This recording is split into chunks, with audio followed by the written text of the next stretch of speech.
first out of the way.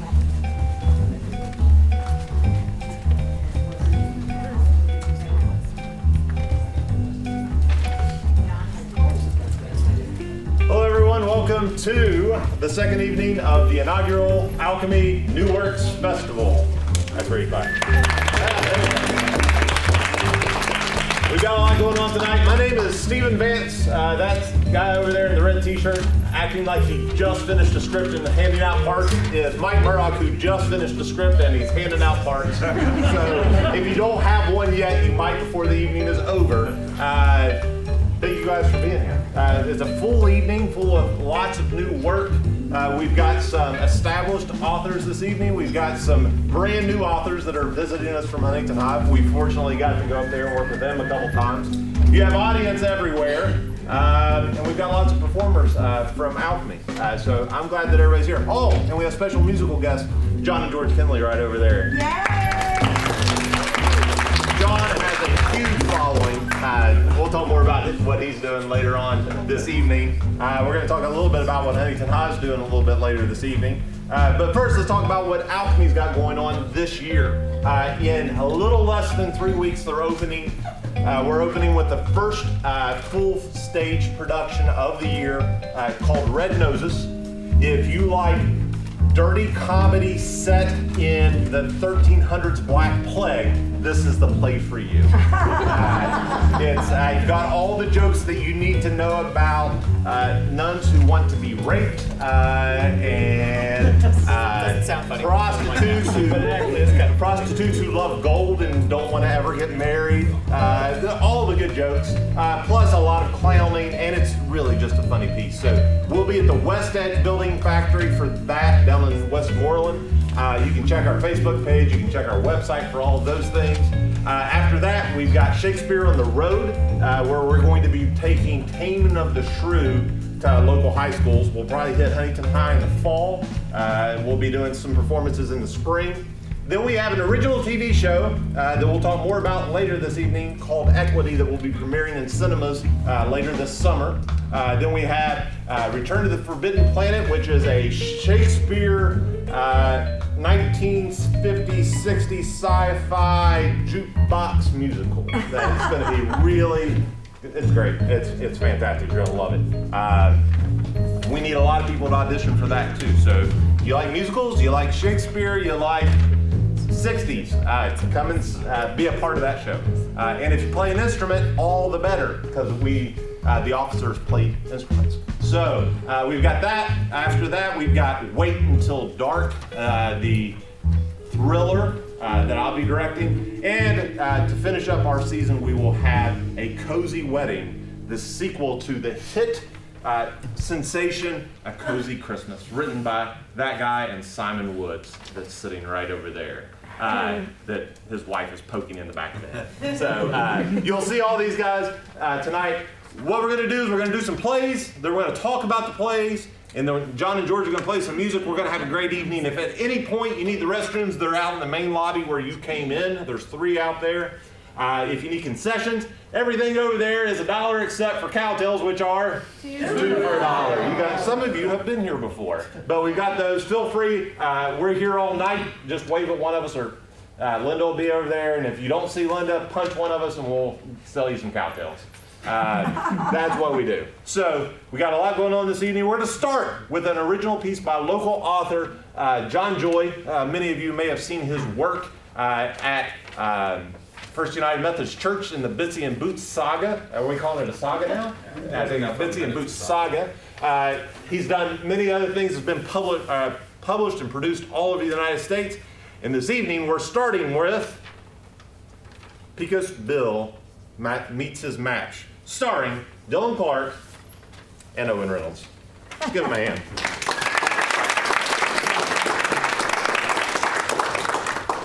Characters: Pecos Bill, a 30-something-year-old actor dressed as a cowboy. Kid, a boy or a girl around age 9.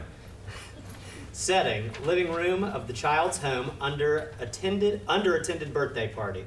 Lights up on a man dressed as a cowboy acting out a scene for a kid.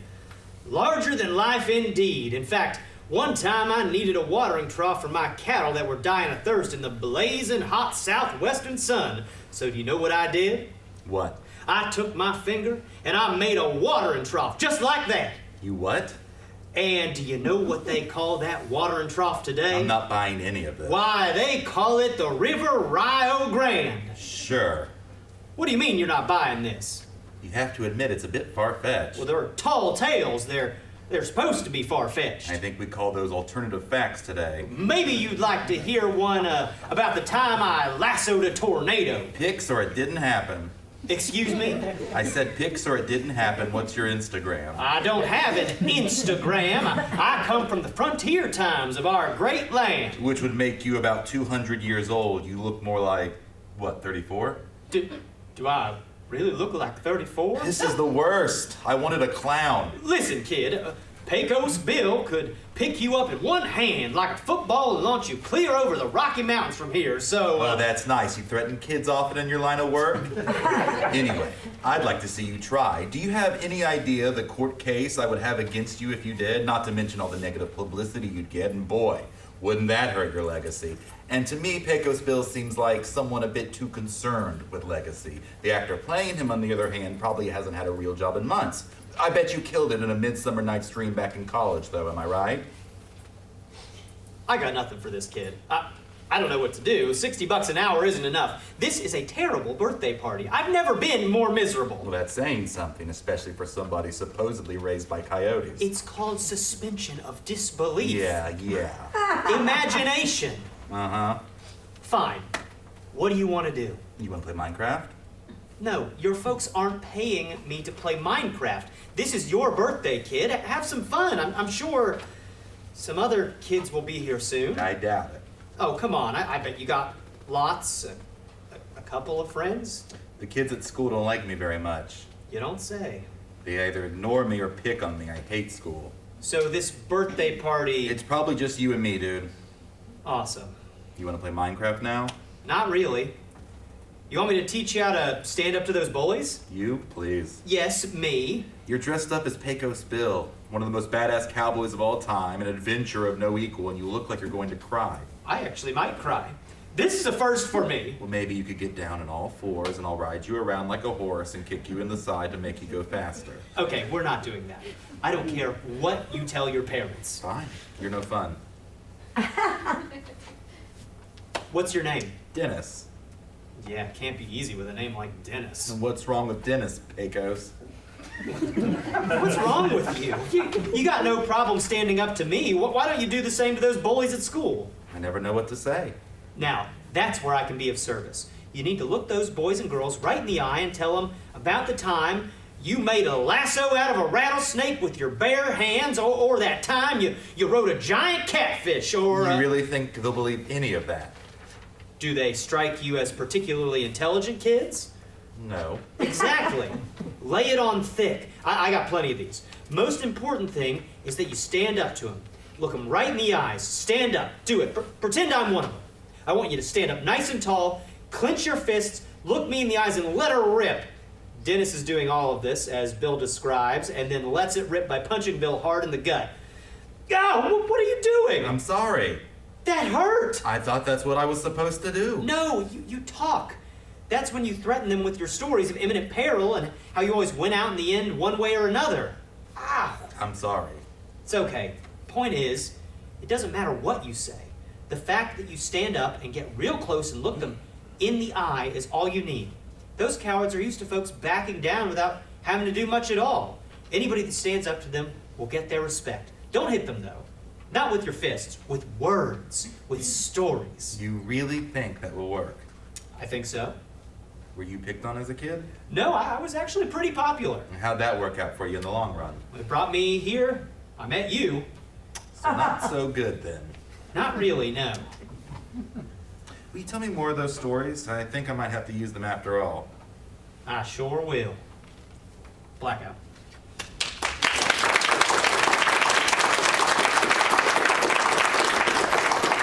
Next up, we have The Case of Life versus Fred McGinnis, another short play by our own Dr. John Campbell. The cast can come on down. For those that are not aware, one of the reasons we love New Works is it gives authors a chance to hear their work out loud. Because if you've ever written something and you're sitting there listening to yourself, you don't know if it's working or not. So musicians, I know are the same way. You need somebody else. Hey, listen to this lick, whatever. This is very, very important to the development of the arts, and I'm so glad that you can be here for this. And it's also a great way, if you're an aspiring writer, to learn from other writers, to see what's inside the process. We're going to get a little bit more into that. I'm going to hand out some tape so you know who these characters are. We've got Simon Woods, Chuck Herndon, Dylan Clark again, and Nora Ankrum. And this is The Case of Life versus Fred McGinnis.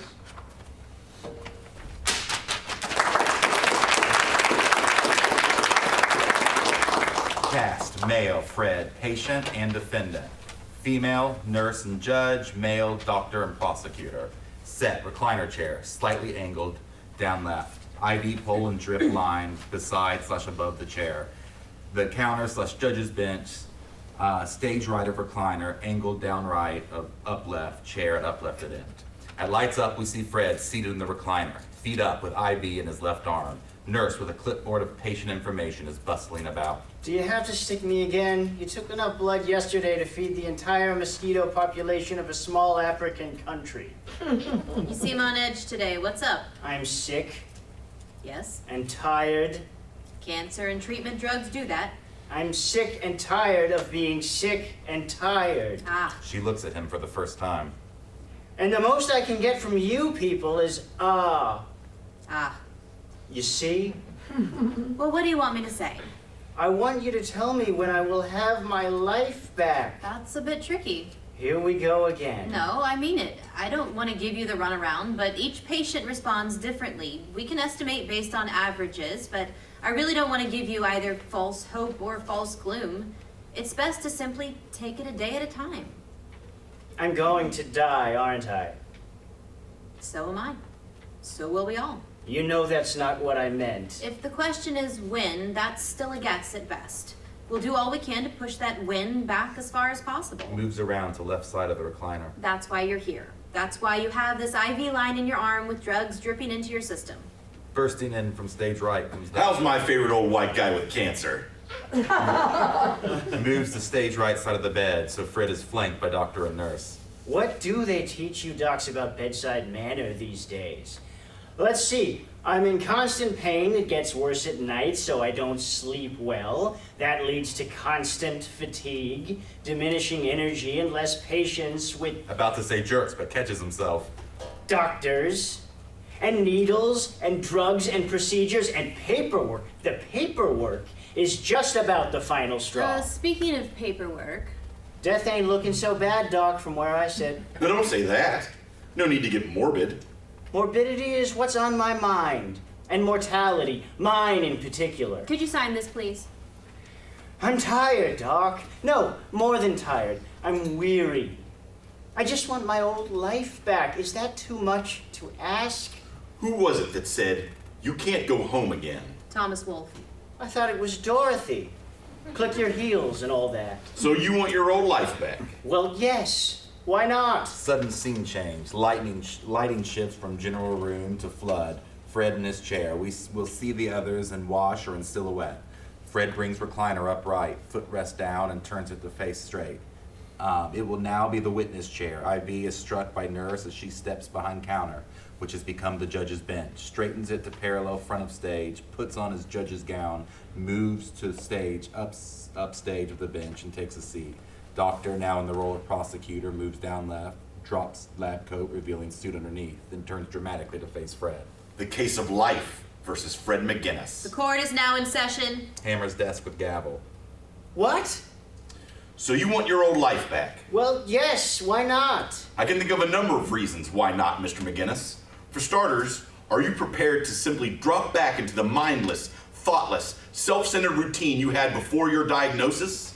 Can I object? Overruled. Answer the question. How did you describe it? Mindless, thoughtless, self-centered routine. I'd have to think about it. Get it? If I think about it, it wouldn't be thoughtless, see? Oh, well, I like routine. I think there's a definite place for routine. We all need some routine. But mindless? Thoughtless? Hey, I was always making plans for the next big thing. That's not mindless or thoughtless. What about the now? The present? Well, I guess I had already made plans for the now in the past. I just like to look ahead, see what's coming. Don't you miss a lot by overlooking the present in favor of the future? What do you mean? Take last week. You took your daughter Alice to the park, but you were thinking so much about the Matthews project, you didn't hear a thing she said, did you? Hey, you're supposed to be neutral. Why are you taking his side? It's my court. Well, all right, but the Matthews project is big, really big. It could change the course of my entire career. At what cost? A daughter you hardly know? A wife who is slipping away? What would you know about any of that? Oh, we know. Well, I took Judy out to the symphony just last week, dinner and everything. With your cell phone next to your plate the whole time, and calls to return at intermission. That's a lucky guess. It's true, isn't it? Well, yes. But once I push the Matthews project through, I'll have more time for them. Will you? Yes, sure.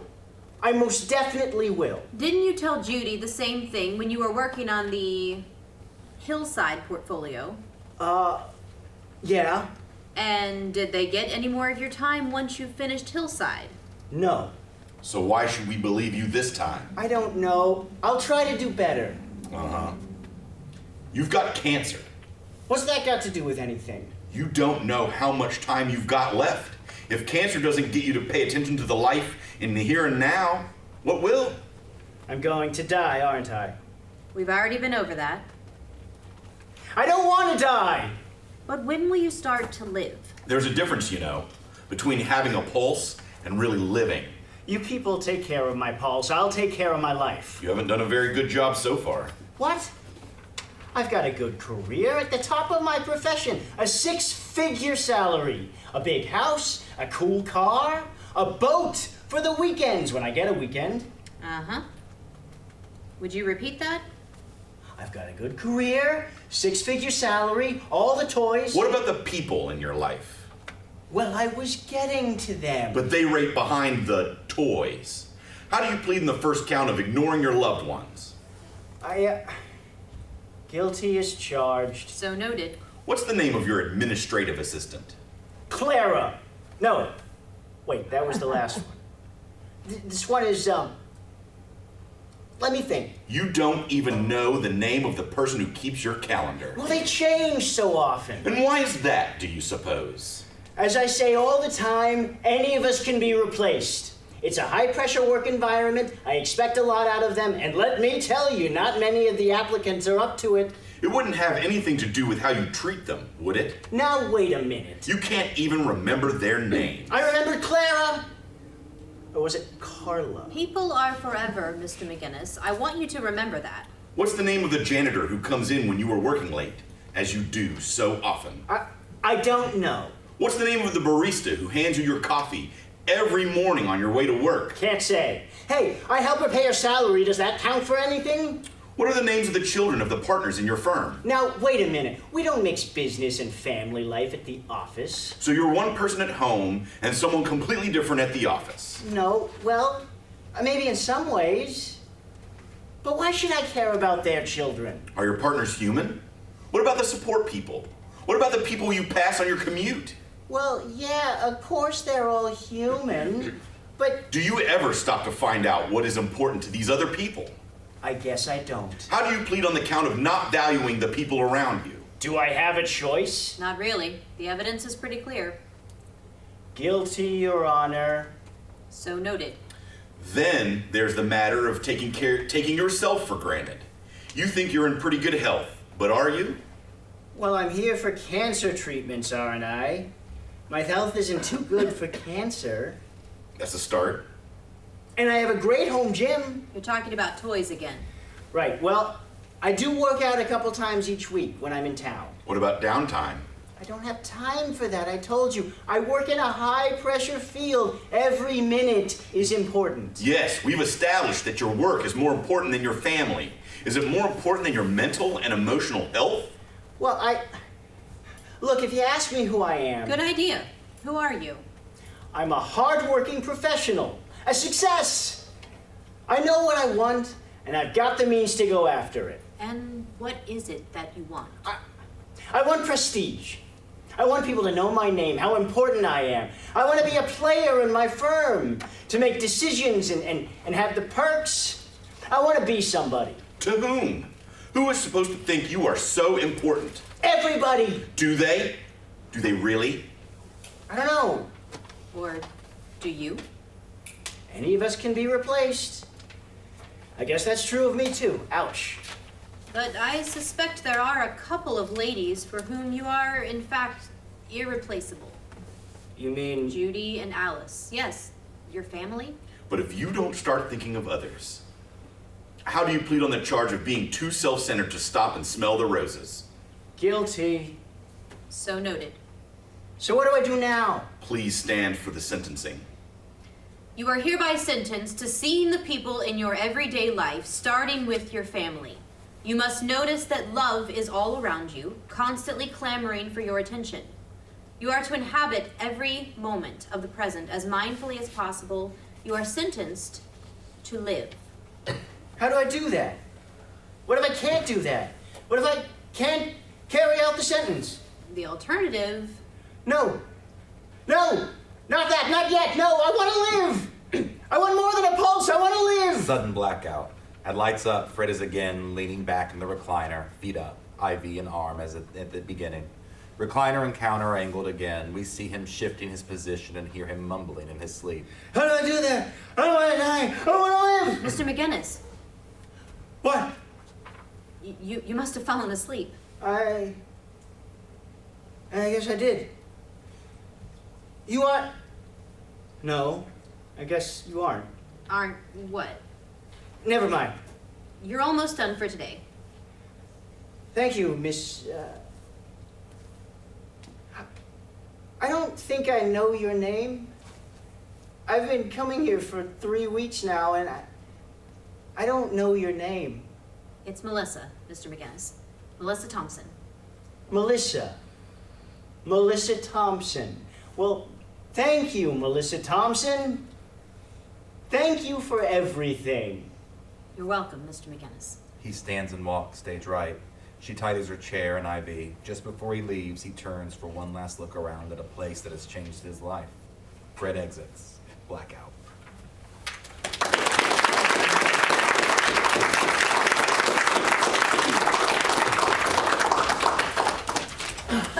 Next up, we have Joanna Murdock, Brian Cook, and Jesse Riggs. They'll be performing an original piece called Something Old, Something New, written by yours truly.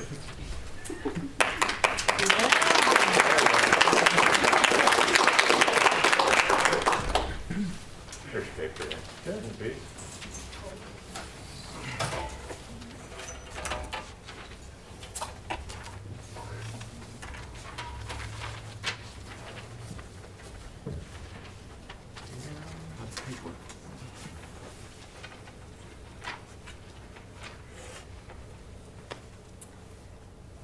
Cast of characters. Kevin, Cam's best friend and a little broken-hearted. Cam, Kevin's best friend and a little hungry. Scene, wedding reception of mutual friends, the part where you were just waiting for the wedding party to finally get there. Lights up on Kevin and Cam looking for their table at a wedding reception. What is that? A sandwich, ham and Swiss on rye with spicy brown mustard. You can't walk into a wedding reception eating a sandwich. They're serving food. I'm starving. I worked out this morning, and besides, have you seen the portions they serve at these things? The cups they serve the punch in are the size of a shot glass. Can't take you anywhere. Don't forget the whole reason I'm here anyway is to play your wingman. I had plenty of stuff to do without stopping in the middle of the day for a wedding matinee. They find their place card and have a seat. You're right, and I appreciate it. I mean, seriously, 3:30? You have to spend the first half of the day getting ready, and then by the time the ceremony and reception are done, the day is shot.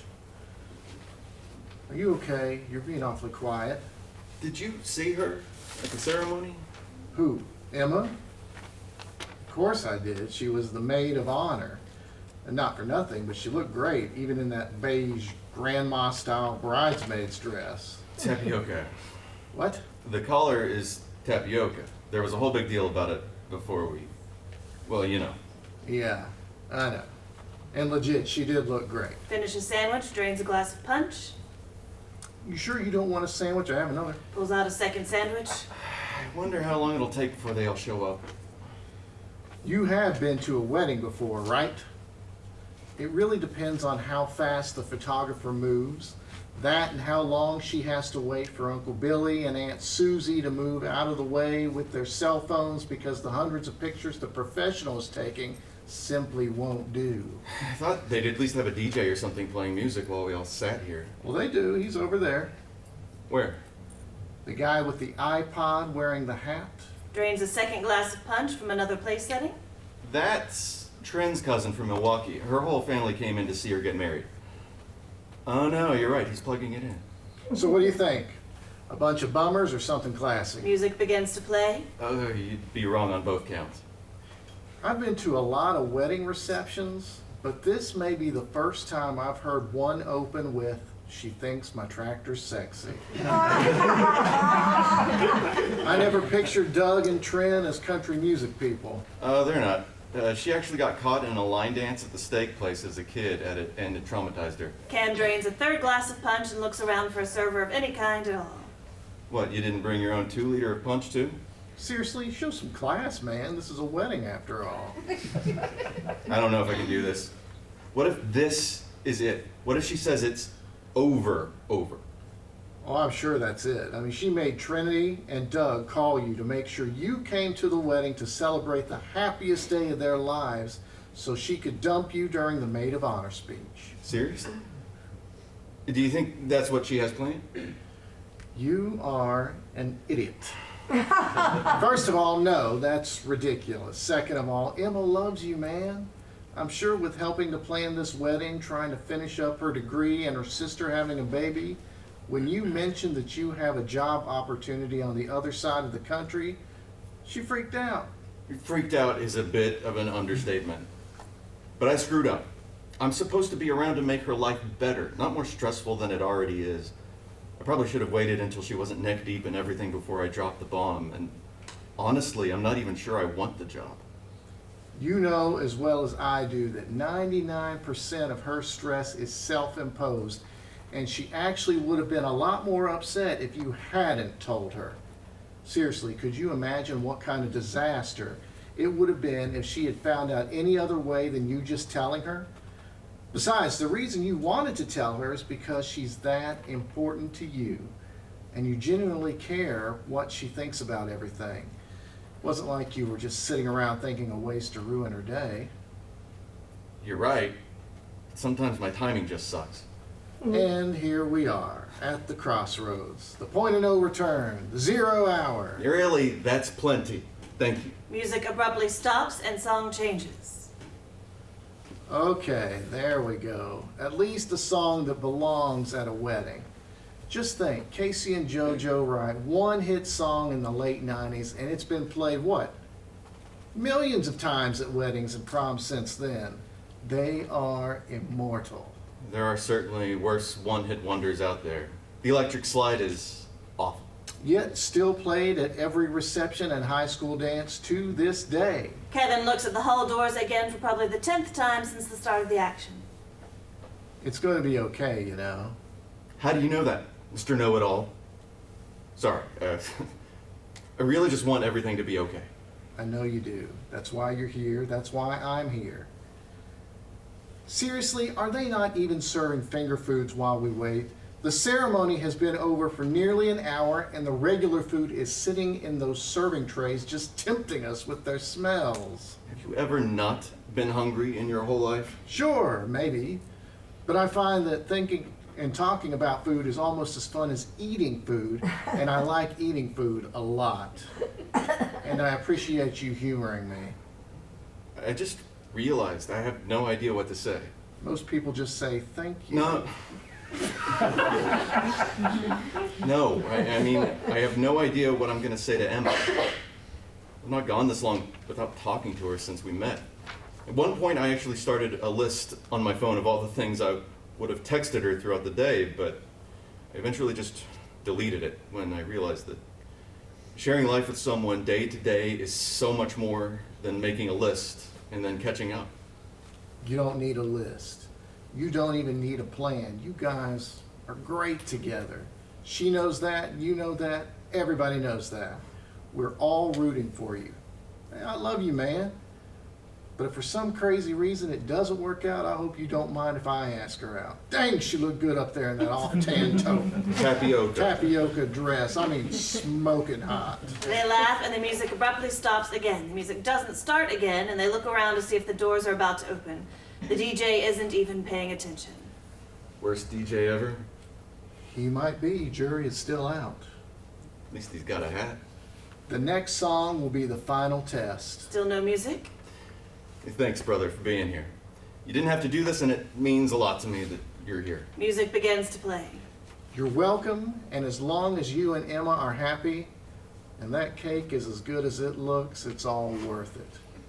Besides, I think the DJ is just starting my song. Your song is Dirty by Christina Aguilera? Absolutely. I love the Christina song, it's Aguilera song. Well, just possibly not appropriate for a wedding. I'll drink to that. A toast. A toast with what? You've literally emptied every glass on the table. Just go with it. All right. A toast. What are we toasting to? To you and Emma and the worst DJ ever. Not the bride and crew? Not yet.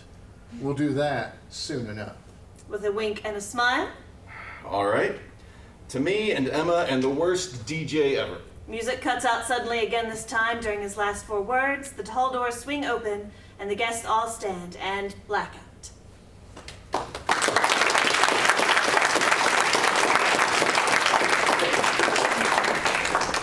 Next up, we have Jen and Mike Nagley joining us. We'll get rid of these guys. Yep. And we will go to Brunch at First Sight, also by me. And then you go out there for me.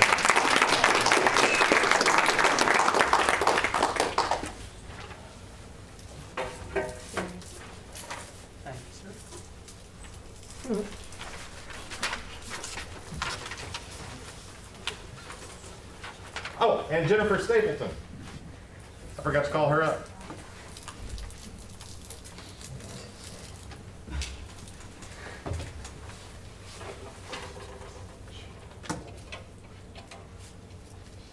Characters. Server, the Sunday brunch bartender. Sophie, the prettiest, smartest girl you know. And Mark, eating solo again. Scene, Sunday brunch at the hottest spot in town. It's packed except the bar, which is where the singles sit and the to-go orders are picked up. Lights up on Mark eating. The server is checking on Sophie's to-go. Your order will be ready in a few minutes. You can grab a seat anywhere. Thanks. Sophie hands the server a credit card.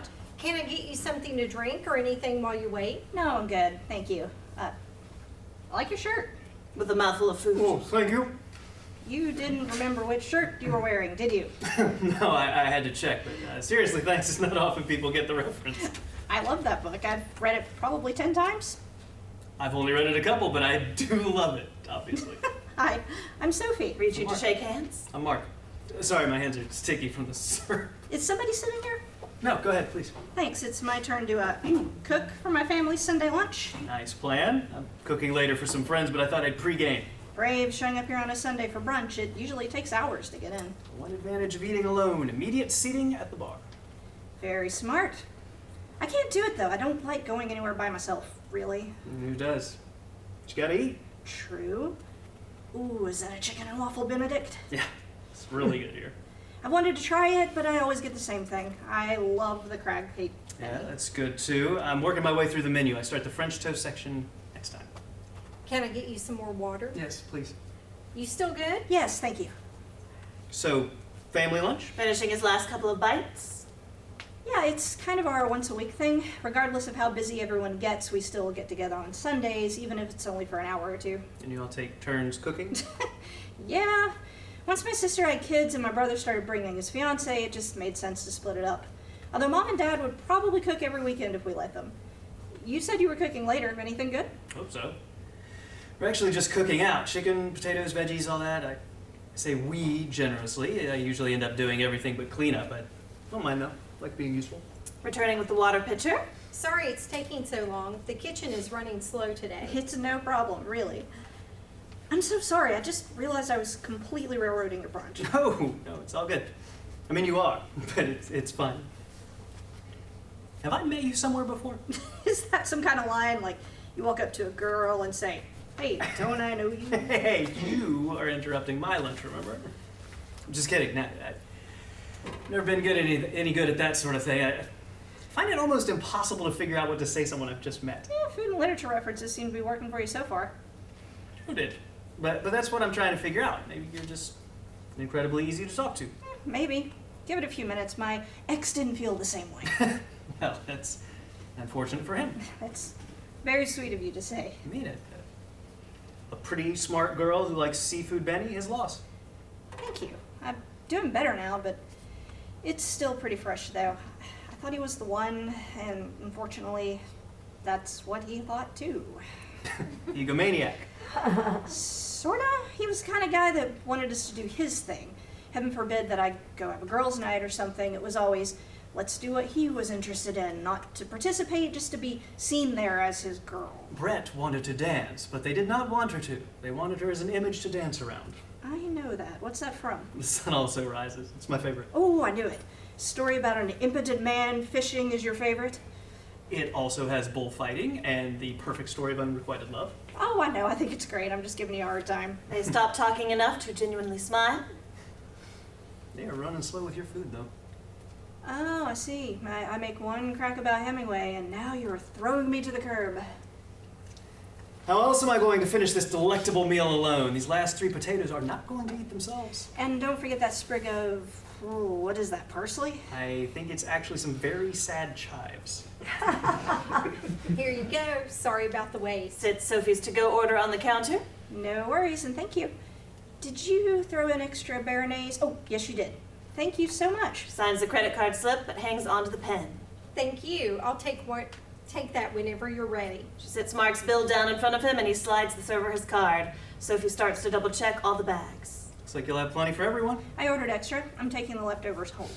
I like the way you think. Well, it was nice to meet you. Are you in a hurry for me to leave? No, of course not. I mean, kind of. I really need to process all this. Process all of what? Not every day you meet someone that could possibly be the prettiest, most engaging person you've ever met. I don't think I've ever enjoyed a brunch by myself this much ever. I'm not sure what to say. Does thank you seem arrogant? I think it sounds perfect, but I think you're supposed to say something like, it was nice to meet you too, but I don't want you to feel any pressure just because I'm about to burst with elation over here. Now I really am flattered. I've never had someone burst with elation before. I don't do it often, so you should be. Before I go, I have a question. Shoot. Hypothetically, let's say we are sitting in a restaurant together on purpose. We are eating, talking, generally enjoying ourselves and all of that. What happens if all of a sudden it gets quiet? Quiet, like everything in the place, waiters, other tables. Plates, utensils, 90s greatest hits, everything goes completely silent. The server returns and leaves Mark's card and slip, but doesn't say a word, understanding what's going on. Mark looks at Sophie and smiles. Be just like today. Sophie writes something down. Thank you. It was nice to meet you too. Sophie slides Mark the thing she wrote, gathers up all of her bags, smiles, and blackout.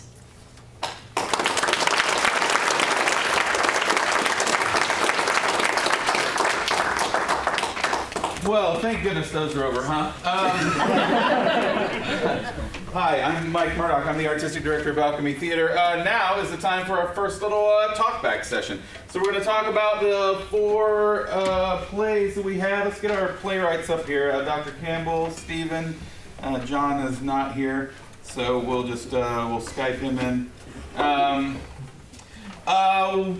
what these the point of these talkbacks is to talk about what we liked about the plays, what we thought worked, what we didn't think worked, if anything. To get the writers to talk a little bit about their process and why they wrote what they wrote, and the actors can chime in about what they thought about playing the characters, that kind of thing. We'll do another one of these after each section that we have here as marked in your program. So let's start off with John Joy's Pecos Bill meets his match. Gotta think back a little. It's been like 30 minutes since then, so we'll see if anybody remembers. Anybody have any thoughts there? What did we like about that play? What did we think about that play in general? And Owen and Dylan, feel free to pipe in about what you thought as the readers of it. Kids do be playing Minecraft now. Kids love the Minecraft. It wouldn't surprise you to know John has a son about that age, probably. We figured that. Even when you think they've moved on to Fortnite, it's still Minecraft.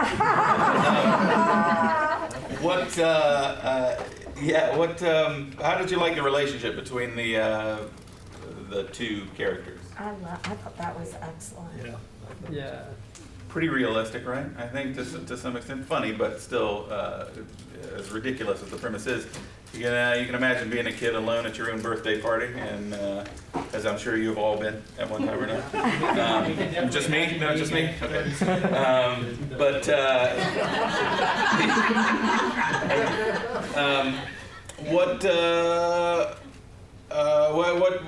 Was there anything we didn't think particularly worked, or that references or jokes that fell flat, or anything similar to? I think for me, the thing that I've seen in John's work particularly is how it has shifted, because he used to write different things, sometimes more mature themes, and where he's got a son that's about that age, encouraging a kid really does seem to be a theme. And I read a couple of his other pieces. John, if you've been around John, he really does have a heart for education, like kids and wanting to teach kids, and I think that comes through in the piece. At least it did to me. That's the one I chose on purpose out of the 3 or 4 that he sent in. So what was he trying to teach the kid? How to hit someone in the gut, or how to look somebody in the face and tell them a lie? Oh, tall tale. It's all about the story at the end of the day. Actually, the sarcasm of the kid was fantastic. Yeah. That's how they are in real life. No way. I live with them. And have lived with all of us at one time or another. Yes. I remember you. Good. Anything else last about Pecos Bill? We'll move on to the writers that are actually here. Dr. Campbell, this is John Campbell. He wrote The Case of Life versus Fred McGinnis. I'll let him talk about a little bit briefly why he wrote the play, because it's a fascinating little bit of story. So why don't you set up why you did what you did? Well, I mean, it's a short piece, and it was spurred by a blog by a friend, Dr. Guy Sales, who's a preacher and who has multiple myeloma. And so he is dealing with treatment and mortality, and is very open to examining his own life, and will write about that in his blogs. And he had a blog in 2019, I think it was, that he talked about going in for treatment and being kind of grumpy, and he's asking himself questions about the meaning of life. I mean, what's this all about? He's a theologian and philosopher, and he's mulling all of this. And in the blog, he said, it felt like I was on a witness stand examining himself. And when I read that, it just exploded in my head as a piece, as a theater piece. And so you had that. Of course, I mean, you couldn't see it. It was just in the stage direction.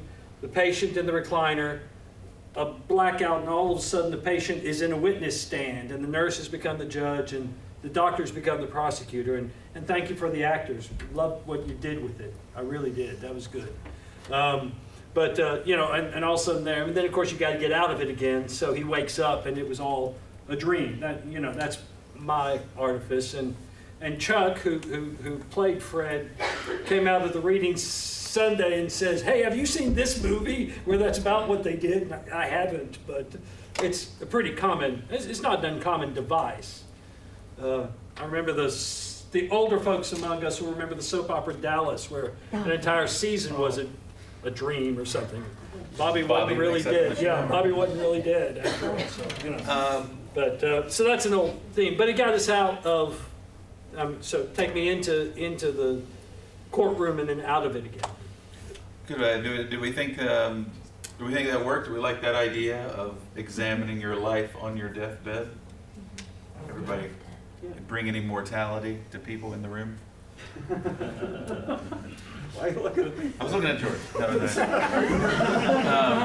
may be old. We had a few people text their moms during the piece. Yeah, as that reading was going on, I saw people be like, "Mom, are you okay?" For me, I think it's too short. I don't like to say that about a lot of things, especially theater stuff. Yeah. But I don't mean that negatively. I mean that it told the story. I wanted it to go longer. I wanted there to be more. So I think it can be longer. I guess is what I'm saying. I think that there's at least a one act there, if not a full piece.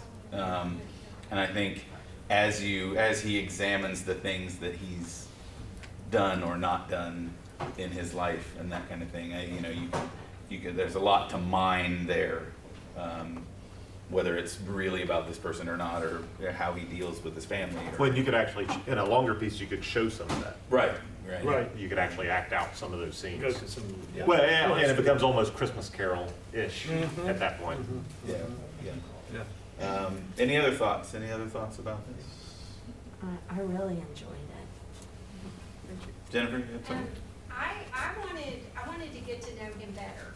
Like I cared about him just because he was in the recliner in that situation, but I wanted to know more. Like I wanted to spend more time with him, if that makes sense. Like he really drew me in, and I like that. My mom passed away with cancer, and a couple months before she passed away, she had us come and help clean out the house. And my mom walked around her house and she touched pieces of furniture and things, and there were little tears during that day, but she never told us goodbye. And when he was on trial and he was bringing up these items, he was talking about the things that he had. When my mom passed away, I said to the nurse, I said, "How can my mom not tell me goodbye?" And she said, "Honey, she wasn't able. She couldn't bear the thought of having to tell you goodbye. And it was easier for her to say goodbye to things than it was to us." And when we were going through that scene and he was bringing up the things, I was wondering, is this guy just not able to say goodbye to his family? Is that why he's bringing up these things, or is he just really that shallow? So anyway, I want to know him better. I do. You really drew me in. Thank you. That's good. That's a good. By the way, I should say, Fred does not in any way act anything like Dr. Guy Sales, whose blog spurred this. They nothing like that at all. That seems very shallow. Yeah. Anybody else? Go. I agree with you. The piece definitely. I think it has legs. And when you bring up that the preacher isn't anything like Fred, I think that's, if I could offer criticism about the piece, it would be that this person that we've met, Fred, is the stereotypical guy being taught a lesson because he works all the time, he's in a high-pressure sales environment, that kind of thing. I kind of like to see the piece with someone who's, someone I know, like a bit more normal, someone who has just breezed through their life and not thought about all the people around them, but isn't isn't a caricature of that type of person. You know what I mean? Yeah. Like I said, it's a good piece, and and Fred is a good character, but we've seen him before. Maybe if I were to expand it, then it can give a little bit more in this time frame. You need that in this time frame. You need right that the person that somebody knows. The bat. That we all know. The meaning Well, of it. John had asked early on, because we read all these pieces coming in, and he asked, I don't know where this fits. Where would you perform this piece? Because as an author, you have to think about who's your audience. What's the market for it? Yeah. And we mentioned this sounds like if a pastor has a sermon, you do this before the sermon, where you can expand some of those things. So depending on what the platform is, there's 100 different ways you could go with it. So I think that's a valid question. Or if your high school's doing a series of one acts, an evening of one acts, is this I don't know. I don't know if this registers. Actually, it'd be an awesome speech duo. That's exactly, I want you to publish it Just so I publish it can so she do can it. use it. I do it next year, last year, so you do it for me. You get it published online and we can do it. It'd be awesome, wouldn't it? My duo student over You here. guys have to agree with her. I think you. Or she'll beat you later. Yeah, you have to agree with me a So little that bit. character becomes an everyman, then it has huge legs as more than a tour. Yeah, I think he's right. I think there's something to it that we all know that he's going to have to learn a lesson, or he's not going to learn a lesson. But the way he acts, you already sort of feel like, well, we know he's got to realize what a jerk he's been or what he hasn't done. And it would be more interesting, I guess, or could be more interesting to look at it and say, what does this guy have to learn? He's me. You know what I mean? Like, why would I have to learn anything? And then as you're watching it, you go, oh, yeah, I guess maybe I do something like that. You know what I mean? Maybe there's more nuance to it, I'm sure. But good. Moving on to Stephen Vance's plays. This is Stephen Vance. He wrote Something Old and Something New, the play At the Wedding, and Brunch at First Sight, which is a play about eating food. They're both about eating food, to be honest, and he'll tell you that. What do we think about those, Stephen? What were your ideas writing those? Well, food is a metaphor in the postmodern. No, For death. I like to eat a lot. And we talked about this in the workshop that we've done. Write about what you know. That's where you start. And I know a lot about food because I eat it a lot, and I make it a lot, and I take pictures of it a lot because I love food. And some people, Sheila was here earlier. She's a novelist. She writes long fiction. And we were talking about whether you're a plotter or or a pantser, flying by the seat of your pants, is her terms. And I find a character that I like and a turn of phrase that I think is somewhat interesting, and then I just kind of ran with that. In the wedding, everybody knows a Cam, I think, that just eats nonstop, and their eating kind of represents their life force, and that's just what they do. For me, it happens to be a guy named Cam that acts like that. And then in the brunch scene, I eat alone a lot, so the whole idea of a pretty girl coming and talking to me and actually holding a conversation with me, that's kind of a cool idea. It's never happened yet, but I'll be wearing some clever t-shirt and she'll get it, and I'll be like, oh, that's amazing. And that's where it started from, and I had no idea where either piece was going when I started. I just start and write, and then I try to, the DJ is kind of what started the wedding one, because Dr. Green and I had a conversation about the DJ wearing a hat. So that's where it started. And I said, Mike, I'm going to write a play about a DJ wearing a hat. And he said, go ahead. And so I did. And I thought if we were going to go teach high school students, I hadn't written a play probably in 10 or 15 years. So I thought I should probably brush it off. Oh, it's really good. Well, thanks. And I did see you in the food. What did we hate about Stephen? Let's really turn it on its head. Please, because we're going to do this with the student play. It's very, very interesting. Let's start with another. We can get another couple words about the wedding play. We won't spend too much time on this because we're quickly running out of time. So, what do we like about the wedding? The premise of the wedding. It was funny because Stephen has that dry wit. We won't tell him, but don't let him know. It'll go to his head. It was a very Stephen piece. It was a very Stephen piece. I think they both were. What about the brunch? Do we like the setup of eating and strangers talking? He would really like to meet a girl that way. I feel like, I don't know if the playwright has ever said so, but I feel like he wants to wear a clever t-shirt and meet a girl. Well, the first person I sent it to, I think you need somebody that you trust with your writing, and I loved hearing it because that's the first time I've heard it out loud. John agrees with that. I think all playwrights agree with that. That's one of the reasons these are important. But I sent it to Mike first, and he said, I hate the first one, the second one's great. No, he didn't. But he felt like the second one felt more like a complete play instead of the first one.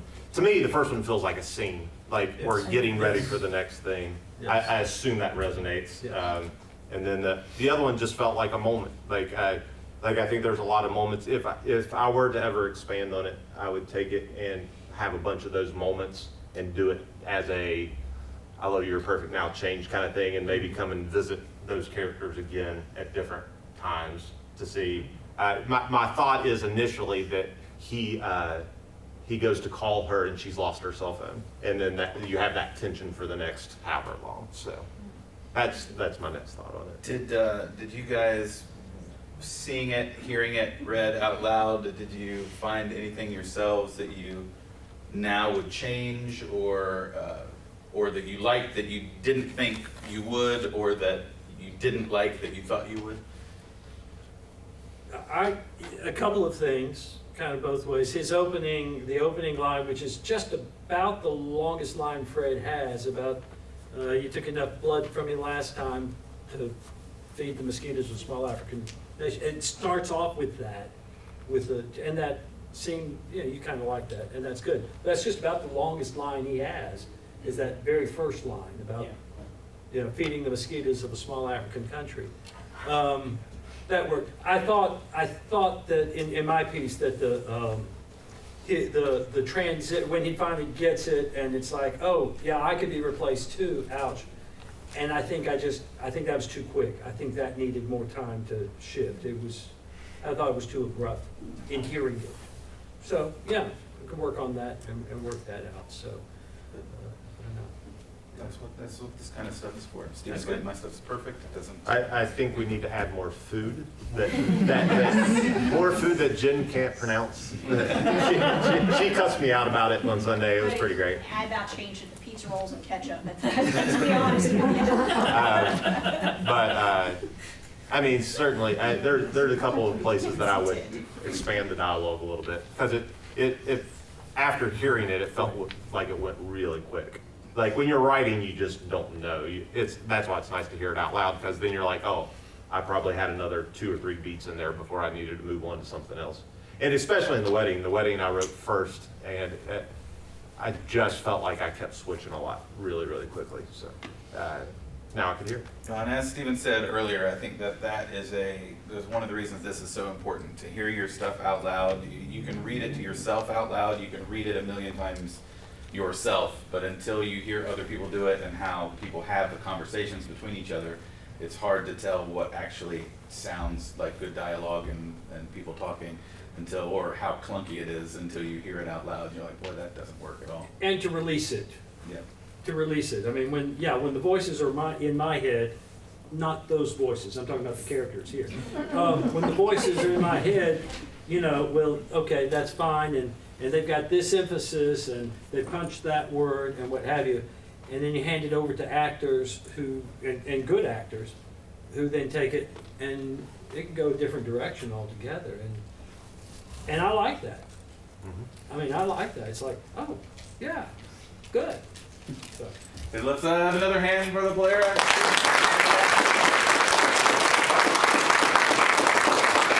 Next up, we have some original music by, I assume it's original. I've been telling everybody it's original. They wrote a song called American Pie. I don't know if you've ever heard it before. We got John and George Kinley going to perform. While we do this, we're not got any built-in breaks. If you need restrooms, they're out that way. If you need concessions, they're right over there. Again, everything's $1 except for Cowbell's $2 for $1. We do have cold water over there if you need any of that. But John and George are going to play a song or two, and then we're going to come right back, and then we're going to jump into the student section.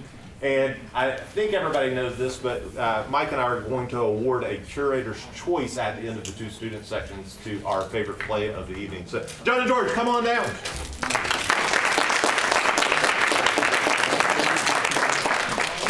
Where do you want us to be? All right, anywhere. Sure. The whole room is yours. All right. Maybe we should just walk through the whole room. Strolling music. Strolling minstrels, yeah. So, much like playwriters, when you're writing a song, you're writing a short story. Usually it's about 3 minutes long, and it's usually about myself. And sometimes it's about somebody else, but typically I'm writing about myself. But that said, you have to be cognizant of, rhyme and things like that. So, a lot of times you mix things together like partly truth and partly fiction. And it's your job to figure out what's truth and what's fiction. But I will give you a couple of hints. I wrote this mostly about Pennsylvania, but I was in Texas when I wrote it. All right? So.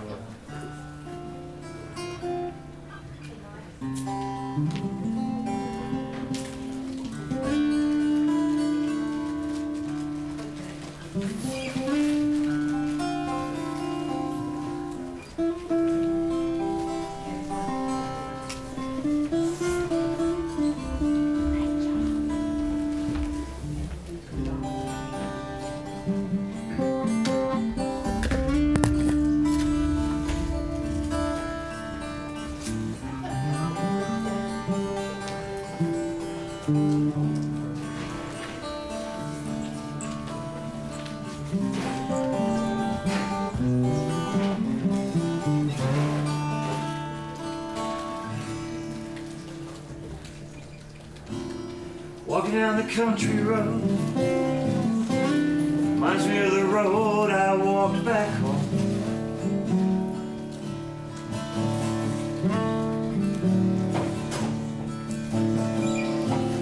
Dog I heard barking reminds me of the dog I used to love.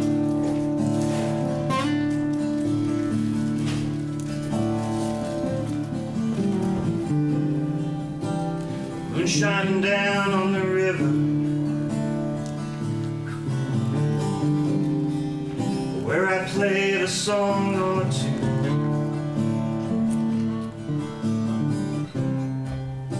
The sun coming up in the morning, where I woke up next to you.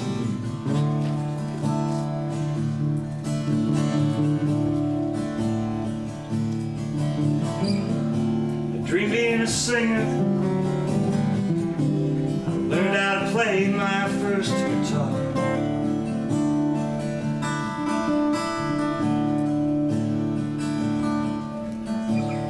But sure, if I went to Nashville, I would surely become a star.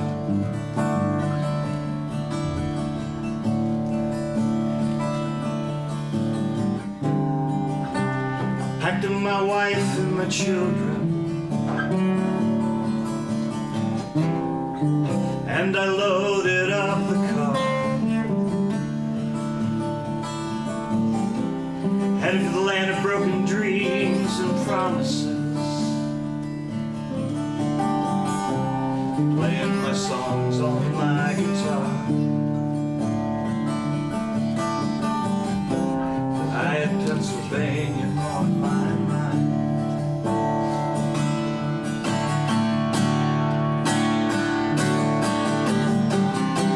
Between abandoned bars and hotel rooms,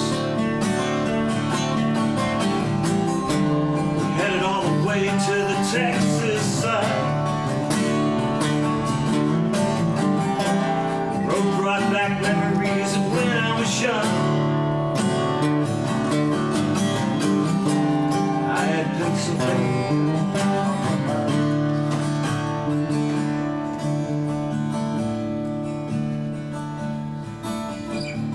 Had to sell a car to make ends meet. The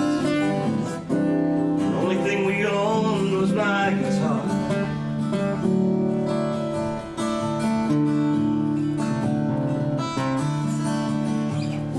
Always kept shoes on my baby's feet. Band made it big and they left me behind.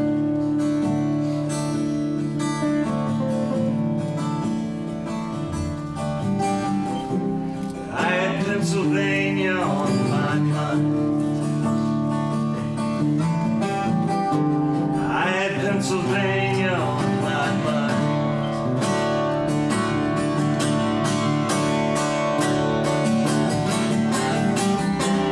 Hopped the train in Oklahoma, headed for the eastern side. Yeah, I finally made it back home. All I lost was time. I had Pennsylvania on my mind. I had Pennsylvania on my mind.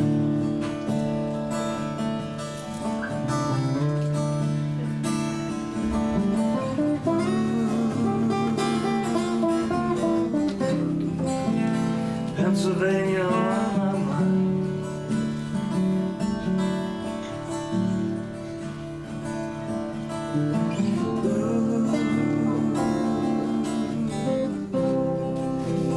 Pennsylvania on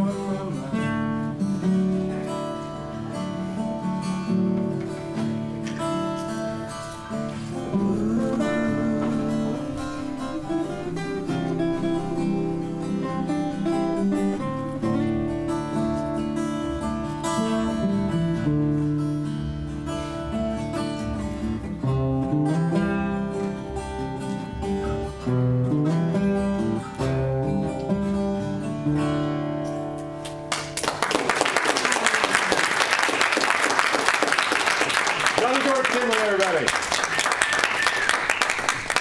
So for those of you who don't know, Mike and I went up to Huntington High School about a month and a month ago, and taught a couple workshops about how to write some plays. Just some basics. Mike has written a lot of plays, and one that we just performed, and a lot of things this year. And we got some really good work, and I'm very proud to be doing this next piece. First up, we are going to have some talk back. They won't be nearly as detailed as what we just went through with us. We're just going to beat everybody up. No, I'm just kidding.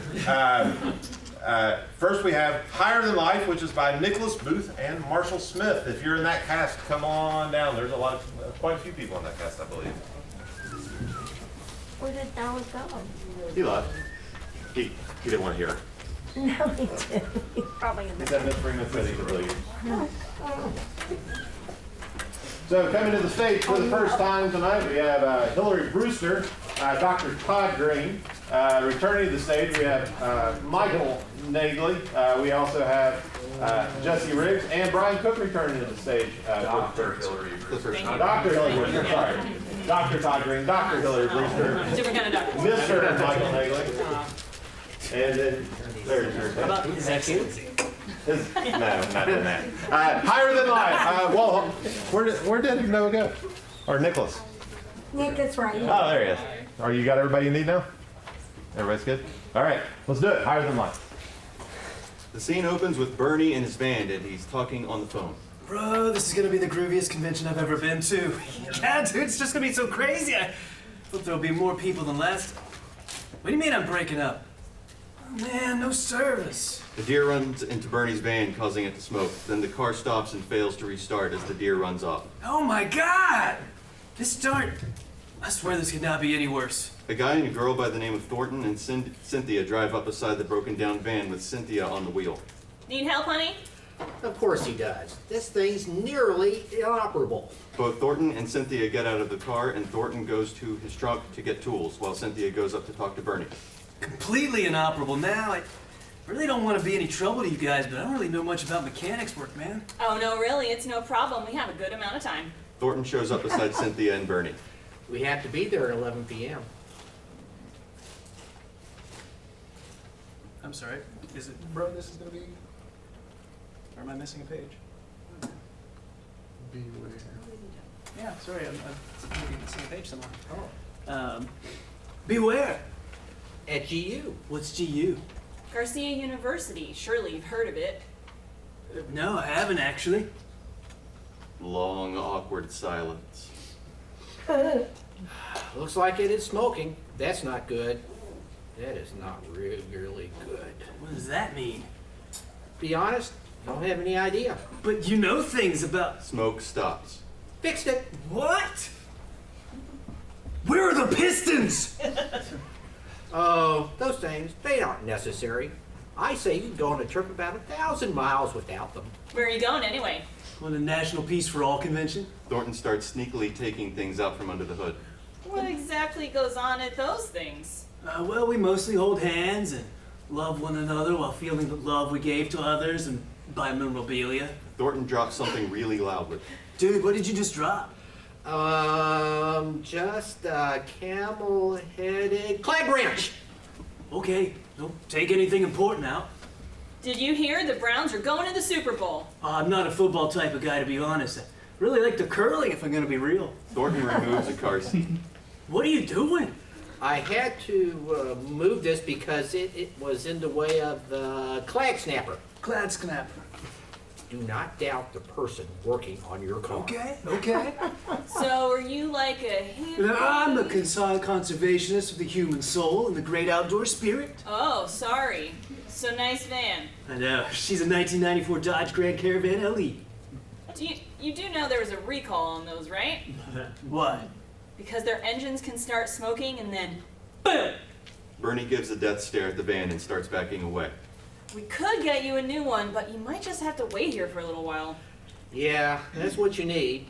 And we'll give you one to you free of charge. Really? Don't those cost a ton of money?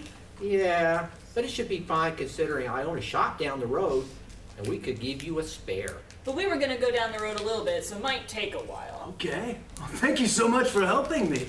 Well, we'll be right back. Just don't go anywhere. Let's see. There's nothing here. They like took the whole car. Popping comes from the distance and tire screeching sounds. What the? Oh, hey, my service is back. Bernie gets a call from a random number and answers. Hello? Hey, we got you the... Screams of death come from the phone as Cynthia yells at the person screaming. Shut up, you rat! Door opens and the screaming gets fainter. As I was saying, we got the engine. That was fast. Yep, and we're almost there too. Different car than before pulls up. Hey, your car looks different. He knows too much. What? Well, he is already in the desert, so let's just leave him out here. Yeah, that sounds good. Wait, we can talk about... Thornton and Cynthia leave in the car with the tires screeching. Okay, this is jinxed. It just can't get any freaking worse. Another car pulls up. Oh, brother. Need a ride? Yeah. Blackout.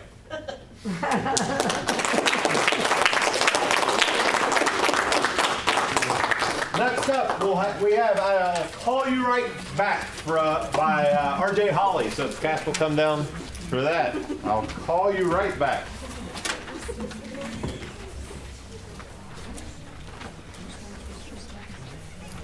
A couple new people. Jen Nagley returning to the stage. Sheila Makenzie for the first time this evening. Cynthia returning, or not Cynthia, Jennifer Stapleton returning to the stage, and Elizabeth Garten for the first time.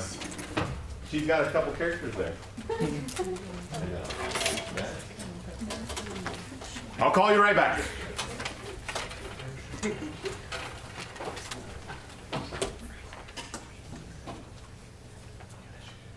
On a highway towards 9 o'clock at night.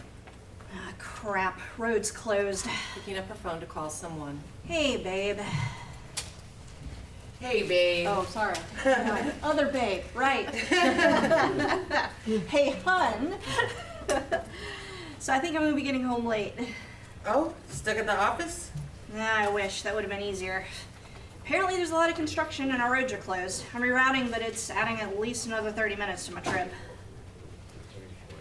I'm sorry, love. I know we had plans. Hey, it's fine. I'll just start dinner a little later. That is perfect. All right, Char, I gotta go, but I'll see you soon. Alrighty, see you soon. Jasmine hangs up the phone and places it in the cup holder. What is that? She picks up her phone and calls Charlotte back. Hey, babe, you almost home? Kinda. Are you okay? Looking into her rearview mirror. So I think I'm being followed. What? Yeah, I looked back into my mirror a while ago and this car was behind me and that was maybe 10 miles ago and I looked back again and the car is still behind me, riding my tail actually. I'm kind of freaked out here, babe. Alright, well, how much longer till you get home? Like another 15 minutes, but I need gas. Do you 100% need gas? Yeah, but there's a gas station just up ahead. It's bright and there should be people there. Alright, just make sure someone can always see you. Okay, well, the gas station is coming up. I'll call you right back. Okay, stay safe. I will. Jasmine hangs up the phone and then pulls into the gas station. Oh, it's a cop. I'll be fine. Slightly less worried, she walks into the gas station and walks up to the register. Hi, can I get 20 on pump 3? Sure thing. They exchange money and receipts and she walks back out to her car. As she walks out, she notices the car is gone. Relieved, Jasmine pumps her gas and gets back into the car. Once she has pulled out of the gas station, Jasmine picks up her phone and calls Charlotte. Hey, babe. Hey, everything okay? Yeah, the car behind me was a cop, so I'm pretty sure it was a false alarm. Phew. Oh, thank God. So nobody's following you? Nope, we are all good. That's great. So when will you be home? GPS says about 10 minutes. Good. Then I'll go ahead and start dinner. That is a great idea, love. Oh. What? My car is doing something weird and I'm gonna have to pull over. Jasmine pulls her car off to the shoulder of the road when it completely stops. As Jasmine is sitting there, she tries to start her car, but it stalls multiple times. Damn it! What? What's going on? My freaking car won't start! I'm sorry, I didn't mean to yell at you, and it's not your fault. Hey, it's alright. You're frustrated. I understand. Hey, Jazz, did you leave your car alone at the gas station? Like, could you see your car the whole time you were in there? Yeah, I had to go in and pay for my gas. And no, there was stuff blocking the way of the windows. What are you... I think someone messed with your car. Oh no. Char, the car, it just pulled up behind me. What? Oh God. Are you okay? Charlotte, I'm calling the police. I'll call you right back. Okay, I love you. I love you too. Jasmine hangs up with Charlotte and dials 911. 911, what's your emergency? Yeah, I'm just past mile marker 43 off Interstate 2. My car won't start.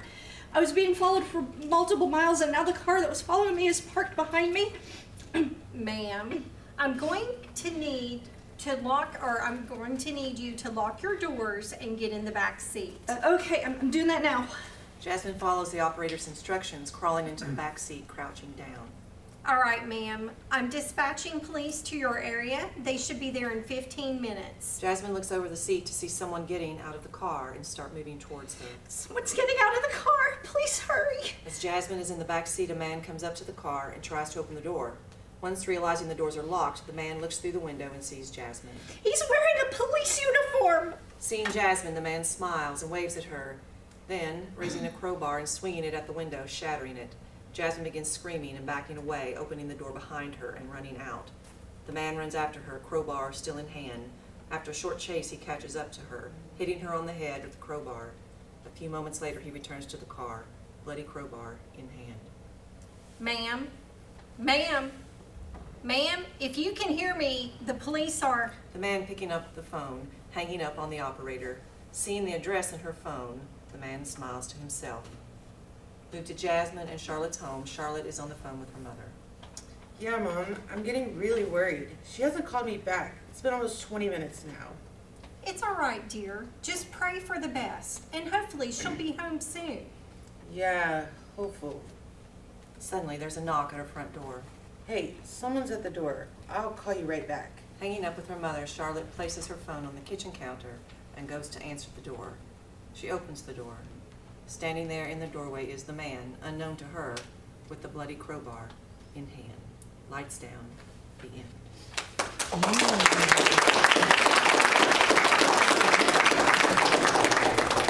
Next up, we have The Twisted Truth by Laci Perkins and Makenzie Ritchie. Come on down, casting crew. You met all these people, I'm not introducing them again.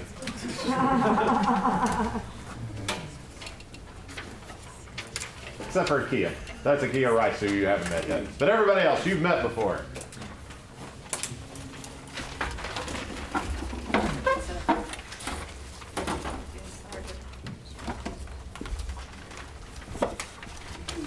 I need some tape, sir. I've got some tape.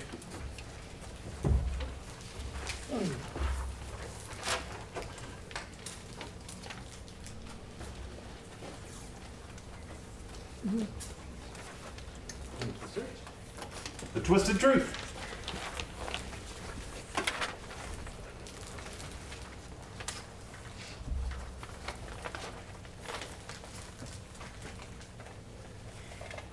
John is driving his car, and a deer runs out in front of him. Holy crap! Pulls into sketchy rundown gas station, car starts smoking, he gets out, walks to the front of car, and pops hood.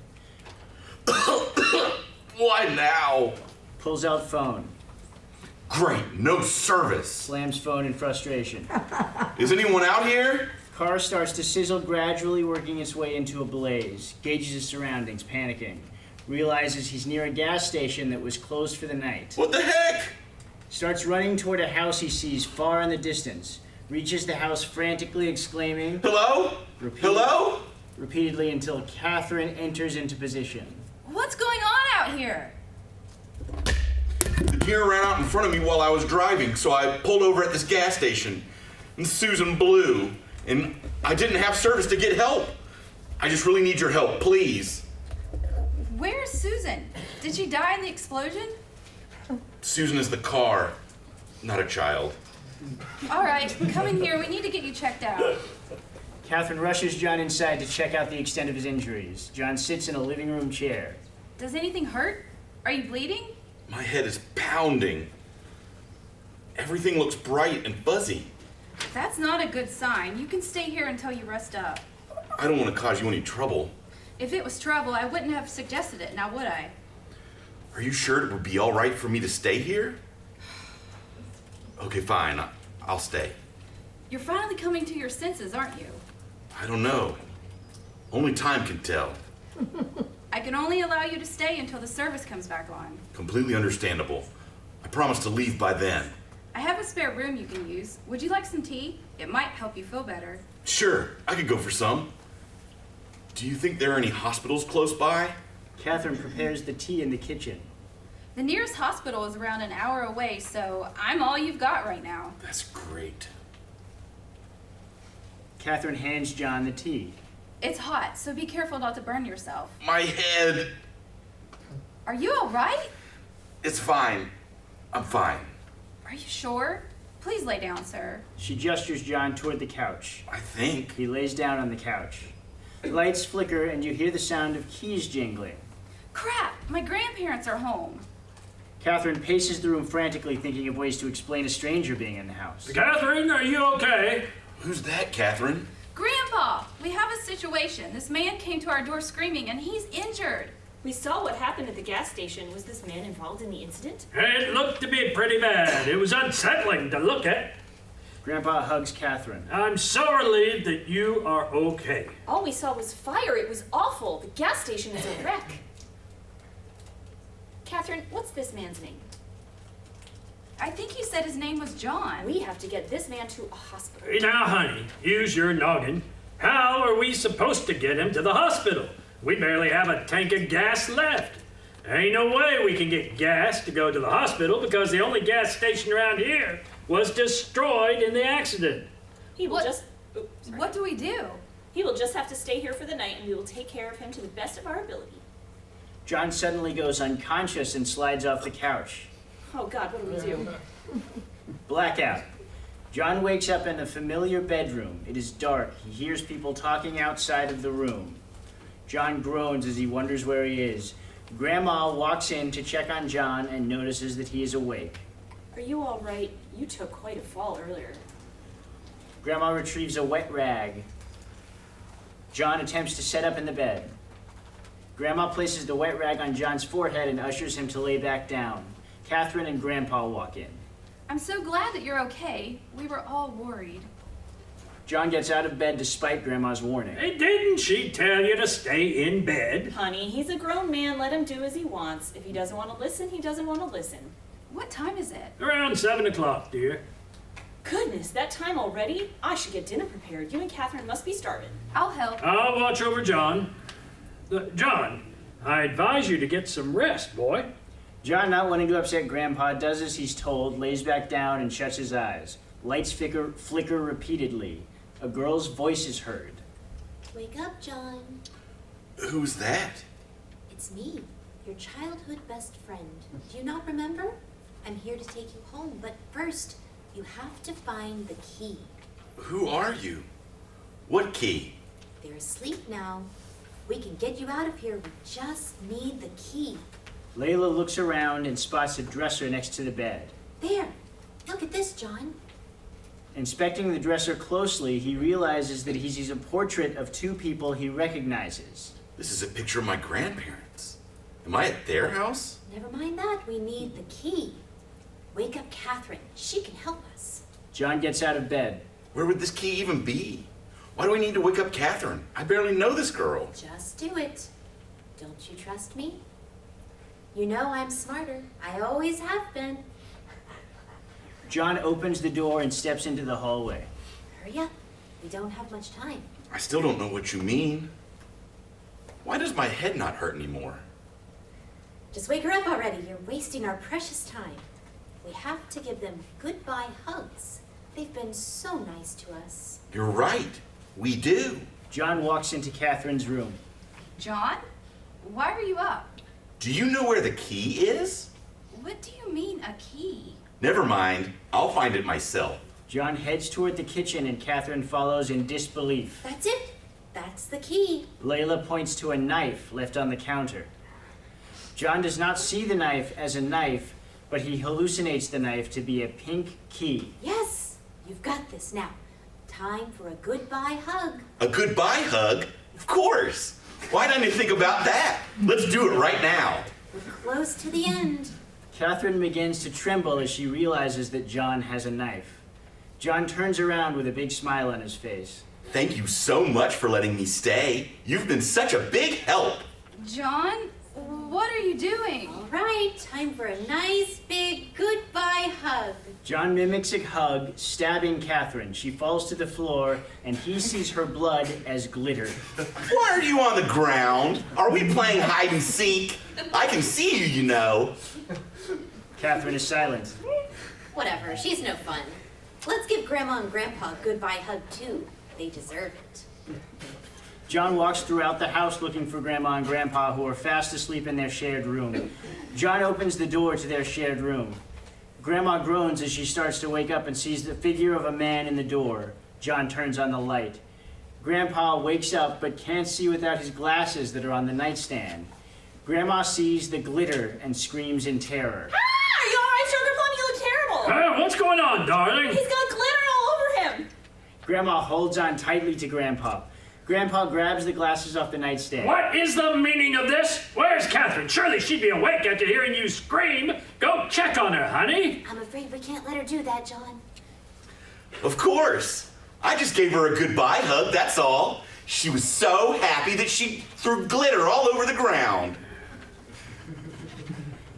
Grandpa, growing suspicious of John, wonders what John meant by glitter. Enough blabbering. I'm over this. John, hurry and say goodbye. We have to go soon. Where's Catherine? John blocks the door with a large grin on his face.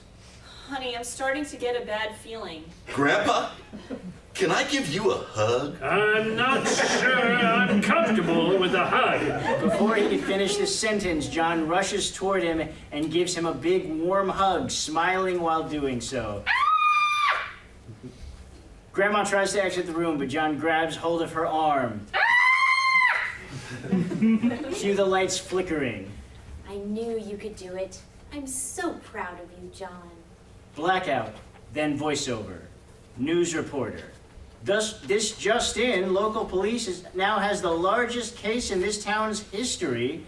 A car exploded at a gas station, which then blew up the gas station. Not yet sure of any casualties from this. Merely a half-mile away, an old couple and their grandchild have been brutally stabbed to death. Police have yet to release any names, but say they have a lead on the suspect. We urge that everyone needs to be very cautious as the murderer is still on the loose. Make sure to lock your doors and don't let anyone you don't know in.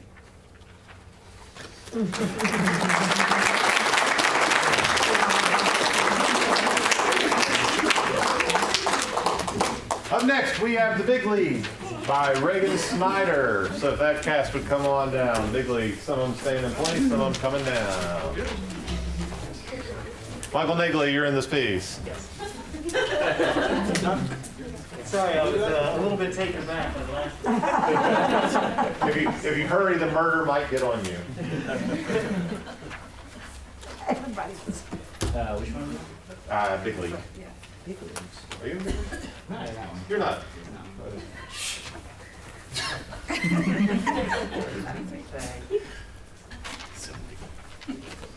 The Big League, everyone.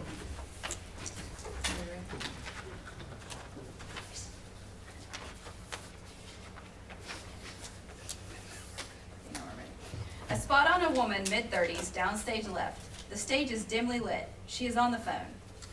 Honestly, sir, it might be a battery issue, but I ain't got a clue about cars. Uh-huh. I guess that's fine. It's only 8:30 and my son is home alone. But what's a few more hours? Yeah, the name's Kendra Gray. Sure. How much did you say it was gonna cost? Shit, all right. We'll see you then. Kendra sits defeated. During this call, a male, late 20s, crosses from stage left towards center stage. Hello there, miss. I don't mean to eavesdrop or anything, but I overheard that. Well, are you having car trouble? Yeah, it's my son's birthday and I've hardly seen him since I've been down here with Robert. He's my husband. I just want to get home to him, but this damn thing gave out. You said your husband's here. What for? He had a heart attack yesterday. Golly, I'm sorry, ma'am.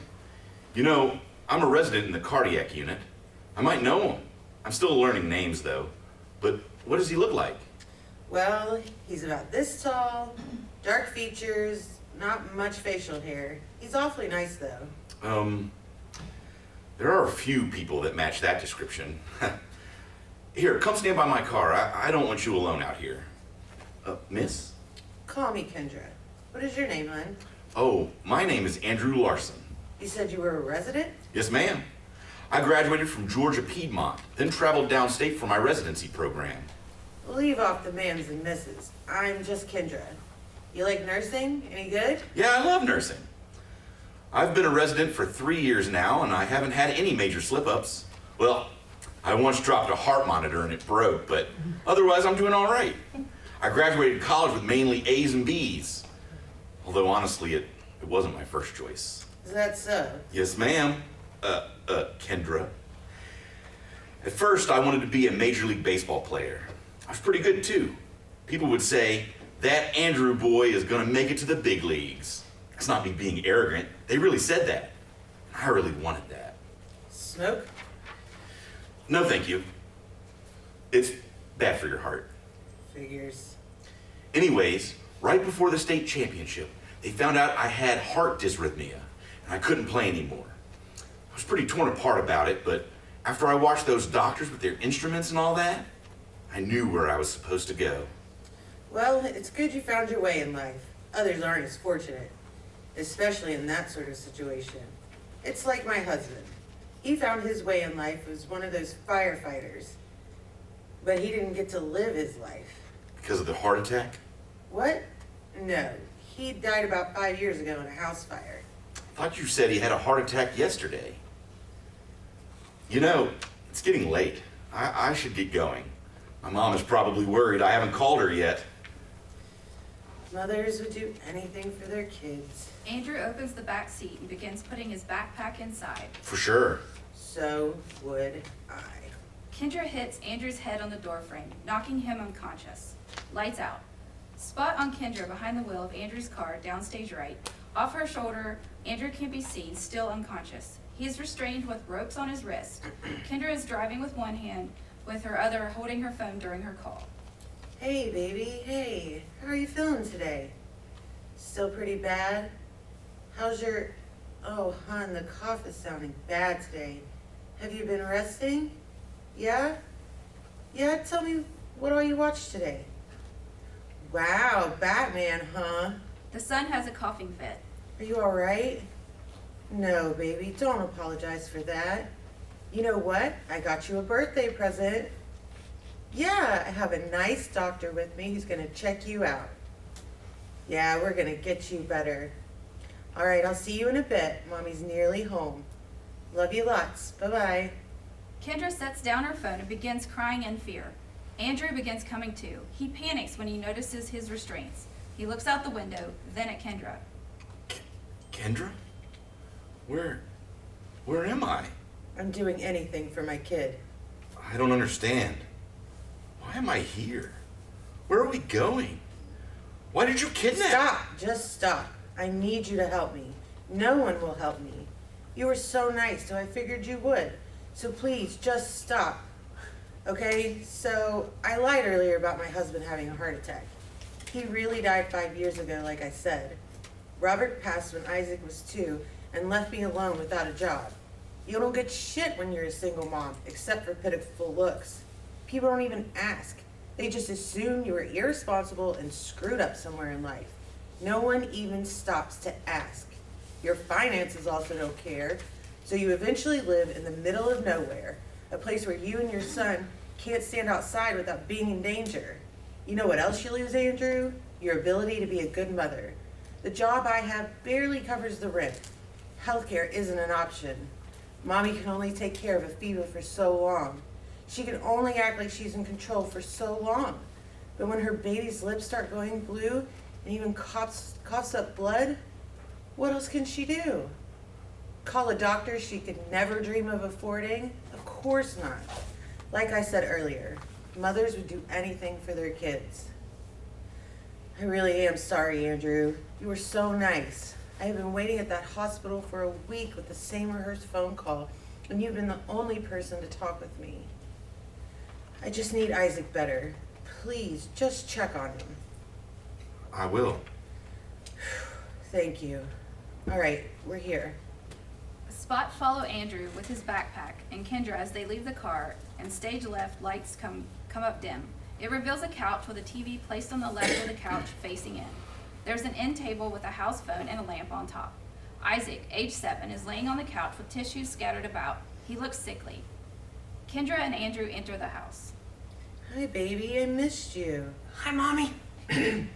All right, hon. Now, this is Andrew. He's the doctor who's gonna make you feel better. Go on. Crouching down to Isaac warily and digs into his bag for a stethoscope. Hey, buddy. Not feeling too good?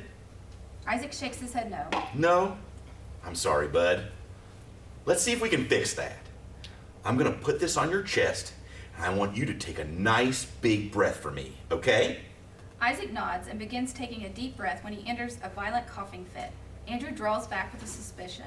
It's all right. Just take it easy. He takes nearby pillows and elevates his head chest to Kendra. You know, I'm a cardiac nurse, not pulmonary. What do you think it is? Can you help him? Sounds like a serious case of pneumonia. How long has he had this? Nearly 3 weeks. 3 weeks? It's a wonder he's alive. He needs an x-ray, he needs medication, and a full medical staff. No, I can't do that. Kendra, he might die I if... said no. All right. Now At least let me call the pharmacy for some antibiotics. Heck, I'll pay for it.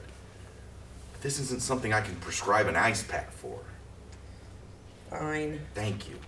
Andrew steps out of the house and is Spot, and Kendra freezes by the window. Andrew takes out his phone and begins typing a number, then hesitates. He deletes it and types in an alternate number. Hello? Yes, dispatcher? I've been kidnapped, I guess. What? No, I'm safe and I'm not in danger. I do need help though. There is a situation. I don't know what to do. Yes, other than me being kidnapped. Lights down. Lights come up on Andrew re-entering the house. Well? Someone is coming to drop the medication off. I'm so sorry that you have been trapped in this situation. I just... Thank you. But a mother knows when someone is lying. Kendra, I had to. Isaac won't live past this weekend if he doesn't see a doctor. For Isaac, this is necessary. Also, you did kidnap me. You could have just asked me to check him rather than giving me a concussion. You're right. I won't fight them. You have to promise me Isaac will be safe and taken care of. I give you my word. Bless you. I am sorry about your head. Guessing that isn't an ice pack prescription? Might be. Kendra sees the blue and red flashing lights. She crosses to Isaac. Baby, I am so sorry for what I put you through.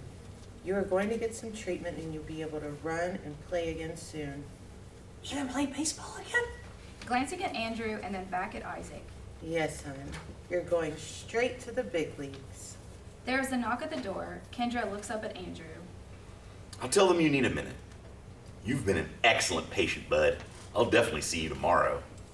Isaac waves Andrew goodbye, and Andrew exits the house. I want you to know that you are going to hear that Mommy is a bad person. I've made mistakes, but I have always had you in mind. Everything I did was out of love for you, and I love you so very much. But Mommy does have to leave for a bit, but I promise I will be back. I know, Mommy. I love you. Will you be back for baseball season? I'm not sure, but I'll be right in the front when you make it big, baby. You'll hear me cheer your name so loud when you crack that big home run. Isaac hugs Kendra. I love you, and I am so sorry. I would do anything for you.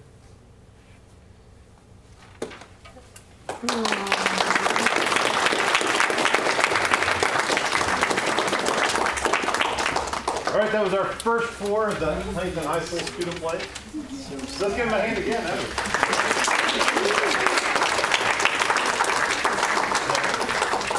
The concern when you ask students to submit plays is all of the concerns, but it was delightful. I enjoyed reading everything. We did make some suggestions on corrections, and everybody made some changes. So there are a few of the authors here. Who's here? Tell me this, Freeman. Laci, Reagan, Nick, and From Rick. that group. Come on down. Oh, guys. Dick's not yet. Dick's not yet, but Nick is. Come on, Nick. Come on, Reagan. Come on, Laci. These are our authors. Give them a hand.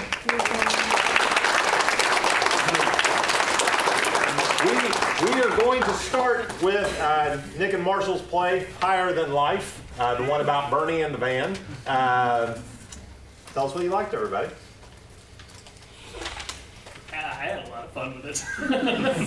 Well, that's fun. You cannot underestimate how important it is that actors have fun with the piece that they have in front of them, because if not, it's going to be a miserable rehearsal process.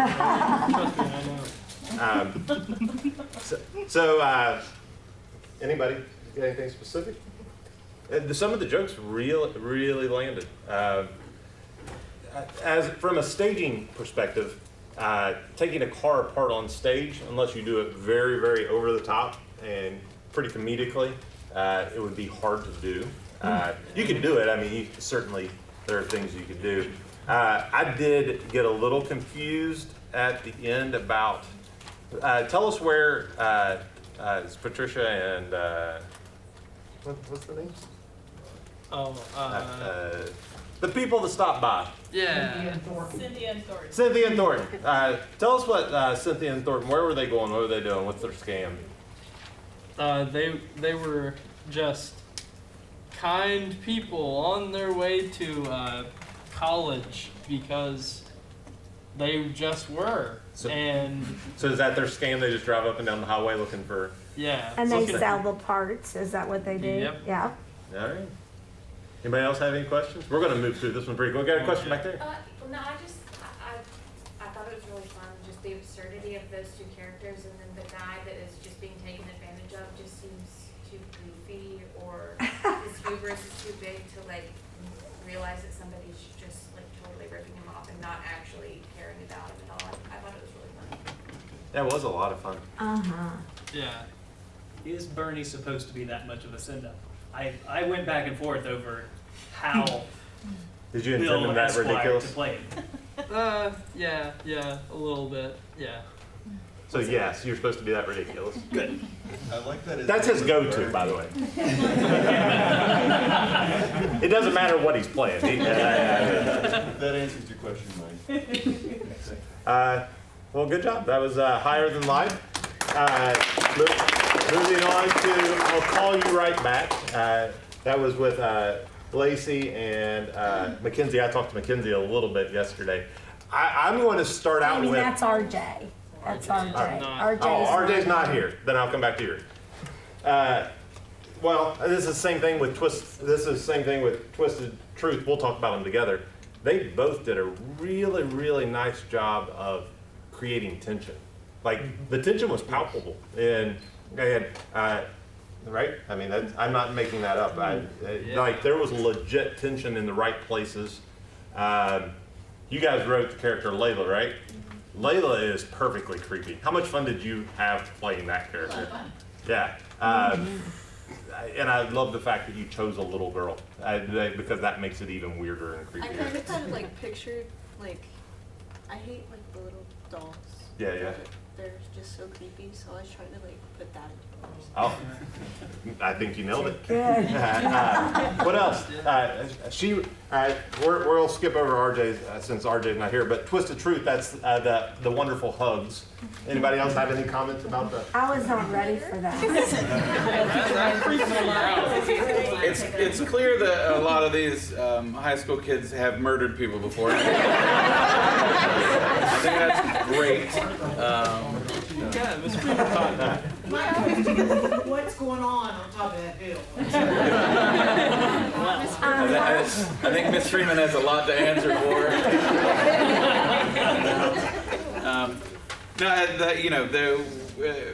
We're all brought up on this procedural television at this point, right? Like CSI and Criminal Minds and all these shows, and so when we're left to our own devices, we watch them over and over. I'm a huge Criminal Minds fan myself, and it's nice to it's nice. You hear it out loud and you think, boy, there's something really wrong with these people. But we watch them all the time. But we watch them all the time, and it's absolutely like it's bankable money. Like writing this kind of stuff is it sells, frankly, and it takes all kinds, and there's not everything can be happy and silly and whatever all the time. There's plenty of space for that too, but writing things like this, especially writing a thriller that is, especially at this age, quite frankly, that makes you wonder what's going to happen, is great. I think that's some strong writing. If we were, if I had to be critical, which I do, because that's what she's going to do on whenever she gets back to school anyway. If I were putting this on stage, other than the first one, they'd be almost impossible to actually just put on stage. I could see them all as short films, like a real quick, like a YouTube. Grab your cell phone and make this movie happen. Like that, you really should. The platform exists now, so you can do things like that. So you have a script now, and that's often the hardest part. Grab your cell phone, or whatever, if you have a camera, put it together. It doesn't have to be Blair Witch proved that you don't have to have the best cinematography in the world, although you cannot undervalue the importance of an amazing cinematographer. Hire more cinematographers. Give them all the money, especially if their name's Todd Gilpin. Thanks, Todd. We'll get you a script by May.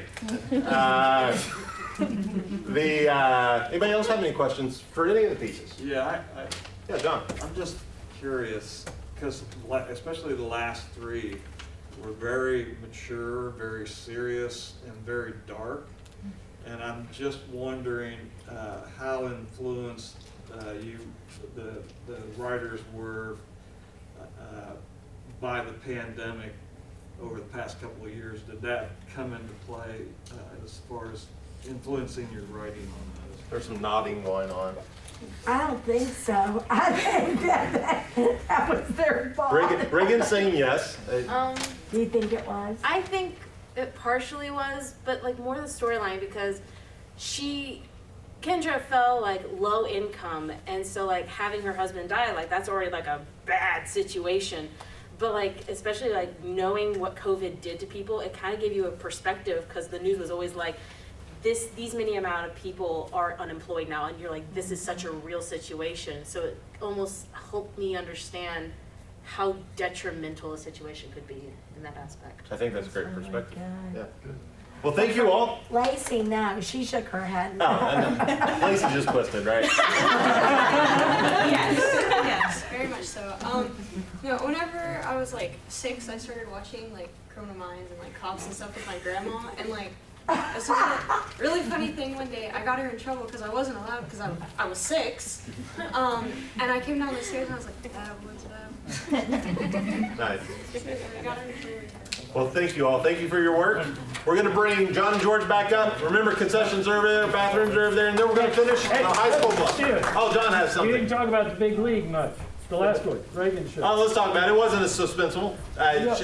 You have something? Well, no, I mean, we just, we glazed. I thought again, that's a short film, and I thought that personally, that's a real character. Like you're right, that's absolutely a real character, and I think everybody did a good job of raising the stakes. Whether it is you're getting ready to get murdered or your son's really sick, because we don't always act the way we should when things are stressful. So I think that demonstrated that really, really well. I do think, as someone who read it and was in it, I thought that the name Major League and the Big League, and you established the kid as a baseball player, and you also established that the nurse had dreams of being a baseball player.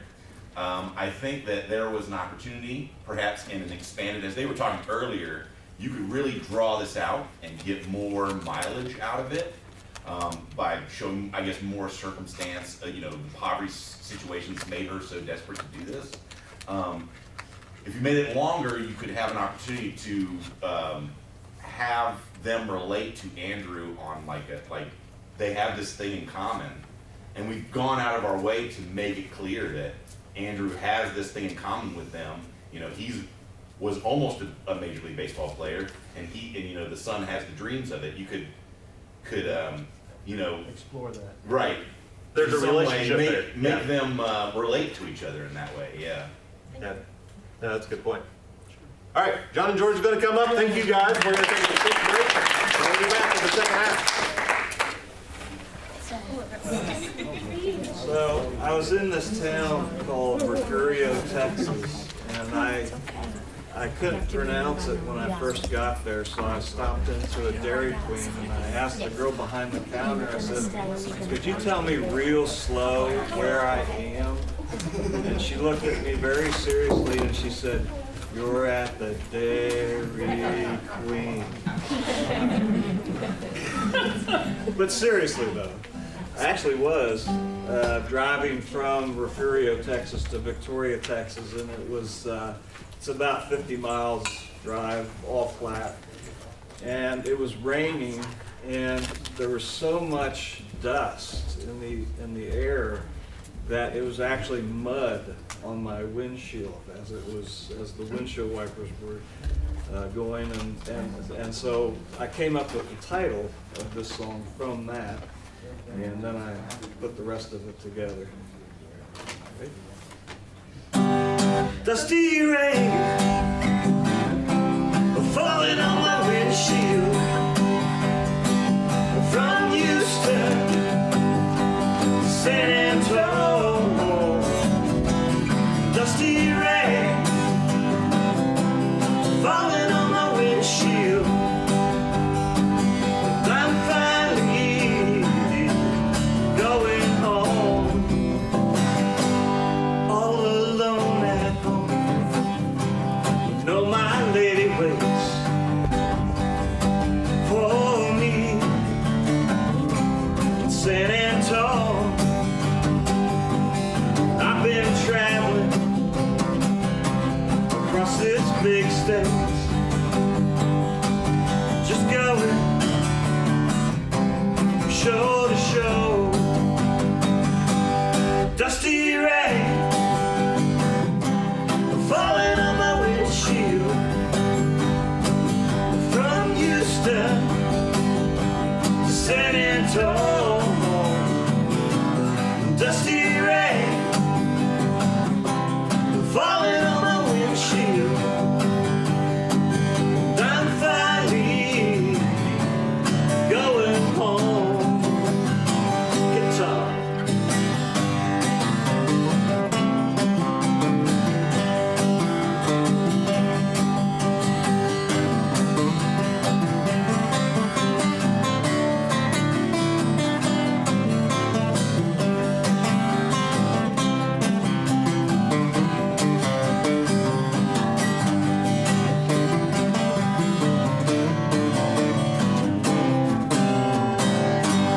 Dusty rain falling on my windshield from Houston to San Antonio. Dusty rain, yeah, falling on my windshield. And I'm finally going home. No, this is my last chance for me to go. If I want to keep a happy home, so I am traveling through this dusty rain. Yes, I'm going back to San Antonio. Dusty rain falling on my windshield from Houston to San Antonio. Dusty rain, yeah, falling on my windshield. And I'm finally going home. Dusty rain.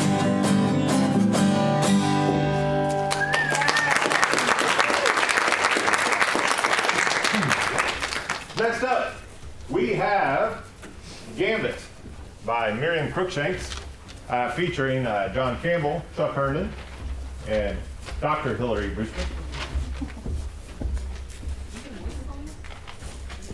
Yep, that's it. That's it. Is this Gambit? Yeah. This is Gambit. Oh, and Yeah, I the officer played by her. And I Why thought is it that fade was line? I'm the stage director, right? You are. You are stage director. Yes. I'm clearly paying attention to everybody.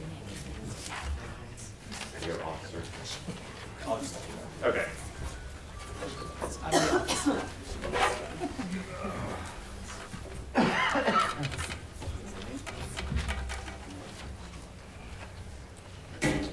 Yep. Okay. Lights rise on center stage. A confinement center dressed with a table. Nicholas sits at a two-seat table awaiting his guest. On the table, 2 plates await as well as a journal. Adrian enters from stage right. Nicholas stands politely, offering his hand forward.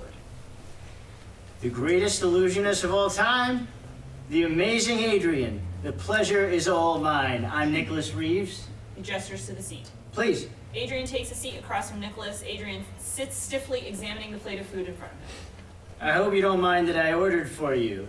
There's the lamb, and those right there are the melted onions, and that's the wedge salad topped with pistachio and pomegranates. Adrian picks up his fork, prodding slightly at the salad as Nicholas remains attentive. A beat of silence. If it's not right, we'll send it back to the kitchen. It's fine. Is this from the place on 22nd Street? The bistro. That's the one. I figured you would recognize it. I had to pull strings to get Officer Brody to allow this in. Speaking of, is he... Right behind that door. Can you invite him in here?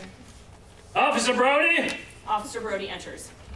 I brought only the best for Adrian, but he cannot eat with the restraints. I apologize, Mr. Reeves. Officer Brody undoes the restraints around Adrian's hand. Undoes the restraints around Adrian's hand. Adrian lifts his hands to the table from around his back. There. That's much better. That's all. Thank you. Officer Brody exits. Hopefully the lamb isn't cold by now. The draft in here is awful. It's fine. The draft isn't bothering me. Well, you must be used to the draft by now, right? This is your 15 of a 70-year sentence? Right. What's with the lamb? Is it paprika? It's wonderful. Yes, excellent. That's excellent, because I read once you love lamb. Did you? It was published in the Saturday print of some magazine when you were still practicing magic. That article was running the year you first came up with the whole routine where you fire the pistol at the audience member and the bullet went through them. That was my favorite. Adrian's eyes cast to Nicholas. If you're treating me to this lunch, expecting me to reveal all, you should forget it. No. What? No. You want money? A stage or agent? None of that. I'm just a fan, really. I always watch your spot on the TV on Saturday mornings. I bought the cape and the magician's wand for my 7th birthday, and then for Christmas, my mom gave me a lunchbox with your face on it. It was the one with the wand as the handle. That's real nice. Listen, I'm not just a fan. Nicholas Reeves, writer for the New York Times. I sent a letter to Officer Brody about this lunch, which you evidently didn't get. Brody briefly mentioned a lunch. He told me you were a businessman with an offer, a proposal, right? Not a businessman, no. I covered your story in the paper 15 years ago. I illustrated the trial and published the one cartoon. The one where I escaped the padlocks. Yeah, that one. I saw it. I hoped you'd read it. Yeah, it was stupid. You can't escape a padlock with a toothpick. Nicholas deflates. So you're not interested in money, an agent, or buying a routine? No. What is it you're after? I'm not making promises about anything sales-wise. I'm not looking to buy anything from you. I was told you agreed to hear my proposition. And I did.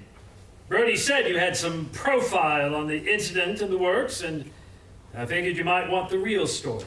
Real story? You think I killed that assistant? No. It was a misconception.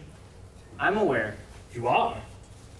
I followed up the cartoon with an illustrated panel covering the night of the incident since I had been in the audience.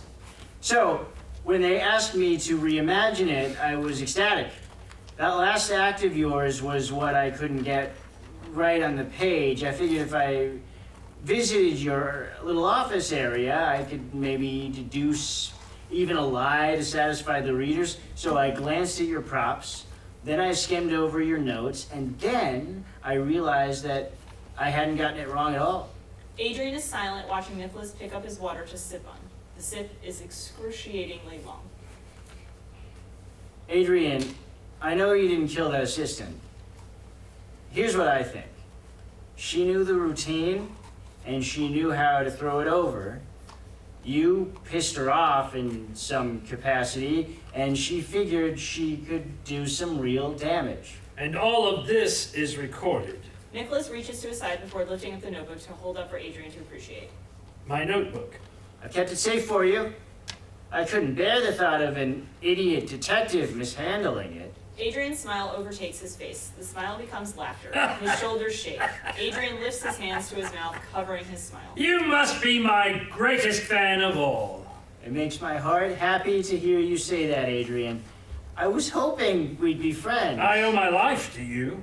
I don't say that. Come on, you inspire me. Adrian reaches forward for the book over the table. Nicholas pulls back, holding the book to the right of his head. The book is no longer reachable for Adrian as he sits back in his seat slightly. May I see it? No. Who knows of this journal? I do. And nobody else? Not yet.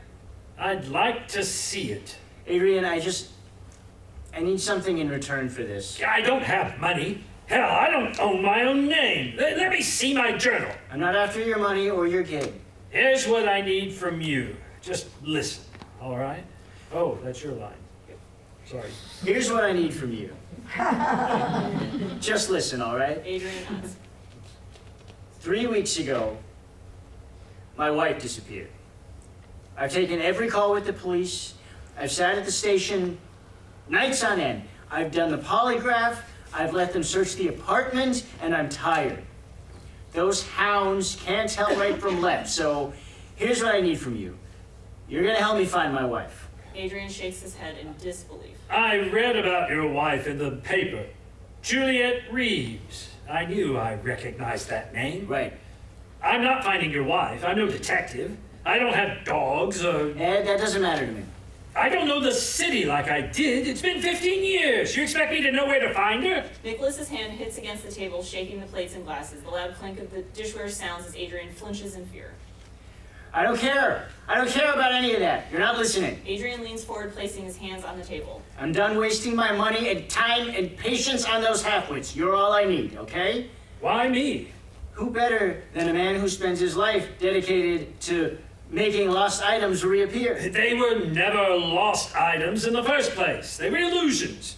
None of it was real. You're telling me what I already know. Look, she's not really missing. She's misplaced. Stolen. Let me get this straight. You want me to figure out where she's been and where she's headed. And then what? Nicholas lifts the journal. And then I hand over this. Adrian nods in understanding. What happens if she's dead? She's not. Well, how can you be so sure if you haven't seen her in 3 weeks? The paper said she was disturbed, right? No, she stole something of mine. That's not what I need your focus on.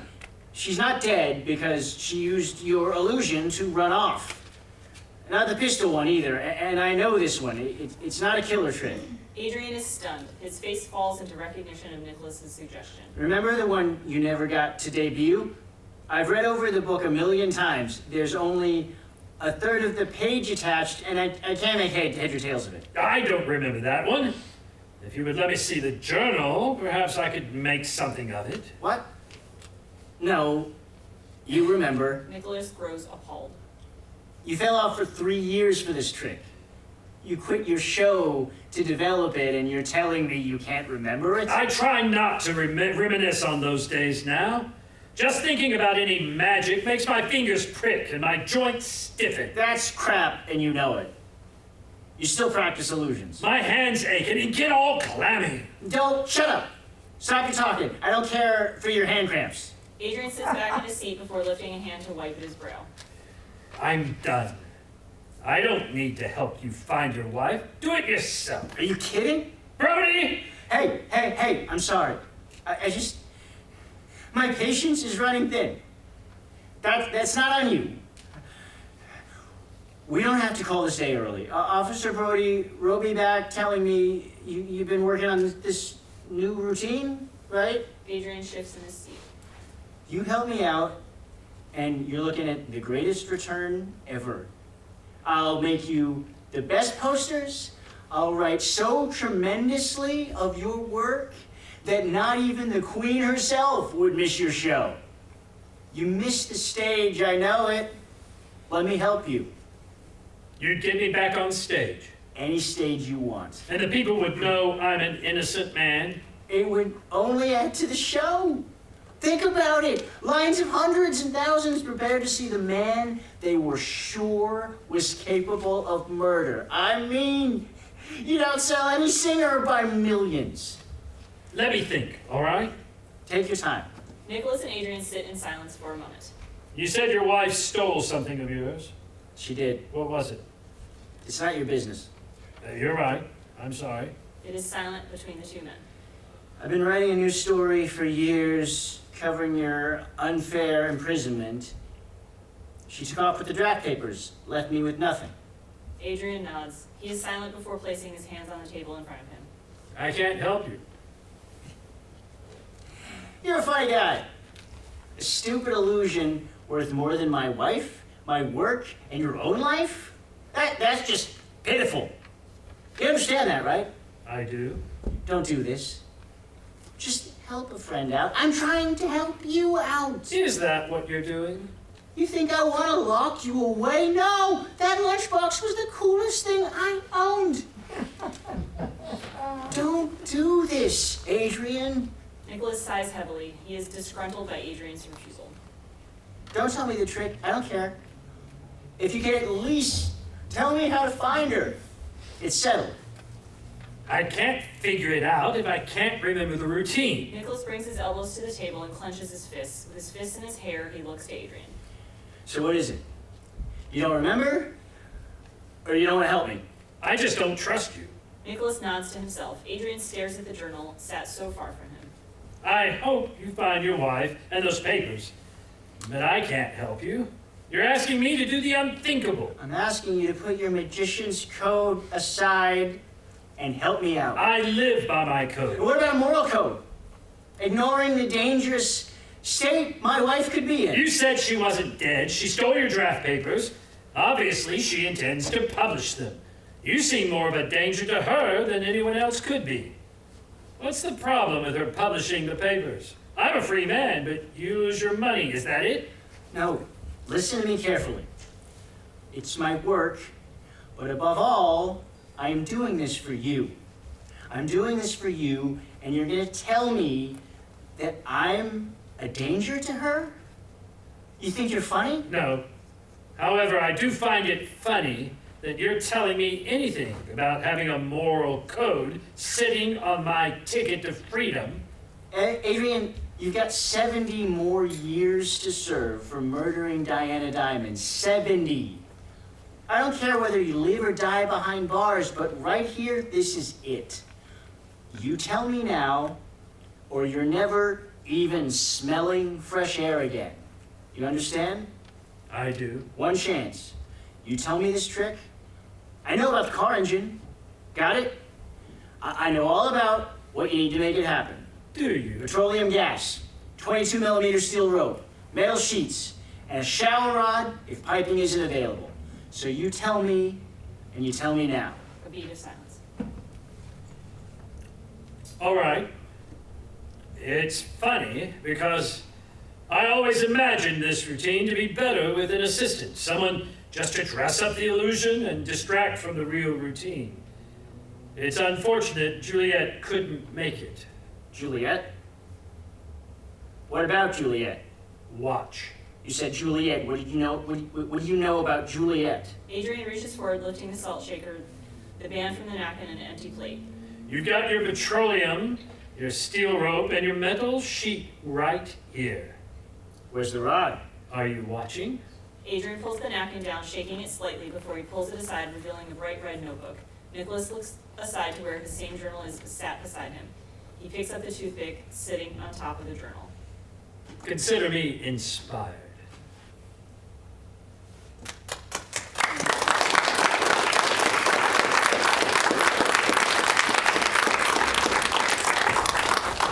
Next up, we have Nora and Gregory by Lily Browning, Julianne Ross, and Riley France.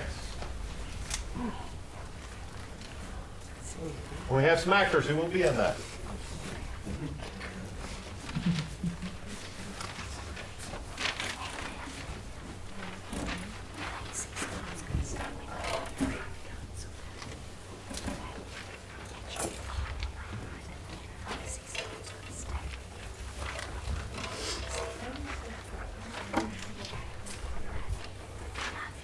Joanna.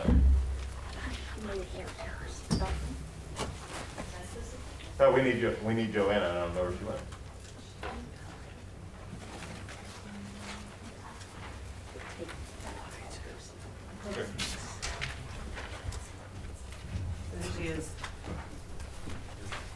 We got her.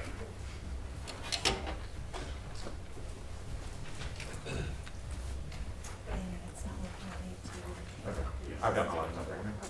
Wait a second. Well, we can share this one too, because I've got, that's amazing. She's one. Are you sure Sunday hasn't changed? I don't think, I don't know. Oh, there's one. Nora and Gregory.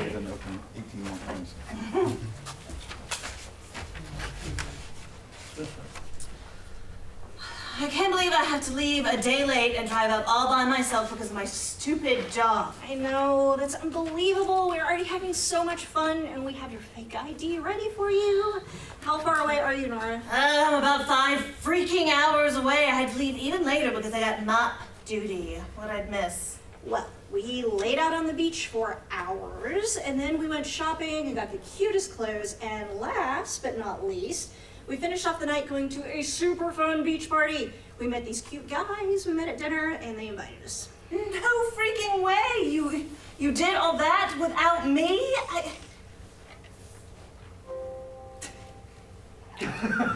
I'm so jealous. I can't wait to party it up. Oh my God, my check engine light just came on. Hopefully it's nothing major. Hello? Hello? Nora? Nora, are you still there? I can't hear anything. Call failed? Oh my God. I'm gonna pull over and try to find a signal. Nora steps out of her car and walks around for a while with her phone to try and find signal, visibly frustrated. It's freezing out here. I give up. I'll just keep driving, I guess. Nora gets back into her car and tries to start the engine, but it just makes a strange noise. Oh, come on, start, you dumb thing. This can't be happening right now. What is my life? Nora steps out of the car to check the hood. A creepy, beat-up old truck rattles by slowly until it pulls over beside Nora's car. A normal, middle-aged man steps out of the truck in a southern accent. Hey, sugar, you having some car trouble there? Oh my God, I thought I was gonna die out here. My car won't start and I couldn't get cell signal. Oh, well, my name is Gregory, but anyone with as pretty a face as you can call me Greg. What do you think seems to be the issue? I'm Nora, by the way, and I don't know what's wrong. Everything seems fine under the hood, but how would I know? Well, let me take a look under there, darling. Greg looks under the hood. We hear loud bangs and crashes. Oh my God, what are you doing under there? It sounds like you're making things worse. No, sugar. I was a mechanic for years, but then this young, pretty face came by one day and I fell in love. So when she would come into the shop and I would purposely make her car worse so I could see that pretty face day after day after day. Why on earth would you do that? That is no way to get a girl fall in love with you, goofball, especially when you're all dirty and smell like grease. Well, I suppose you're right. It didn't really work out. Nobody has seen her since. How would you suggest I get a girl to fall for me? I don't know. Can you stop telling me your depressing life story and get back to fixing my car? I got you, sugar. Don't worry about a thing. Now, I think I found the problem, but it might take me a while. Let me just try to start the car again real quick. Nora steps into the car and starts the engine, and to her surprise, it starts. Great. I'll be back. I'm going to try and see if I can get cell signal so I can update my friend. Nora exits stage right. Greg pulls out a pocket knife and slashes Nora's tires. We hear a big pop. She's not going anywhere. Nora enters from stage left, frustrated. I still couldn't get a signal, but I'm just gonna drive to the nearest hotel or something since my car is not working. Oh, honey, looks like you got a flat tire here. Do you have a spare? A spare what? A spare tire, sweetie. Oh, well, I don't think I do. Well, you could always stay the night here if you like. I don't know. I just met you, and that's a very nice offer, but Don't worry, little lady. I mean, where else you going to go? It looks pretty cramped in there. Are you sure there's enough room? Of course there is. I gotta pull out the couch and you can have the bed. It's just one night. Okay. You convinced me, I guess. Also, I suppose this is really my only option. Great, sweetheart. Why don't you get some of your stuff and go get settled inside? Fine, whatever. I just want to get out of this cold. Nora lifts the trunk, grabs the bag, and exits stage left. Greg watches her walk away, turns to the audience, and makes a creepy smile. Then there's a blackout. Greg is now driving his truck with Nora in the passenger seat. I think I'm reading a different version. I think I am. What page are we on? 5. This doesn't have pages. There we go. So what kind of music do you listen to? No? That's what mine says. She's reading the one we got Sunday. We got a new one. Do we? This should be new. I think this is the new one. I don't have the new one then. Okay. Let's see. Where? A TV. Okay. So, yeah, I have a TV if you want to watch a movie or something like that. Do you have Netflix? No, but I got a DVD player and a couple of discs you could pop in. Oh, never mind then, I guess. So I think I'm gonna go to bed then. Oh, no, dear. You haven't gotten a full tour yet. It's pretty small in here. I think I've seen enough. You'll want to see, I promise. Nora's phone buzzes. Oh, I must have service again. I'm gonna call my friends to update them. They're probably pretty worried that I really need to get to bed. Greg grabs Nora's phone away and throws it out the window of the trailer. Oh my God, why would you do that? What is wrong with you? You don't need your friends, you have me now. What are you talking about? It can be just me and you now forever. You're insane. I'm getting out of here. Nora starts to try and open the door, but it is locked. You aren't going anywhere, we're in love. Nora continues to struggle with the door. Greg comes up behind her and slams her head against the door, knocking her unconscious. As Nora falls to the floor, the stage fades to black. Scene changes to Nora sitting in a lone chair, still unconscious, as Greg stands behind her, spotlight on them. Wow, you smell amazing. What are you doing and where am I? Don't worry, you are just in my special room until you realize your love for me. I will never love you. Why is it so dark in here? I need to get out of here. Stop being so darn stubborn. Polite ladies shouldn't raise their voices at their men. Nora finally comes to a realization. Oh, well, to make it up to you, I have some chocolate in my bag. If you let me go get it, we can share it together. That's perfect. But I'll go get it. Be back in a jiffy, honey. Greg exits stage left. Nora now alone, talking to herself while trying to untie herself. I've got to get out of here. Nora finally loosens the ties and escapes. She runs off stage left. Blackout. Help me, please! Somebody help me! Blackout. A reporter with a microphone in her stage right. A single spotlight is on them. A young girl, let's try that again. A young girl, Nora Watson, escaped a kidnapping and was survivor of a terrifying attack. Late last night, Miss Watson was heading up to Miami Beach for some spring break fun, but her trip took a tragic turn. Gregory Snell, a 42-year-old man, has been arrested. It has been discovered that Mr. Snell was involved in 3 other kidnappings and 1 homicide just this year. Miss Watson is home safely with her family now, and the 3 other girls found in Mr. Snell's home were reunited with their families today. A truly happy ending to a horrifying series of events.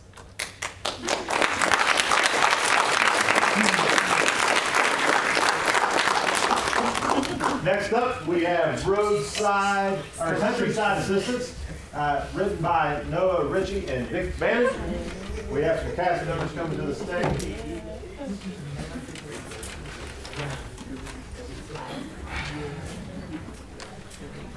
Here you go, regular guy. Here you go. Oh, you old man's good. Old man's good. All right.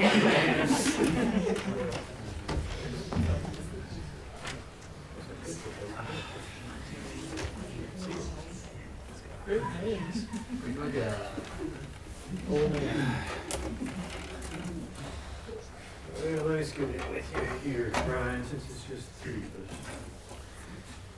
You can make it if you try. Yeah, let's just put it in. We'll make it. It's an early morning on the side of a highway. Regular guy is by his car, downright, in the breakdown lane. Regular guy is a man in his mid to late 30s, short hair and well dressed. His car is not running, a thin bit of smoke leaving the hood. There's a guardrail upstage of his car. In front of his car is a rusty truck, headlights on, with the old man inside. Regular guy is on the phone with roadside assistance. Come on, come on. Roadside assistance picks up.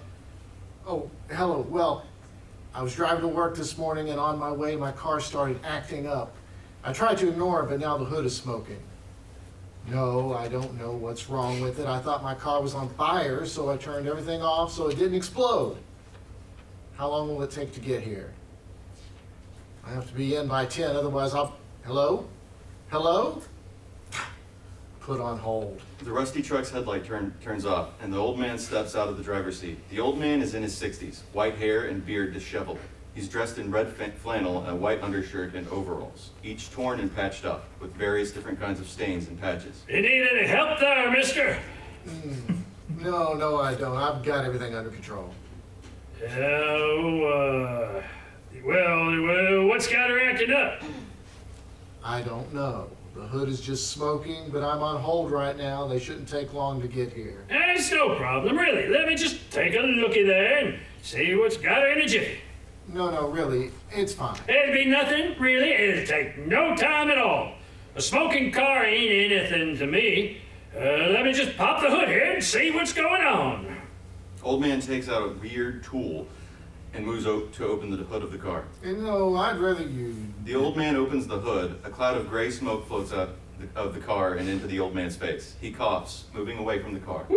You're smoking more than Pete Paul watching the Sunday game. The old man waves his hand to clear the smoke. Oh, go ahead. Get the toolbox out of the truck. Regular guy reluctantly walks to the passenger's side of the truck and rifles through the floor and picks up a mouth harp. What on earth is this? Well, that's my mouth harp. I play it when I'm bored, and it makes a funky sound. Give it a try if you'd like. I'm good, thanks. Well, that's too bad. It's a nice little twang sound. Regular guy sets the mouth harp back down on the floor. Regular guy finds a door stopper, a springy kind. He bends the spring back, lets it spring forward, and sets it aside. The old man takes the belt out of the car, holding it up to examine. You know the last time when you replaced the belt? I think sometime last year. The car is relatively new. I just got it 2 years ago. Could be the dipstick. The what? Ah, here it is. The old man pulls the dipstick out of the car and checks the oil. Regular guy picks up a potato masher, confused, and sets it back down. Nope, not the oil. Regular guy sifts through more stuff in the car. He picks up a rubber duck. Why do you have a rubber duck? Oh, that's my little buddy. His name's Billy. Regular guy sets the duck aside and sifts through the other things in the car. He finds a boppet, questions it silently, then gets out of the car to ask his question. Is this a boppet? Oh, did you find my little doohickey? Why do you have a boppet? Me and my grandson love to play with it. Old man takes the boppet from regular guy and starts to play with it. After a while, the old man purposely messes up. Can't get higher than the kiddo's score. Worked real hard to get it. Where'd you say the toolbox was? In the back. Regular guy and the old man move to the back of the truck. Regular guy steps onto the truck.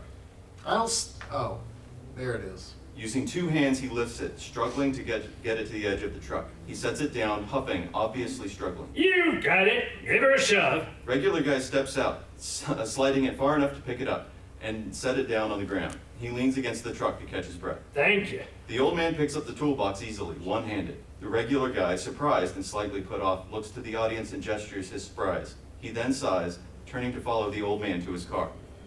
What do you need out of it anyway? Oh, I just need my doodle bobber. Doodle bobber? Yeah, this little guy right here. The old man pulled a crudely made tool that is mildly rusty and is held together with duct tape. Feel free to make the tools look as ridiculous as possible. Whoa.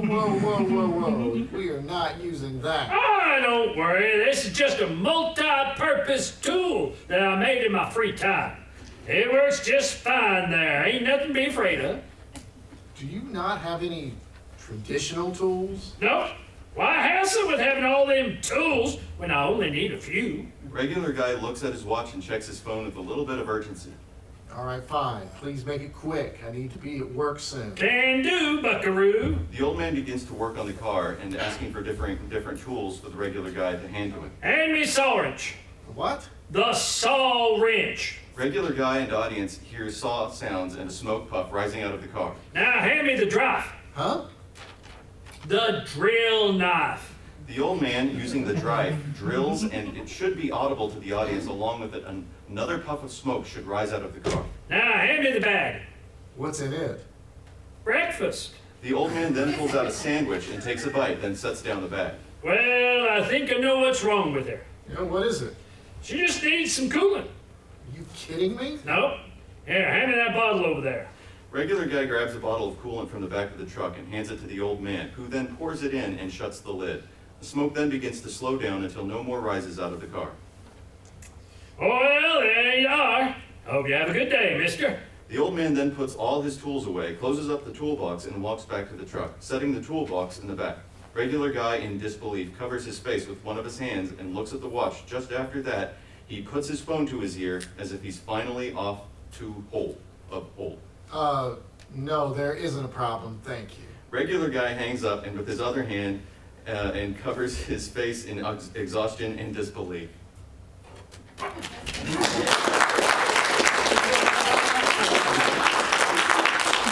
Next up, we have Dilemma at the Cinema by Ella Adkins, Miah, Ashworth, and Brynda Christopher.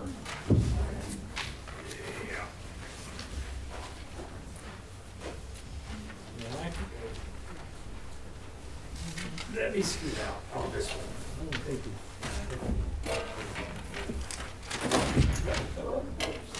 Just dancing over here. Oh, sorry. I'm sure.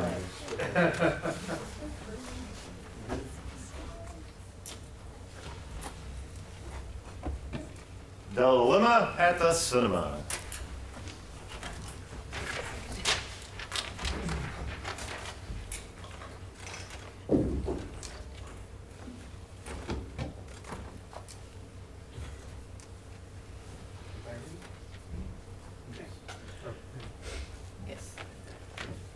The daughter and mom are walking on stage after seeing a movie. That was such an amazing movie. I love Tom Holland. He is the best Spider-Man. Well, he's not all that great. How dare you? Let's just sign our car. It's cold out. They started looking for the car. I found it.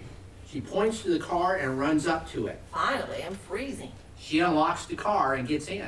Hurry up and start the car. It is cold here. Dang it. What happened, Mom? Car's not working. No, I'm so cold and I want to go to sleep. I know. Someone knocks on the window. The mom opens the door to talk to them. You ladies need any help? Oh, please, if you don't mind. Takes the place of the mom in the car and tries again. Shoot, let me look under the hood. They pop the hood of the car and the guy looks around. It looks like the battery is busted. Oh, no. Do I need a new battery or a new car? Sorry, I just don't know anything about cars. No worries, just a new battery. Let's call a tow truck. While this is all happening, the daughter is still in the car, now huddled in a blanket, almost asleep. We shouldn't wake her. I'll call them. Will you stay? I mean, it's kind of scary out here. Of course. Oh, thank you. She takes her phone out and calls the tow company. While she is on the phone, the stranger looks around the back seat suspiciously. Hi, I'm calling from West Small Garage, and I have a dead car battery. How soon can a tow truck be here? 20 minutes? Great, thank you. You want to wait out here and talk before they come? Sure, it's fine with me. We'll just let her sleep in peace. What movie did you see? We watched No Way Home. My daughter is in love with Tom Holland. Every movie he is in, she must see. I feel like all teens are in love with him these days. That's true. I only saw teenage girls there. What are you doing at the movie theater? Oh, you know, just watching a movie. What movie? Free Guy with Ryan Reynolds. Oh, I heard that was a good movie. So what do you do for a living? I'm an engineer, have been for the last 25 years. Wow, really? Haven't seen too many female engineers lately. Yeah, I believe that. I was the only girl in my major. They even told us that hardly any of us would get a job in that field. I guess I got lucky. I don't think it's luck. You worked hard and it clearly paid off. Thank you. What do you do? I worked in my father's construction company all my life, even started right after high school. After he died, I inherited the company, and I didn't have the business skills like him. It went right down the drain. I'm so sorry about your father and your job. Thank you. I appreciate it. Hopefully one day I can save enough money to go back to school, learn some financial skills, and rebuild the business. Sounds like a great idea. You've got a good head on your shoulders. What's that noise? Do you see anyone? I do not see anyone. I'll go out and look. They look around, and the daughter had finally awakened from her nap and they get out of the car. The stranger quickly and quietly runs away. I don't see anything. Well, what are you guys doing out here? It is freezing. And did you find out what happened with the car? Sweetie, I had to call a tow truck because he said our car battery was busted. Mom, there is no one there. Oh. Well, he must be looking for the sound we heard. Okay, Mom, but come back to the car. They go back to the car. So who was the guy? I don't know. I guess he just wanted to help us. The tow trucks arrive. Finally, it's here. I'm gonna go home. What seems to be the problem? My battery is dead. The tow man sighs and investigates the hood. Oh, no, ma'am. Your battery's in good condition. The wire's messed up. I can fix it right here. We take cash or card. I'll pay with my card. Can you get my purse in the back seat? The daughter gets the purse and hands it to her mom. She begins to look through it. Now, it should be here somewhere. She sees everything has been taken, then looks at her daughter. Sweetie, can you give me my wallet back? I don't have your wallet. Oh, my goodness. That guy, he just took all my money. Why would he do that? Well, give us your number and we'll call you for the bill and get all that sorted out. He leaves. I can't believe this. Call your father. Let's go home. They leave.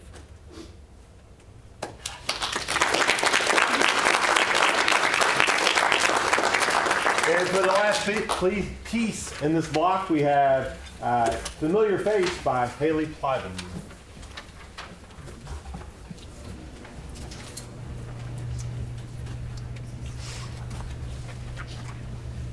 Do you guys want to sit next to each other for the rummy pick? Here, I'll sit up for you.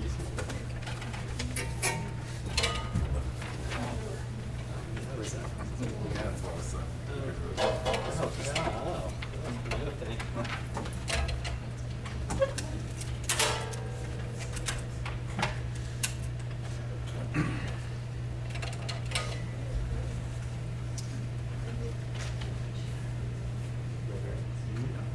A familiar face. A man, Henry, is seen sitting in a car. He is frustrated and trying to start the car, turning the key and starting to back up when a noise is heard. He stops and gets out, crouches down beside the car before getting up, mumbling and slightly pacing. It's flat. Oh God, what am I gonna do? They get to the party at 11:30 and it's already 10:57. No, I promised her I would come today. Henry is pacing a bit, trying to think of what to do. Of all the days the parking lot's empty, it must be when some idiot puts a glass bottle on the road. From offstage, thunder is heard. Great, now it's raining and I'm gonna be late. Henry gets his phone out before putting it away. No bars. Storm must have knocked out all the cell towers. Henry gets back in his car and sighs. What am I gonna do? There's only a few cars in this stupid parking lot. Oh, someone's coming out of the store. Maybe they can help me. Henry gets back out of the car and starts making his way toward the person. Hey, can you help me? I got a flat and I don't have any way to get out of here and I had to get downtown by 11:30. Oh, sure I can. Just give me a sec, okay? Marcus makes his way to where Henry is, but pauses. Henry? Marcus? What are you doing here? Oh, I was just doing some shopping. He motions to the cart that is behind him. I see, you doing good, man? Haven't seen you in a while. Yeah, I'm okay. You said you had a flat? Yes, I do, but it's okay. I can wait for someone else. No, it's fine. I don't really mind. Okay. My car's over here. I could tell. It's the same one you had 2 years ago. Haha, yeah, haven't gotten rid of it yet. I get it. It has a lot of memories in it. Henry gestures to the wheel of the car. Here is the infamous tire. Let's have a look. Marcus crouches down to examine the tires before sighing. There's some good news and some bad news. Can I hear the bad news first? Sure. Bad news is you're gonna have to get the tire changed before you can go anywhere. Henry groans and semi-face palms. But the good news is that if you want, I can drive you where you need to go, and then you can call a tow truck once you get there. I'll go back to the car and wait for it to get there. You don't have to do that for me, Marcus. I never said I was doing it for you. I could just be doing it because I saw a person in need. It just so happens that the person was you. There's an awkward pause where Marcus starts to walk back to his car before slightly turning back. Are you coming or not? I don't have all day, you know, and neither do you. Yeah. Give me a sec. Henry collects his things and follows Marcus, and they both get in Marcus's car. So where am I taking you? Oh, you remember Roxy, right? Of course I remember Roxy. We've been friends since like 8th grade. She was the one that introduced us in the first place. Oh, yeah. I forgot about that. I figured, but anyways, where is she? Oh, she is at that bar on Fairfield, the fancy one.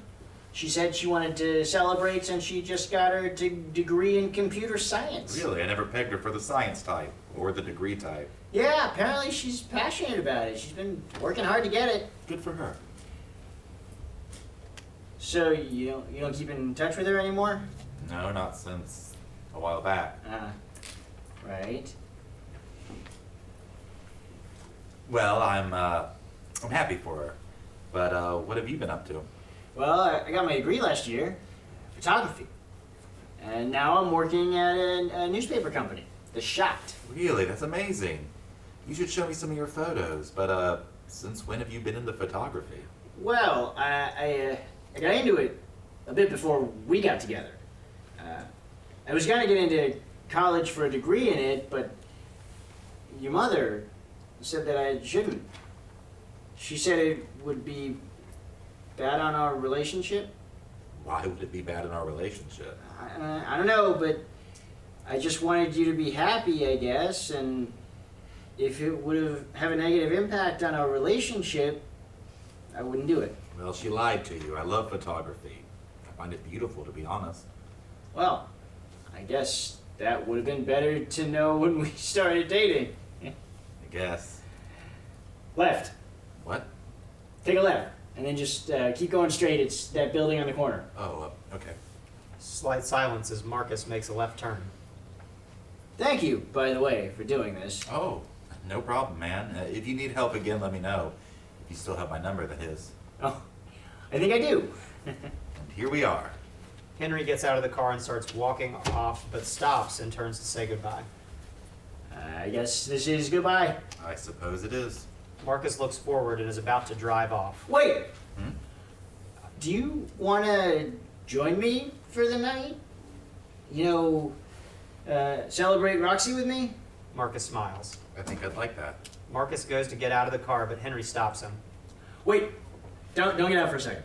Henry goes to the other side of the car and opens the door for Marcus before chuckling. Thank you, monsieur. You're very welcome. They both start to walk off stage. Oh yeah, before we go in, I need to call about my car. Are you sure? It's pretty cold outside. Why don't we go in first and then you call them? Okay, Marcus. Let's go. They both walk off stage. Blackout.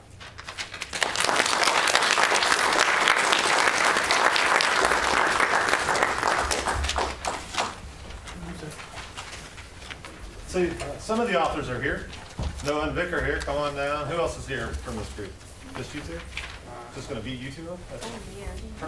Oh, yeah. Come on down. All right. We'll talk a little bit about all of it because we are recording the talkback. So we'll make sure that it's available so everybody can. This is we'll start with yours. This is Noah and Vic. They are the ones that rode Countryside Assistance. I think you guys appreciated that with the laughter a little bit. So what did you guys say? I thought it was hilarious. What else? Some technical difficulties. No, I wasn't there. So All good. We'll beat somebody else up about that. What did you guys say? That was pretty much a straight comedy, but there was still the you still built the tension in. Like he needed to get his car fixed, and still took us on a journey. One of the things that you see a lot with sketch comedy, the difference between a play and a skit, and we talked about this a little bit in class, is a skit will just be punchline, punchline, punchline, but you still had punchline, but you were taking it somewhere, right? You still needed to get the car fixed.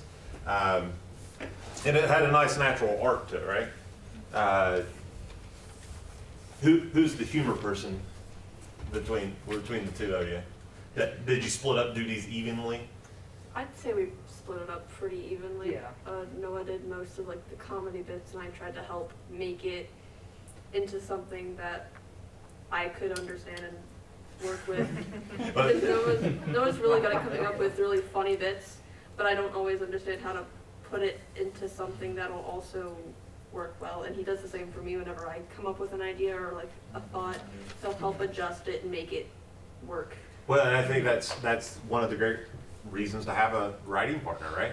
You get to listen to each other and you get to hear. When you guys paired up, I was like, oh, okay, that'll work. Like, because and for your class, most everybody did. I think everybody paired up in your class. So I think it made a big difference than being on your. I mean, you wrote on your own, right? Like it's a different environment.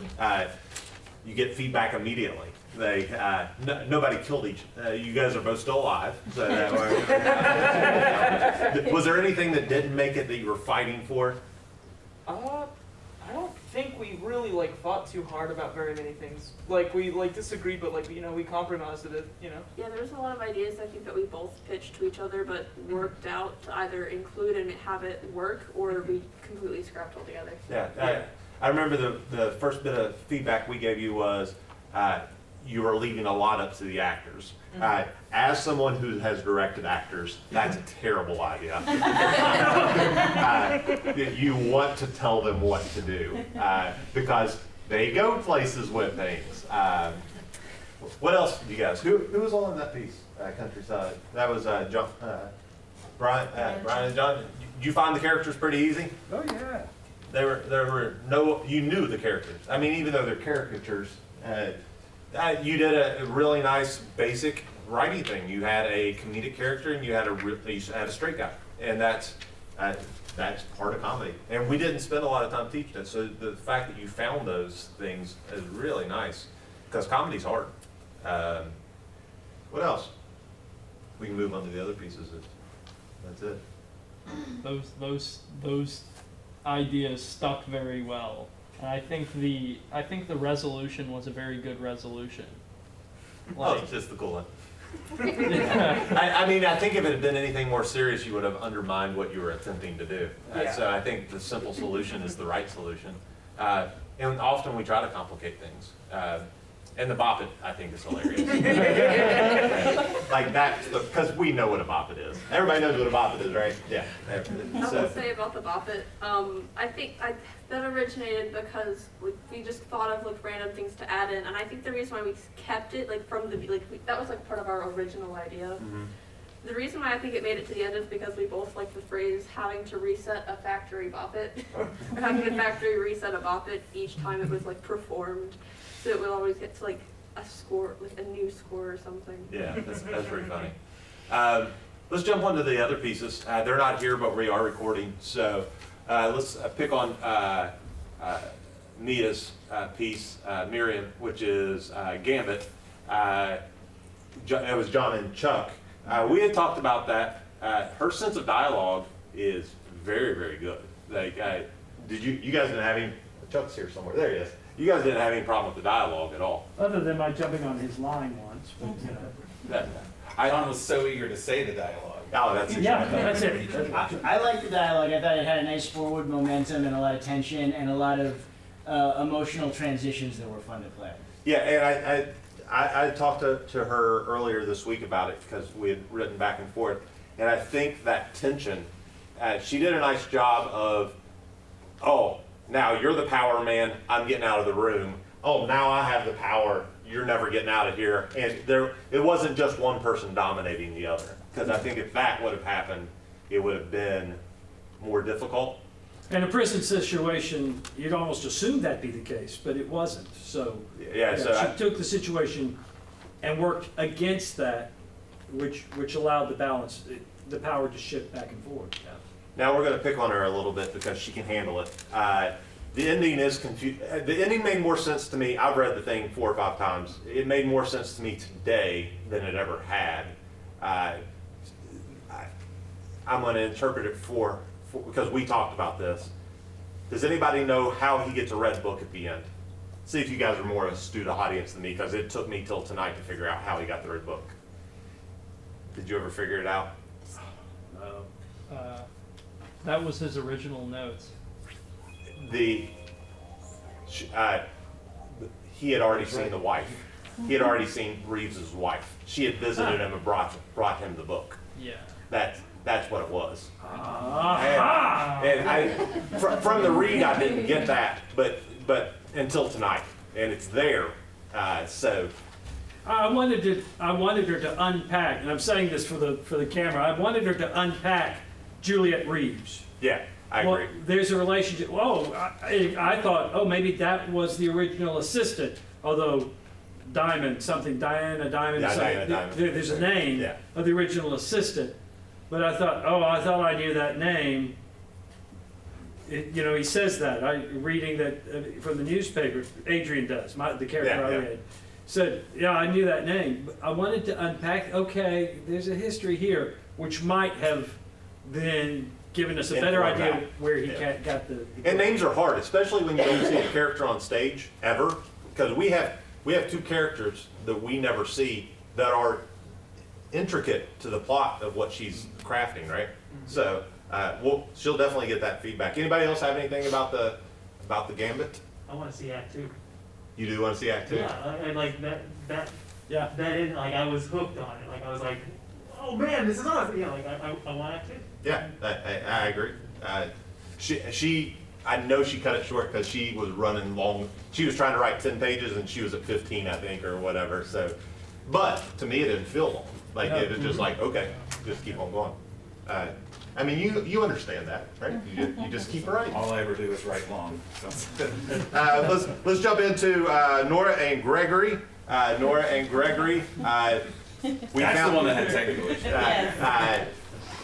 We got an updated draft sometime over the weekend, but we got into it. Nora, one of the things that she did, I'll tell you what she had done, is she had put them traveling in a car, had a whole iPod hookup thing. So there was like 4 locations in a 10-minute play, is what she did.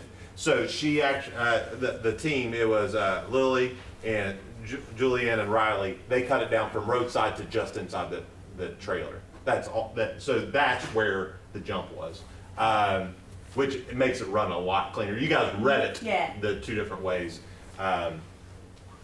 You found humor in it. Let's talk about the humor that you found. I think we're all powerless to Dylan's accent. Yeah, that's let's really Dylan part. Master of accent. Really a Dylan sugar part. baker accent. It's really, it's really what. He just read the stage description, right? Southern accent, yeah.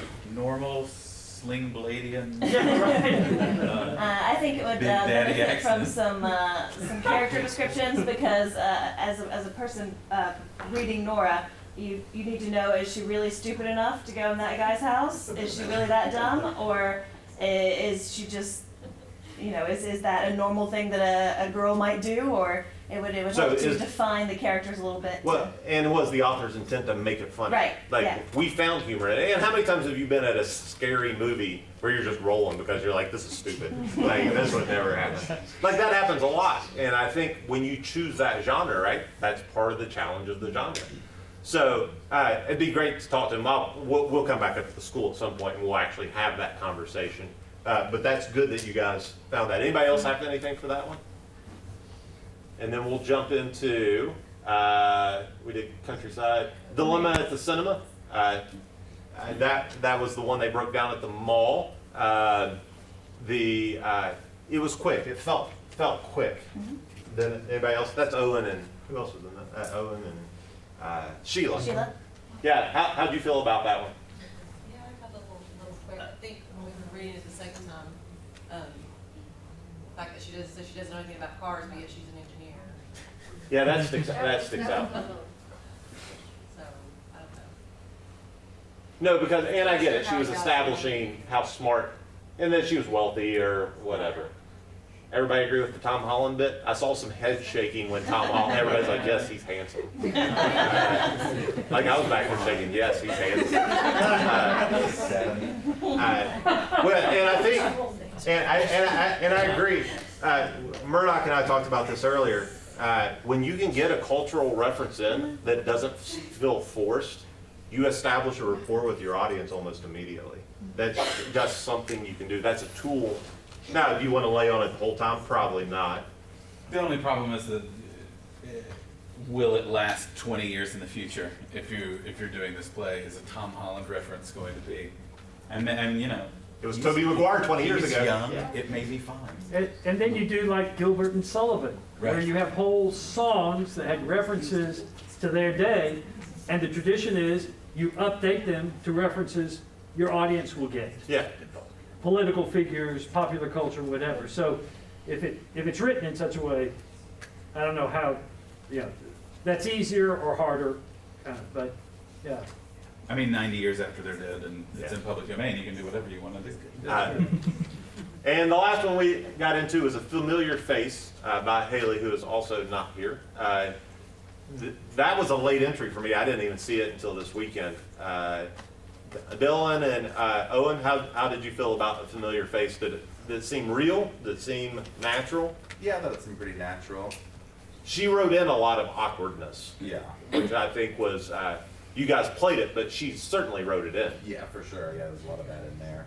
Another car breaking down, which makes me wonder if there was an auto repair class right before that. So I'm glad you bring up the point. Mike and I, when we taught the workshop, we wanted to have kind of a universal theme so you could tell the people that were in class that day and the ones that weren't in class that day. And the whole theme was your car doesn't work and you can't really use your cell phone to solve the problem. So now it all comes together. And somehow Miah turned that into an illusionist thing. Apparently the Skype session didn't work for her. So some people it drives to murder, some people.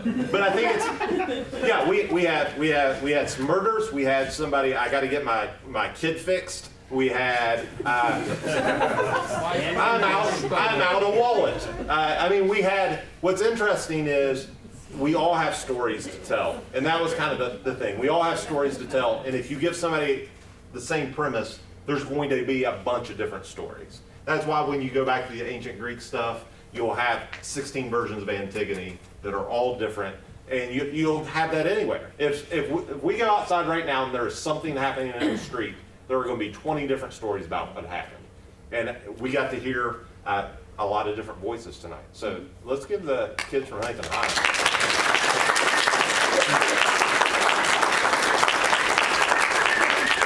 What's going to happen right now is John and George are going to play a song. Mike and I are going to go deliberate and pick a curator's choice for the evening. And it'll be a surprise what your prize is. And then we're going to come back and we're going to read Armaan Karimpour's one-act musical. Hit it! Kinley's. Well, before I talk about this song, I want to say I think that all the brilliant actors here should get a hand because they're doing all this and we don't have the luxury of the visual part of it. We're only getting the reads and they're just doing a magnificent, brilliant job.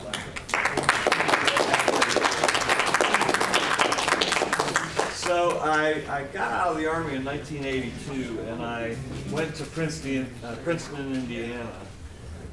Yeah, I know, I don't know why either.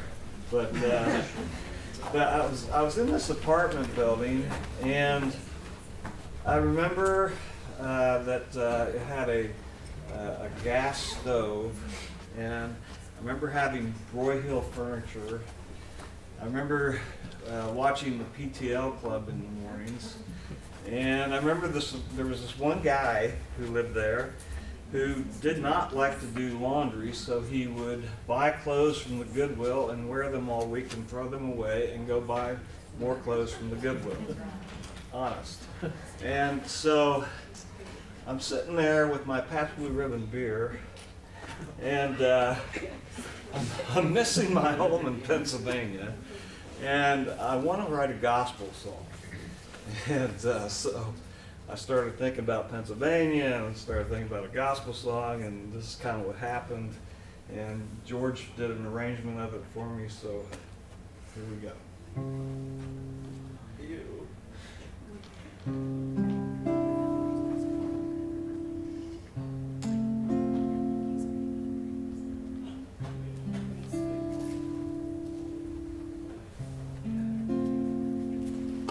As I walk through the mountains in the morning, listen to the birds while they sing, I feel the freshness of the breezes. It's a Pennsylvania morning in the spring, and I know the Lord had to make this country.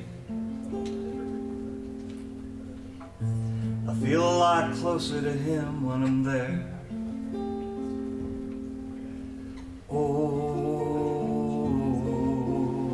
yes, Jesus cares.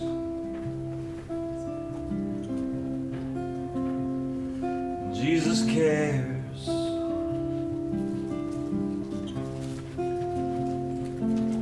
When I watch a Pennsylvania sunrise, see green fields glowing in the shade, I can feel Jesus walking with me,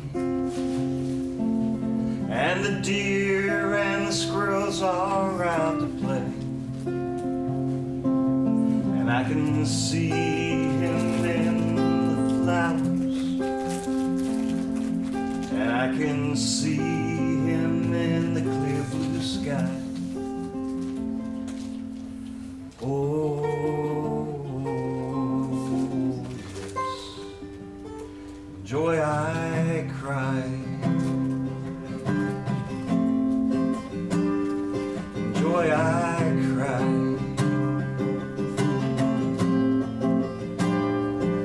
Now when Jesus returns for the second coming,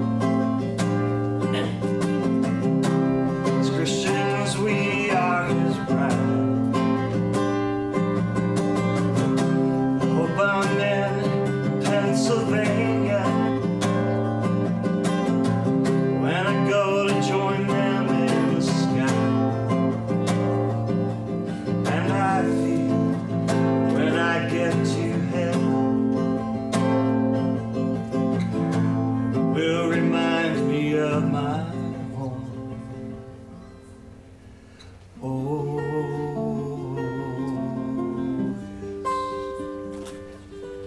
yes, take me home.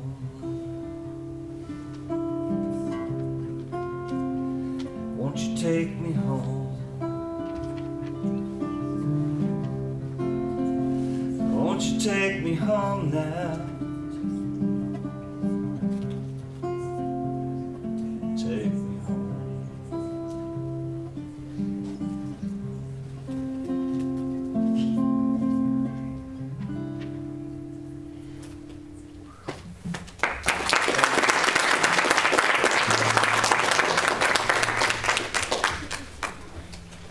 We have deliberated.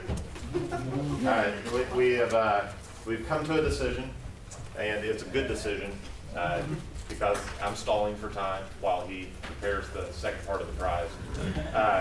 The fanciest part of the prize. The winner of this inaugural prize, the Curator's Choice Student Award, receives this bucket of candy that I found over there.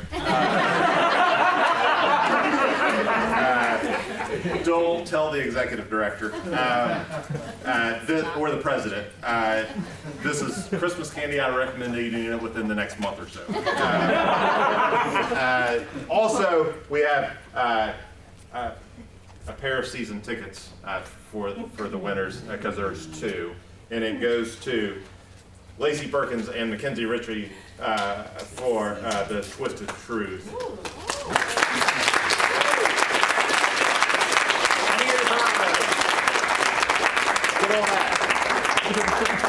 And you don't have to tell Makenzie you have a ticket because she didn't come. So you also don't have to tell her that there's candy. You guys can tell her if you want. Give her a hand one more time. If you're wondering which one that was, it was the one with the murder, and you guys laughed a little bit. Lots of hugging. It was really yeah, a lot of glittery hugging. Which that's fun to play. I want to see a lot of glitter hugs. I can't wait for the stage tech people that have to clean up glitter every now and then. Yeah. Next up, special treat of ours, somebody we've known for a million years.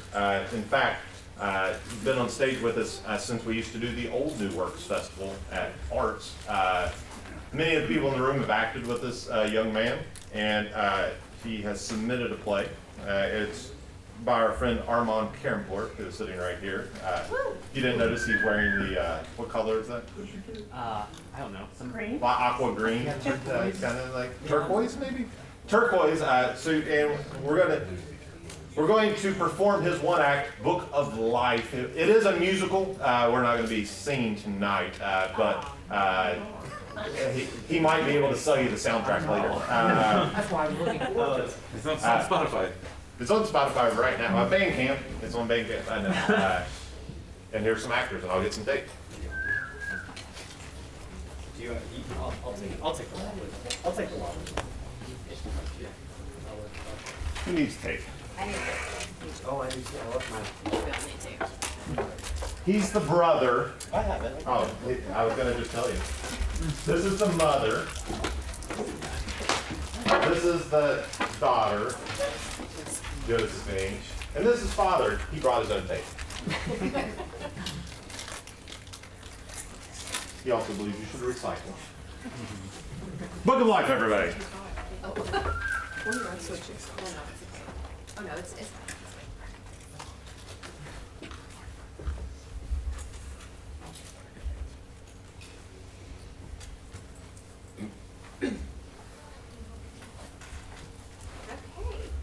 Scene 2, the Walker residence. Dining room and living room. Mother is preparing dinner. Characters: Josephine, Josephine's brother, Josephine's mother, Josephine's father. Father enters. Honey, I'm home. Hi, dearest. How was your day? It was well, dear. I surfed through the interwebs and made sure that there was no misinformation regarding the book online. Thankfully, I didn't have to deal with any trolls today. I'm so glad to hear that, dear. Are you ready for dinner? Is that even a question?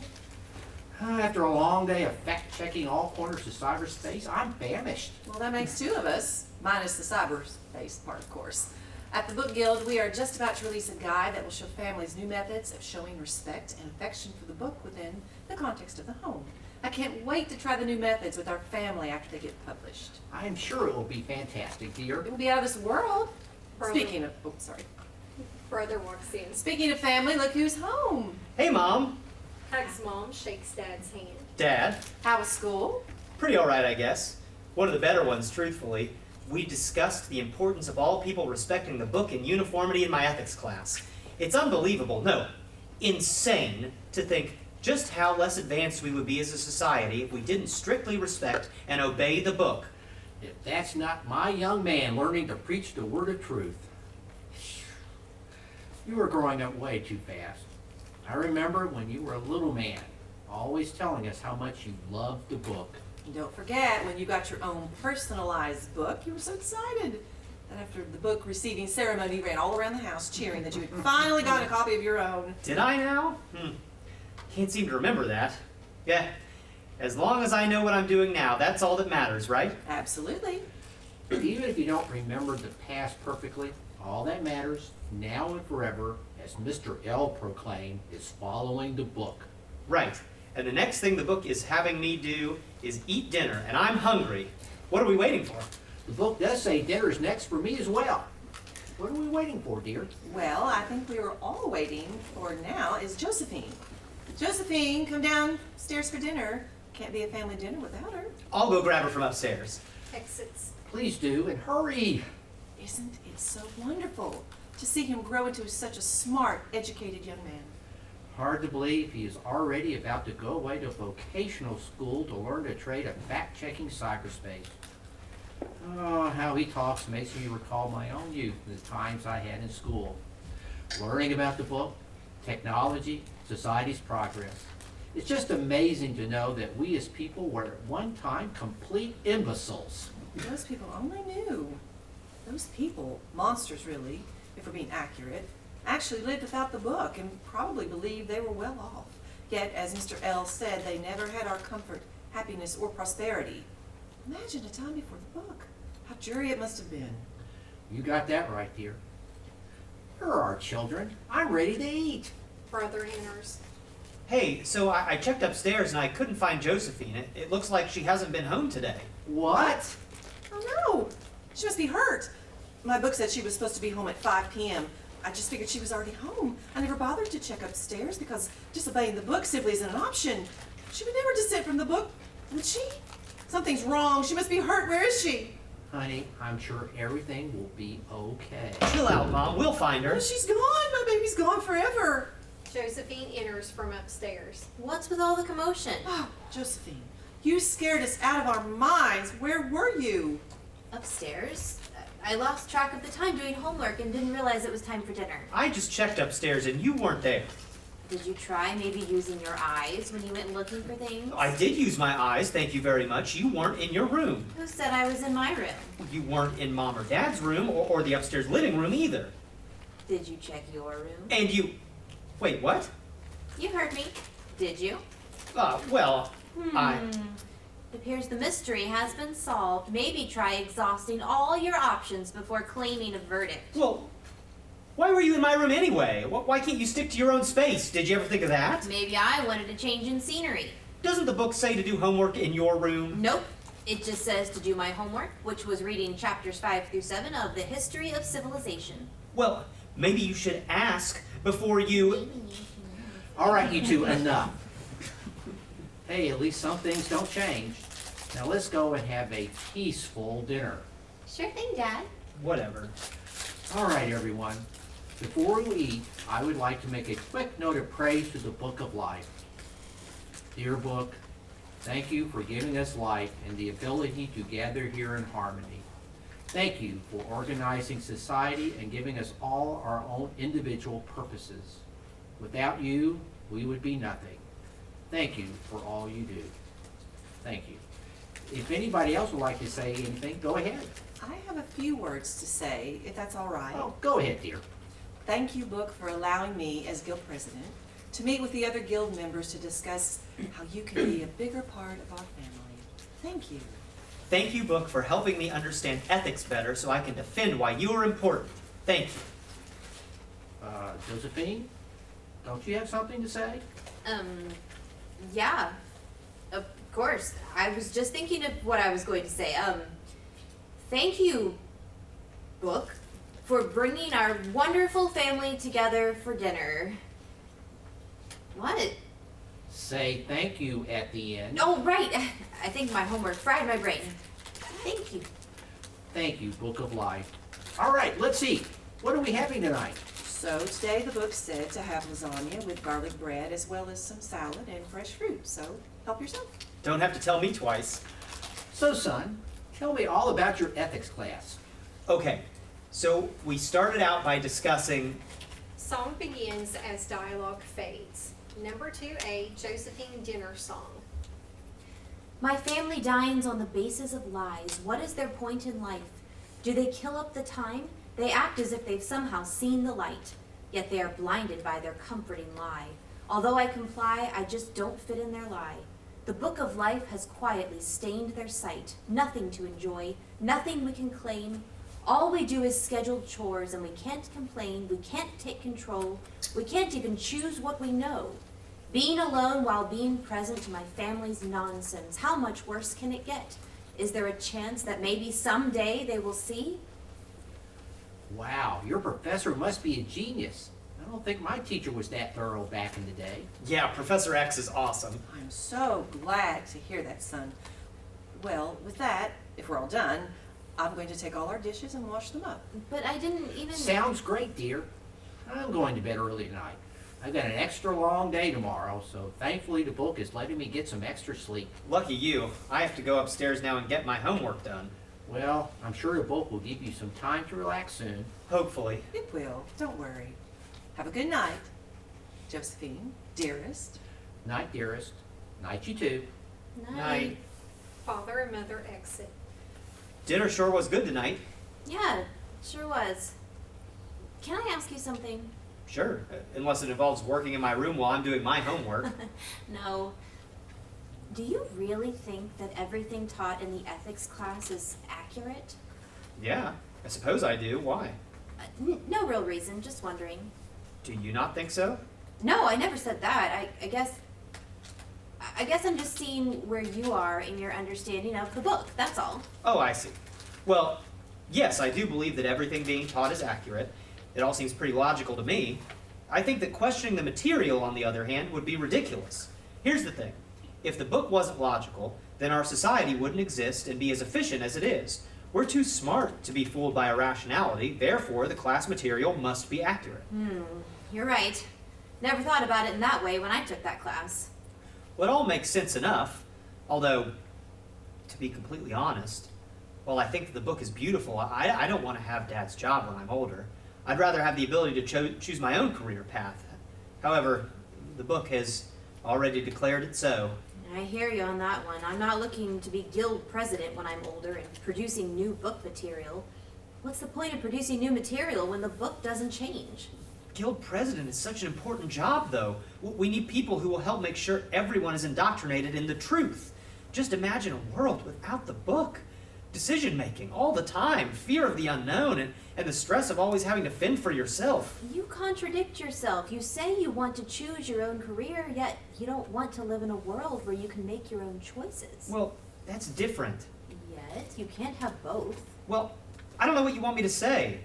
I want to be free to do what I please when I want to, but since the book is so fundamental to our society, would we be okay without it? Well, what do you think? I don't know, Josephine. Probably we don't need all these rules and tasks, but no point in testing the waters. I'm sure you would agree with me on this, but I do get tired of praising and loving the book all hours of the day. It would be nice to just see what life would be like without the book. I sometimes am tempted to follow through with that proposition, but again, there would be no point. Yeah. Well, get your homework done. Hopefully you won't be up too late. I don't think I will, but thanks. And Josephine, if you want to use my room again, just ask. Huh? Oh, yeah, right. I will. Good night. Good night, Josephine. Exits. Josephine makes sure brother leaves. It was painful. My brother, the ethicist. What does he know about ethics? If ethics is about doing the good thing, why does the book always get to decide our good? What is good? I'm no genius, but good is not subjecting ourselves to the book's constant and in-your-face control. Say thank you at the end. For what? For telling me how to live every second of every day? The fact that I'm supposed to carry the book around at all times so that it tracks everywhere I go? The fact that I could get arrested for not carrying the book in public? The fact that I had to work so hard just to make sure that the book didn't know I snuck outside earlier to simply enjoy the warm weather? What is the point of living if I can't think and have my own thoughts, but I'm never allowed to act on them, especially if they could be to my personal benefit? While I've never seen life without the book, there is no way this is the way to live. My life is not some machine's commodity. My life is my own. There is no way my life has to be this way. Song number 2, It Doesn't Have to Be This Way. Oh, my whole life is one controlled lie. I pretend to find myself in this metallic void. If the book is right, then I've seen the light. Yet, why can't I find all the answers to my life? Oh, I just want to know this simple fact. I just want to know why I am here. I just want to know why I feel big and great desires. I look to the book, it gives no help. I look to the book, there's nowhere else.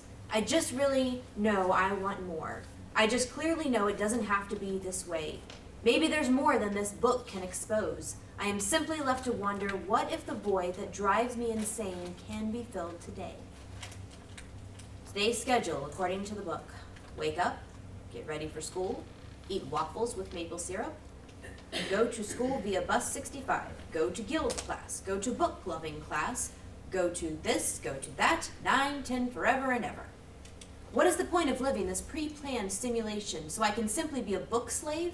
Do I not get to make my own decisions for myself? I'm literally 18. Why do I have to spend my life hiding anything that doesn't fall in line with the book? Yet what am I to do? Challenge it? I mean, I could challenge it. That's all I have to do. What's keeping me back from living my best life? Not much. Just the possibility of being ostracized from society or killed if I dissent from the book. Nothing major. Yet am I going to be held back by an inanimate object forever? I have to challenge it if I want anything to change. I want to live my life, not just be controlled. I just really know this book is wrong. I just really know it can't be true. I just really know this book can't know my inner dwellings. I just really want a chance to sing. I just really want to be set free. I just really want to live out. I just really know it doesn't have to be. I just really know that it cannot be. I just really know it doesn't have to be this way. I just really want to come alive. I just really want to ride or die. I just really want to not sit back and let my life go. I just really don't want any more of this scam. I just really don't want the book's plan. I just really don't want tortured. I just clearly know it doesn't have to be this way. I can imagine the day that I know I'm no longer captive. Strict control I'll no longer know. Freedom will be my friend. I just really want to go up and shout. I just really want to let freedom out. I just really want to go and set the world afire. I'll just go and put this book away. I will live my life. It begins today. Do I really need this book life? Do I really know that? I just really feel. I promise, I really sense, I swear, I really know that it truly, fully, absolutely, positively really doesn't have to be this way. Josephine! Yes, Mother.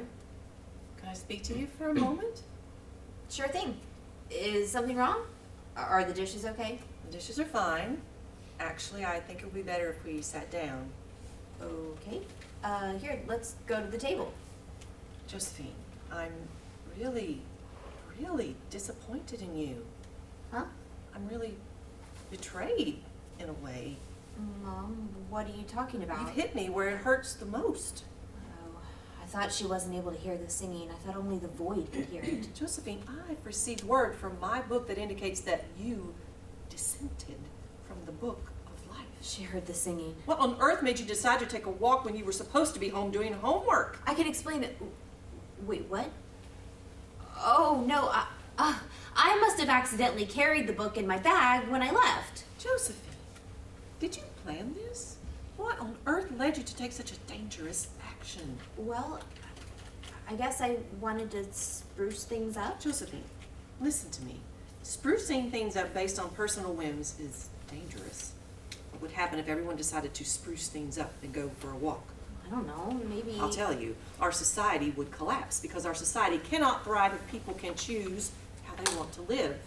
And it's not just taking walks. You saw what happened earlier when you decided to spruce things up and do homework in your brother's room. We fell into complete and utter ruin, unable to do anything because you thought it would be okay to act on your own whims. If we all spent time worrying about people and their disobedience to the book, our society's efficiency would plummet. And we would go back to being idiotic freaks who spend their time focusing on things outside of the book, such enjoying the weather or picking out what's for dinner. Do you want that? Mom, I'm sorry. I had a bad day today in school and... It doesn't matter. You disobeyed the book and that could put you in serious trouble with the Edgerton. Mr. L made it clear that dissenters damage our society, so it's up to each one of us to do our part and obey the book of life. Josephine, I cannot stress this enough. Whatever you do, do not dissent from the book again. Understood? Yes, Mom. Good. I love you, Josephine. Love you too. Good night, Mom. Good night, Josephine. Song number 2B, It Doesn't Have to Be This Way, reprise. I just want to know this simple fact. I just want to know, can this be true?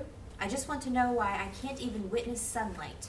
I just want to know what I can do. I just want to know that maybe soon I can finally be true. Blackout. Scene 4, Walker residence, dining room and living room. Josephine getting ready for school. Josephine's mother enters. Good morning, Josephine. Good morning, Mom. How did you sleep? Well enough, I suppose. Good. Josephine? Yes, Mother? I know last night was a bit emotional and all, but only because I'm worried and I care about you. I completely understand, Mother. No worries at all. I know. However, I know there is something else going on. Something else? Yes, it's something I once struggled with when I was your age, and you might be struggling with it too. Huh? Josephine, are you struggling with your thoughts? I'm sure my thoughts are fine. Are they though? I believe so.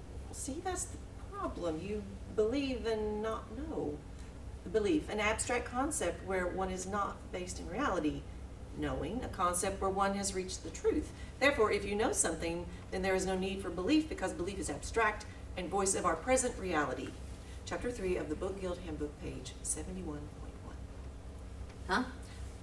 Josephine, when you begin believing things and not knowing, you begin to ask questions about the world. This causes you to participate in a dark and malignant practice. What is this practice? It's called thinking. Thinking should never be practiced because it alienates us from the Book of Life. If we were to think all the time, then we would begin to question the book's legitimacy, possibly leading us to believe we wouldn't need the book at all, and never mind what comes after that. All that matters is that the biggest threat to our society is questioning the omnipotence of the book. I don't understand. I know, Josephine. This is a very difficult concept to understand.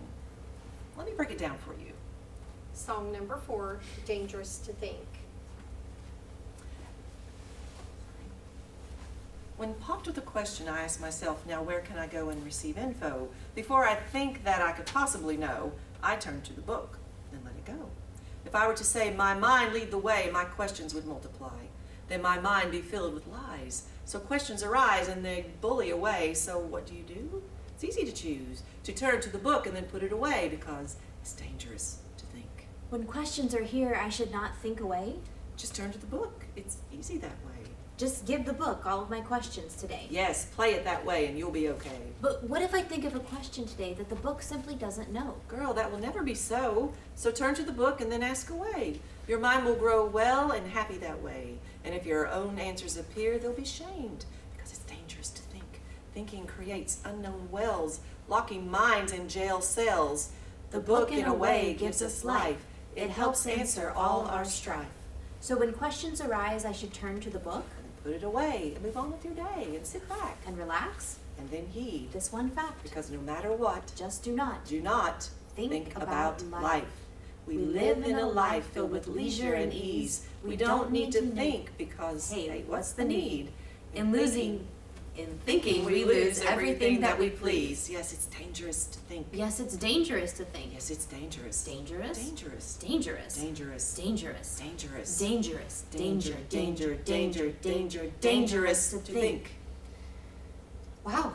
I guess I never realized how easy our lives are thanks to the book. Have a question? Boom. It's got an answer. Thanks for the advice, Mom. Anytime, Josephine. I love you. Now you better get going. You don't want to be late for school. Right. Let me finish packing my lunch. I'm so glad we were able to discuss and clear things up, Josephine. The book is really looking out for you. The book is looking out for me? Yes, absolutely. After you dissented, it gave me a couple of different lessons to explain to you, as it knows what ideas are best received from people we trust. Oh, so you didn't come up with that information yourself? Of course not. It all comes from the book, remember? Right. We just discussed that. Say, did you actually struggle with your thoughts as a kid? No. But the book said that would allow me to be relatable, which I wholeheartedly agree. Yeah, that makes sense. Something wrong, Josephine? No. Everything's fine. Good. And remember, if you have any questions, just go to the book, okay? Yes, Mom. Now go, Josephine. Your class awaits. Wait, Mom? Goodbye, Josephine. I love you. Exits blackout. Actors, stay right there if you would. Armaan, join the actors up in the row so we can know who to yell at. Who would have thought after an evening of murder it could get more bleak? So thank you for that, Armaan. We're going to pick on Armaan a little bit. We've known him forever, and we're always proud of everything he does. And good work on that, by the way. It's a well-rounded thing that makes people get to discuss a lot of stuff. Let's talk. We talked about this a little bit before tonight, but tell the audience why you wrote this. Oh, geez. Well, okay, so just a little backstory. So I'm in my second year of college right now. I currently go to WVU. Not exactly having the best time. Don't need to really discuss more than that. And I went to college right as the pandemic hit. So like, my senior year was when the pandemic was hit, but like, wasn't that big of, I didn't have any big senior things, so it was okay. But, so so in the fall of fall of my first year of college and second year, I think every person has done a lot of Zoom education or Zoom this and online that. And ironically, during that time, that's when I started getting rid of, I used to be like a Snapchat buff, like everywhere. I'd be like, hi, and sending pictures, and then I realized how much of my time do I spend on my social media platforms? How much of my time do I spend posting or doing things through media and then not actually getting real relationships with people?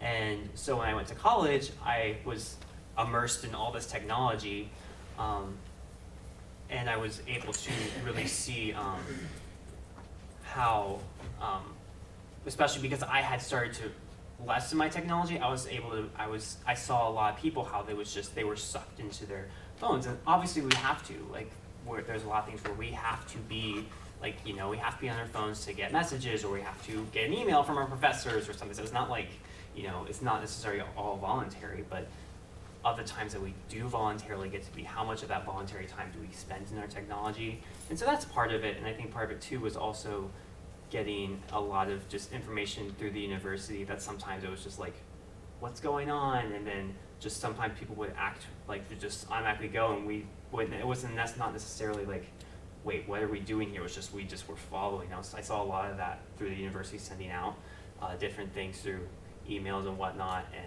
that was definitely a little bit of a wake-up call, because sometimes it didn't make sense, and like students would admit that. They were saying like, oh, we're just doing it because the university said so, and it's like, but is that helpful? And they're just like, it doesn't matter. Like, I remember a class, it was Wind Symphony, and the guy said, it's like, yeah, we're going to do this. And it's like, why? He's like, it's not logic. We're just doing it. And I was like, okay. I think it's an interesting thing, because again, this is the second or third, maybe fourth time through this for me. I'm sitting there thinking, all right, the Book of Life is something. What is the Book of Life, right? For everybody, it's something different, right? So you guys out there probably have a different opinion about what Book of Life is. Could be, what's some things? Rat race, immediately, just going to work every single day, because that's what you do.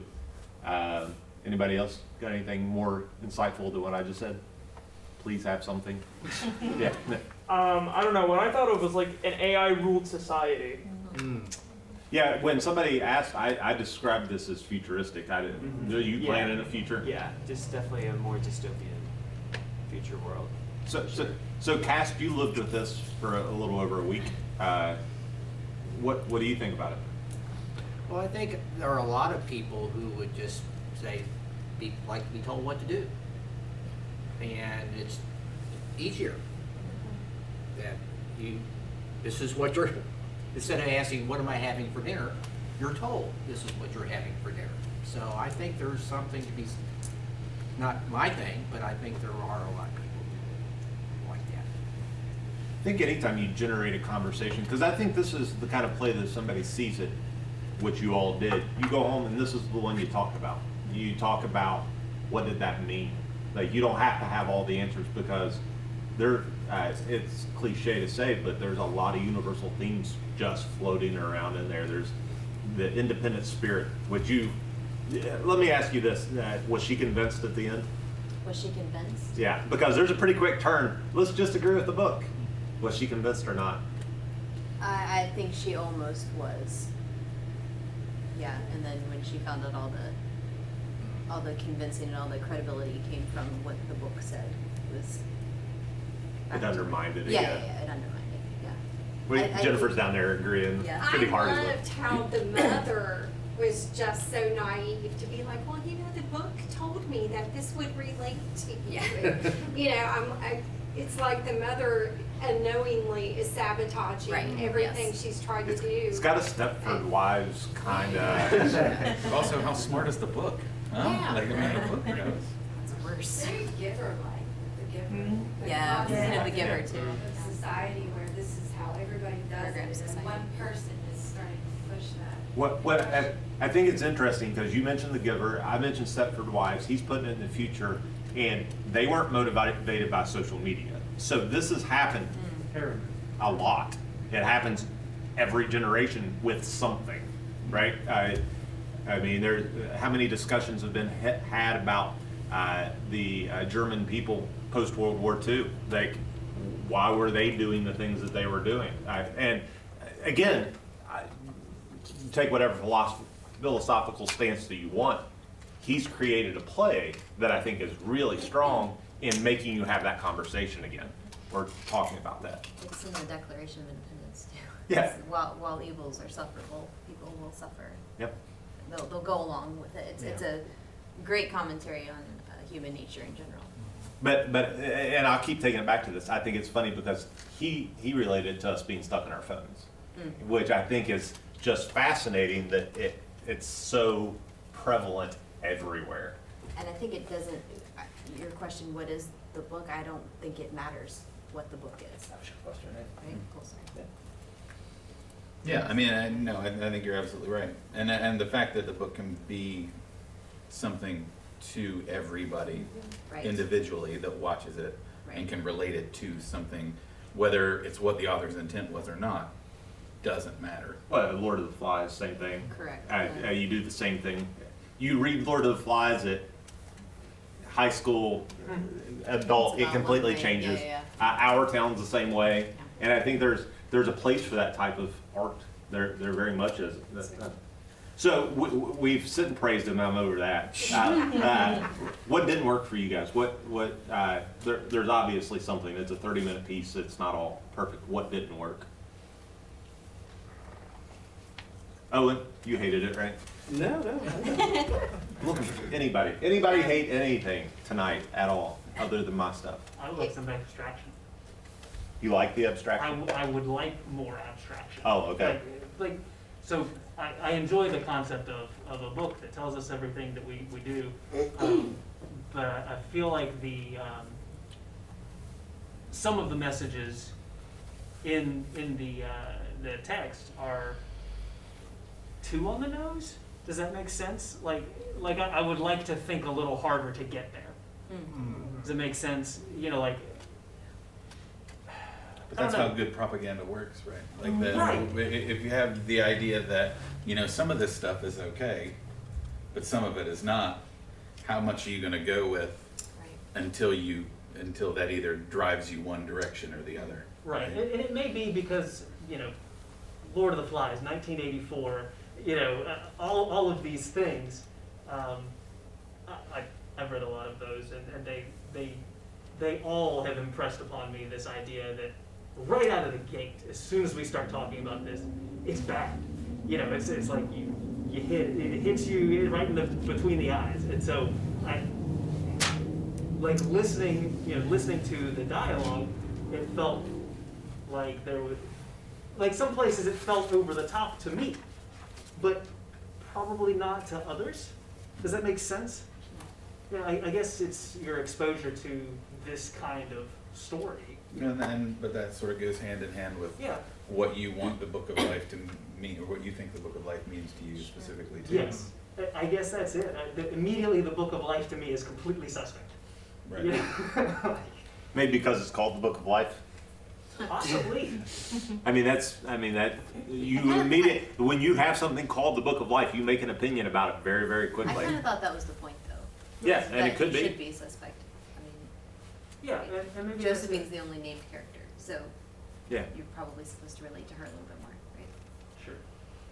But I do kind of think, I feel like I kind of see what you're saying, though. Maybe like, I think once you get to that point later, it's phenomenal, but maybe the lead up is a little bit, and this might be longer in the ultimate. I mean, I don't know if this is the full thing. Are you gonna take this full out? Well, I noticed that the scene we read was scene 2. Right, So, yeah. no.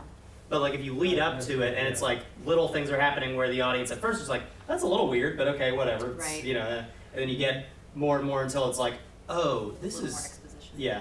And it didn't have to be like really slow, but just something to lead up to it maybe. Because I was thinking, discussion, to them, this is normal. Right.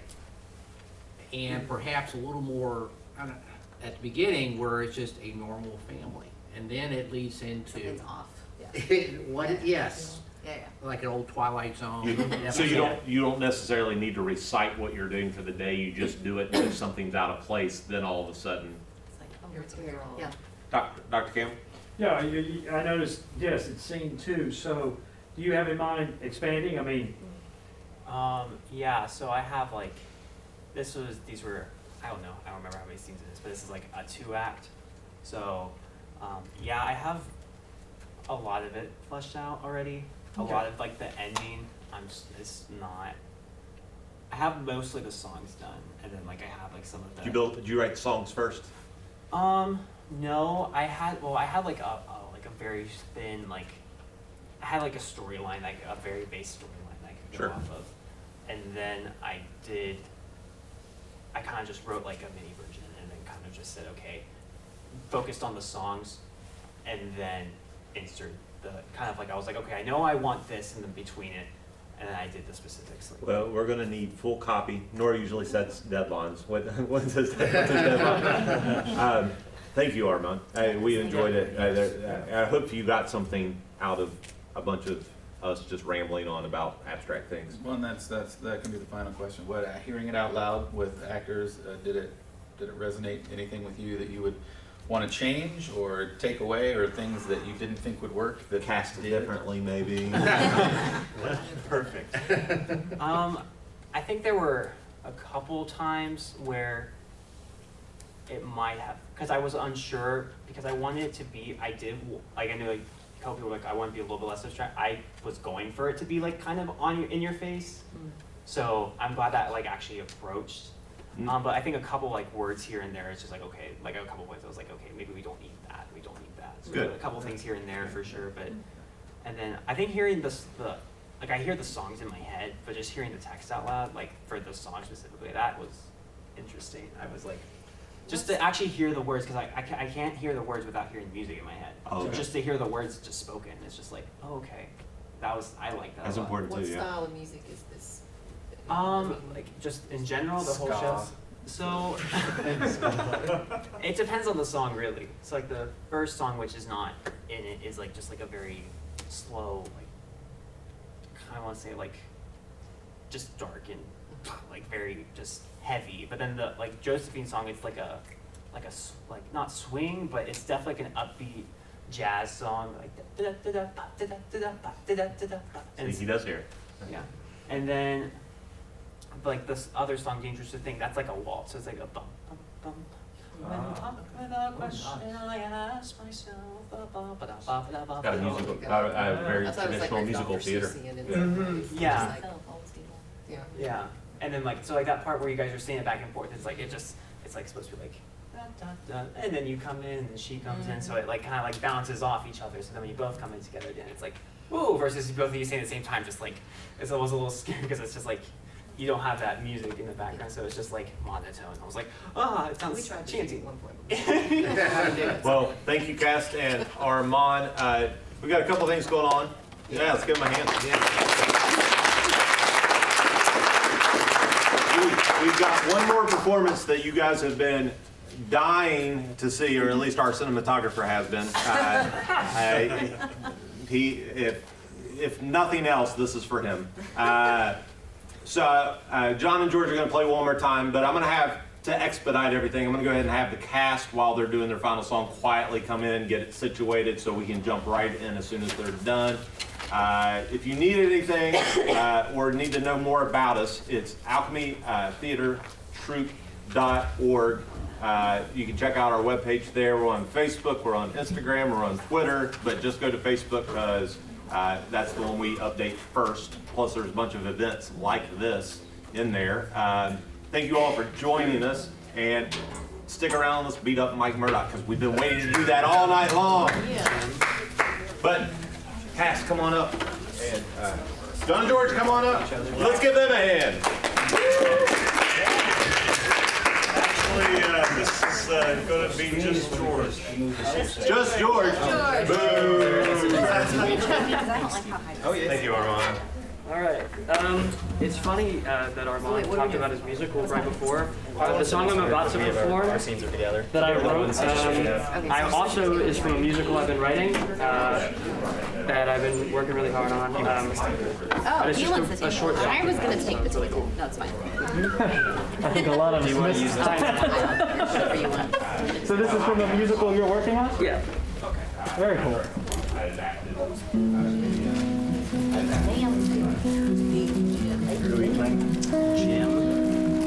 This is Jim.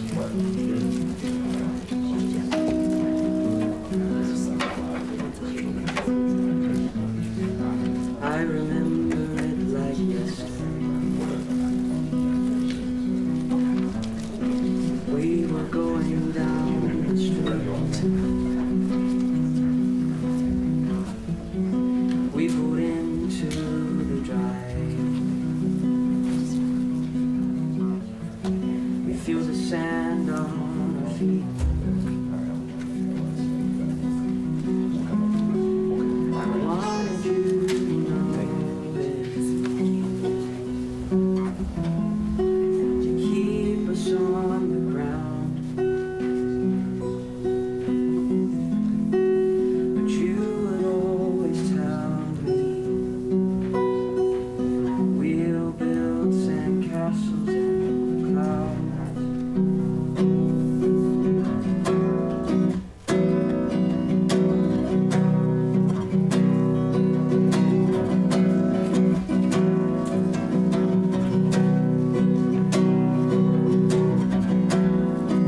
We made it to the beach that day.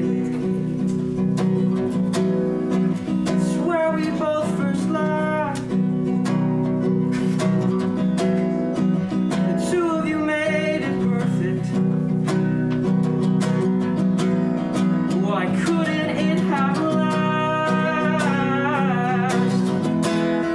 But you just kept ignoring me. I started screaming it out loud, but you just kept on telling me we'll build sandcastles in the clouds. And I can't see, and I can't hear, and I can't know what you want from me.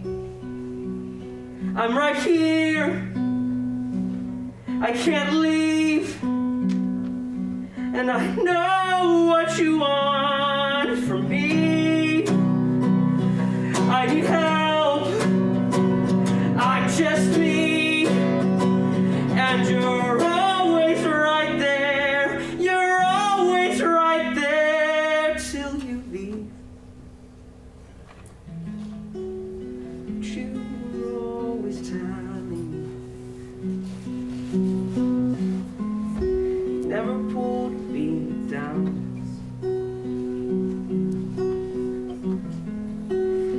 Even when I can't see, we'll build sandcastles in the clouds. No, I'll build sandcastles in the clouds.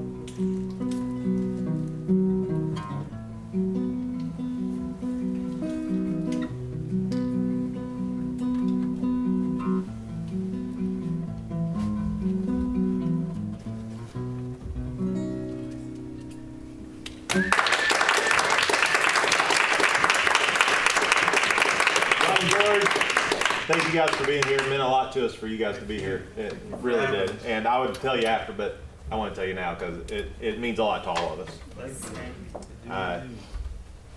Mike Murdock, you're in the hot seat.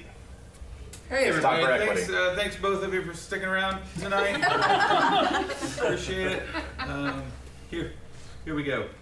A couple quick things. This is A television pilot. The two scenes, this is really a preview of it. There's two scenes that we're reading don't go together. It has some of the same characters, and some not the same characters. The premise at the beginning, basically I have the opening scene and then a scene later.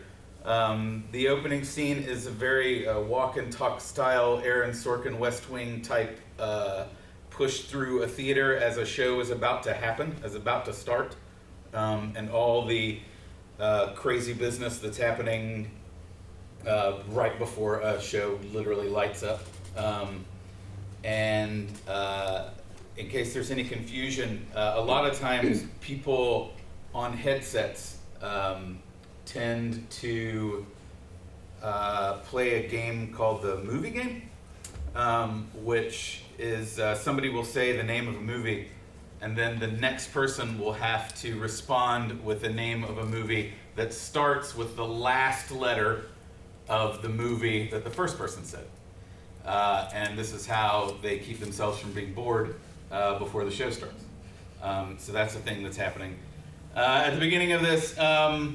It's a situational workplace comedy, right about what you know. It's about a struggling theater. Here we go! Equity. Working title. Dramatis personae.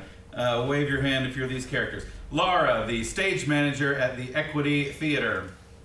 Jim, an actor. Tanya, an actor. Trevor, backstage crew. Sally, the Equity Theater's costumer. Pete, the Equity Theater's tech director. Debbie, backstage crew.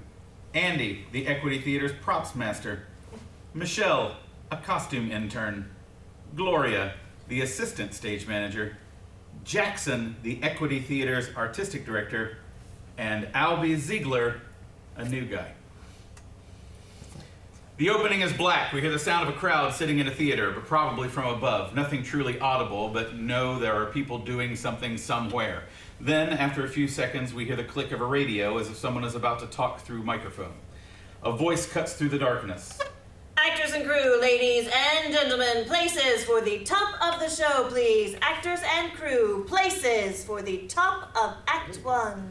Over the black, we superimpose Equity, or whatever we eventually call the show.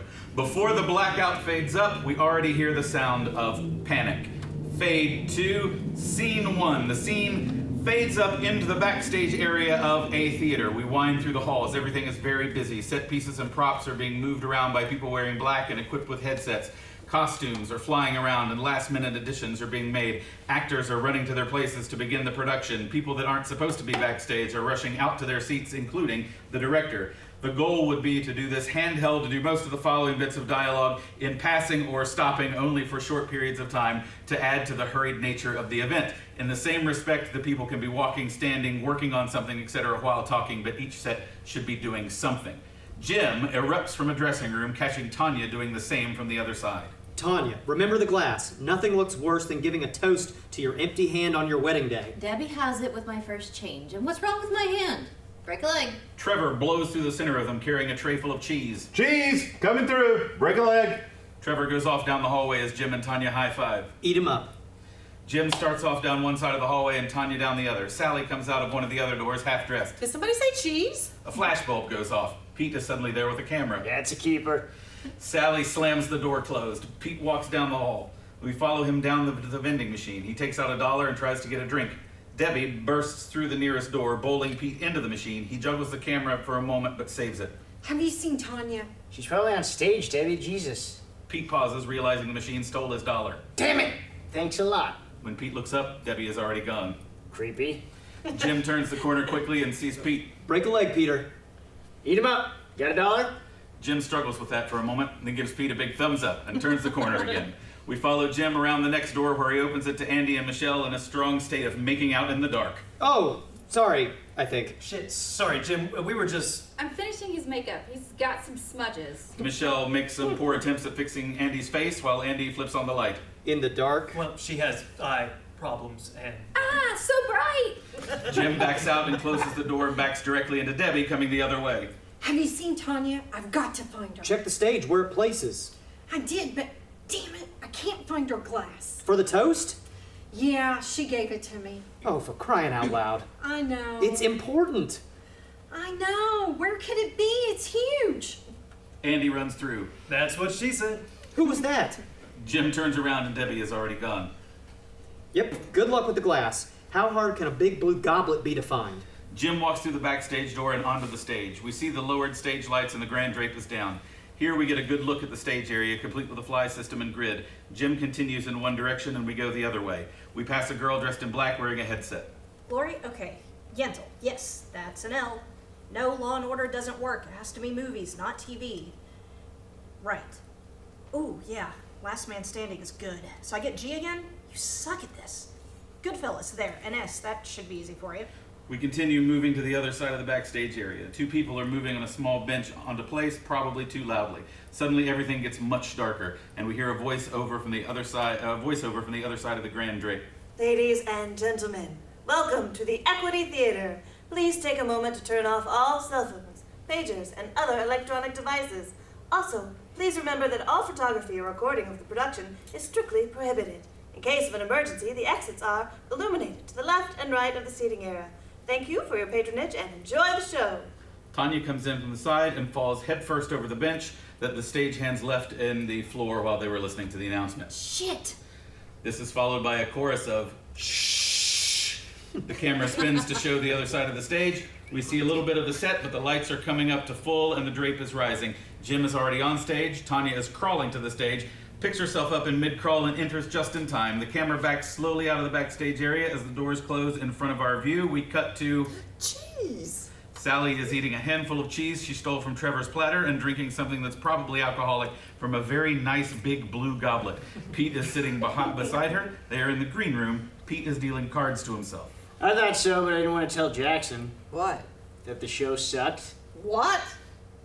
Wasn't that what you said? No, I said... I just think it's too safe, you know? I'm glad I'm not the only one. What are you... When was the last time we did something that wasn't a classic? Seriously. Forget it.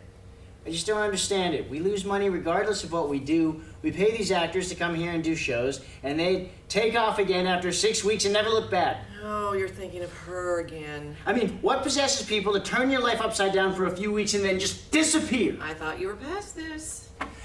I bet she's doing some other kind of show right now, something with some artistic merit, probably with adult language. You should buy HBO. Probably showing her boobs to thousands of people every night. I'm not sure she doesn't do that anyway, regardless of the show. You think they'll fire Jackson if the show doesn't make money? Oh, it'll make enough. It always does. Barely. Maybe we should do a show where I show my boobs. Maybe. Give me cheese. Thinking of my boobs makes you think of cheese. Cheese makes me think of cheese. Andy stumbles in, a little more disheveled than before. That costume girl has 3 nipples. Of course she does, Andy. Everybody has... Wait, what did you say? My costume intern? Why do you know that? She's been here, what, a week? People, specifically women, but also sometimes men, really have a connection with me. You sell them weed. I sell them weed. Not a bad side hustle for a props master. Maybe you need to get some, maybe you need some to spark some creativity down in the costume shop. We don't get to have any creativity here, Andy. You know that. Sally hasn't been able to create new costumes for, what, how many seasons now? Too many. I've been pulling stock for years and making the interns size them to the actors. If I didn't know you two, I would say I had the easiest job in the world. So I don't really care if they ever do something creative again, if I'm honest. You don't really mean that, Sal. Don't I? Of course not. Imagine getting to do something new and challenging. Wouldn't that be incredible? Sounds like work, Pete. Yeah, man, calm down with that. You're killing my buzz. Whatever. Does anybody have $1? That stupid machine ate my last one. Just drink one of my lemon seltzers in the fridge. Sally, if I wanted to drink bubbly water that tasted like it had been left in a room overnight near a lemon, I would. Instead, I think I'll settle for a recognizable taste and caffeine. Suit yourself, but don't come crying to me when your teeth rot out. Doesn't matter, he doesn't have $1. Doesn't matter, I don't have $1. Your dentist will fight me. You know my dentist? I gotta go make sure that sword is ready for scene 3. Don't have any fun until I get back. Promise? I love attainable goals. Andy rushes out of the room. I feel like scene 3 was a while ago. Yeah, I think so. I didn't have the heart to tell him. Has he ever had the sword ready in the 3 weeks he's been running this show? I can't imagine so. We're all very good at our jobs. End preview scene 1. Preview scene 2. Interior, Equity Theater, day. Jackson Brown, the longtime artistic director of the Equity Theater, sits on a stool in the middle of an otherwise clean stage. There is a spotlight on him. People are milling about in the audience as the rest of the staff and various cast members of shows arrive. Let's settle, people. We've got a lot to get through today. Interior Equity Theater day, continuous. Tanya, one of the Equity's star actresses, comes in with Jim, one of the Equity's star actors. Their relationship has always been tenuous, but they work together a lot. Jim has always had a crush on Tanya, but Tanya only sees Jim as competition. Other than that, they are very close due to always being cast opposite each other in shows at the Equity. Well, there's the king. Sitting atop his little round throne. This is weird, right? Why would Jackson want everyone to meet in the middle of the day like this? Canceling rehearsals? Have you heard anything? Nothing. And what's weirder, I've asked everyone, and nobody has a clue. Maybe he's changing the season. He better not. I finally have a chance to play Petruchio in Shrew and Ferdinand and Tempest. He's not going to break my heart like that. Auditions haven't happened yet, Jim. Right. Like someone else is going to get it over me. That old man is sweet on me. You never know. Maybe they'll fly some brilliant British actor in and he'll steal all of your roles out from under you. Your obsession with English actors is unhealthy. It's the accent. I'm not sure it's possible for you to be more basic. I'm more worried about not getting Kate or Miranda. They've been bringing more women lately. Or worse, they start gender-blind casting things. Well, that's never worse for you. Gender blind always means more roles for women. Finding enough men for a thing is nearly impossible in this small of a market. Maybe that's it. Maybe Jackson is finally going to open up national auditions and bring in some new blood from out of town, like New York, Chicago. Paducah, Kentucky, Hope, Arkansas. I can name places on a map, too. You know what I mean. If we really opened up, we could be the next Steppenwolf in Chicago or the next Old Vic like in London. Obsessed. This could be amazing. Maybe don't sound so excited by the prospect of losing our jobs to out-of-towners. Don't worry, precious. We're still the favorites. Yeah, until we're not. Interior Equity Theater day, continuous. Sally, the Equity's costumer, and Michelle, Sally's costuming intern, arrive together. They are both dressed garishly. They walk and talk as they find seats. We pick them up mid-conversation. And he said, not with the lights on. I don't know how to take that. Does that mean I'm ugly? Or does he think he's ugly? Is one of us ugly? I don't know. I'm too close to it, I think. It's hard for me to be logical about it. He seems so nice and... There's your problem. Other than how ugly you both are. What? He seems so nice. He's an actor, Michelle. They aren't nice. Ever. They've always been nice to me. Always? For what? The 6 minutes you've been doing this job? They're nice because you're pretty and new. I thought you just said that I'm ugly. Listen, I'm not the one asking to turn the lights off, okay? That's a you problem. What am I supposed to do? Turn the lights off or go home. Why am I listening to this? You're my boss. Exactly. I have other things on my mind right now other than actors who won't let you dress them with the lights on. I can't see in the dark. Michelle, we're being called into a meeting with the artistic director. I don't know if your lights on, lights off brain can handle it, but something big is going on here. I'm just nervous, I guess. What if it's a performance review of me? In front of everyone that currently works here, no one cares that much about you, I assure you. Interior Equity Theater day, continuous. Laura and Gloria, the Equity stage manager and assistant stage manager, enter and look around the room. This is wild. What could it be about? I've been here for 6 years, and I've never seen them cancel an entire day of rehearsals, especially when we have 2 shows rehearsing. People are getting paid for nothing today. This is bad, whatever it is. Maybe it's just somebody's birthday? You know as well as I do that no one gets a birthday celebration without going through us first. Not even Jackson. And his birthday was last month. Did someone die? God, I hope not. I know our donors are basically dinosaurs, but if they go extinct, we're done.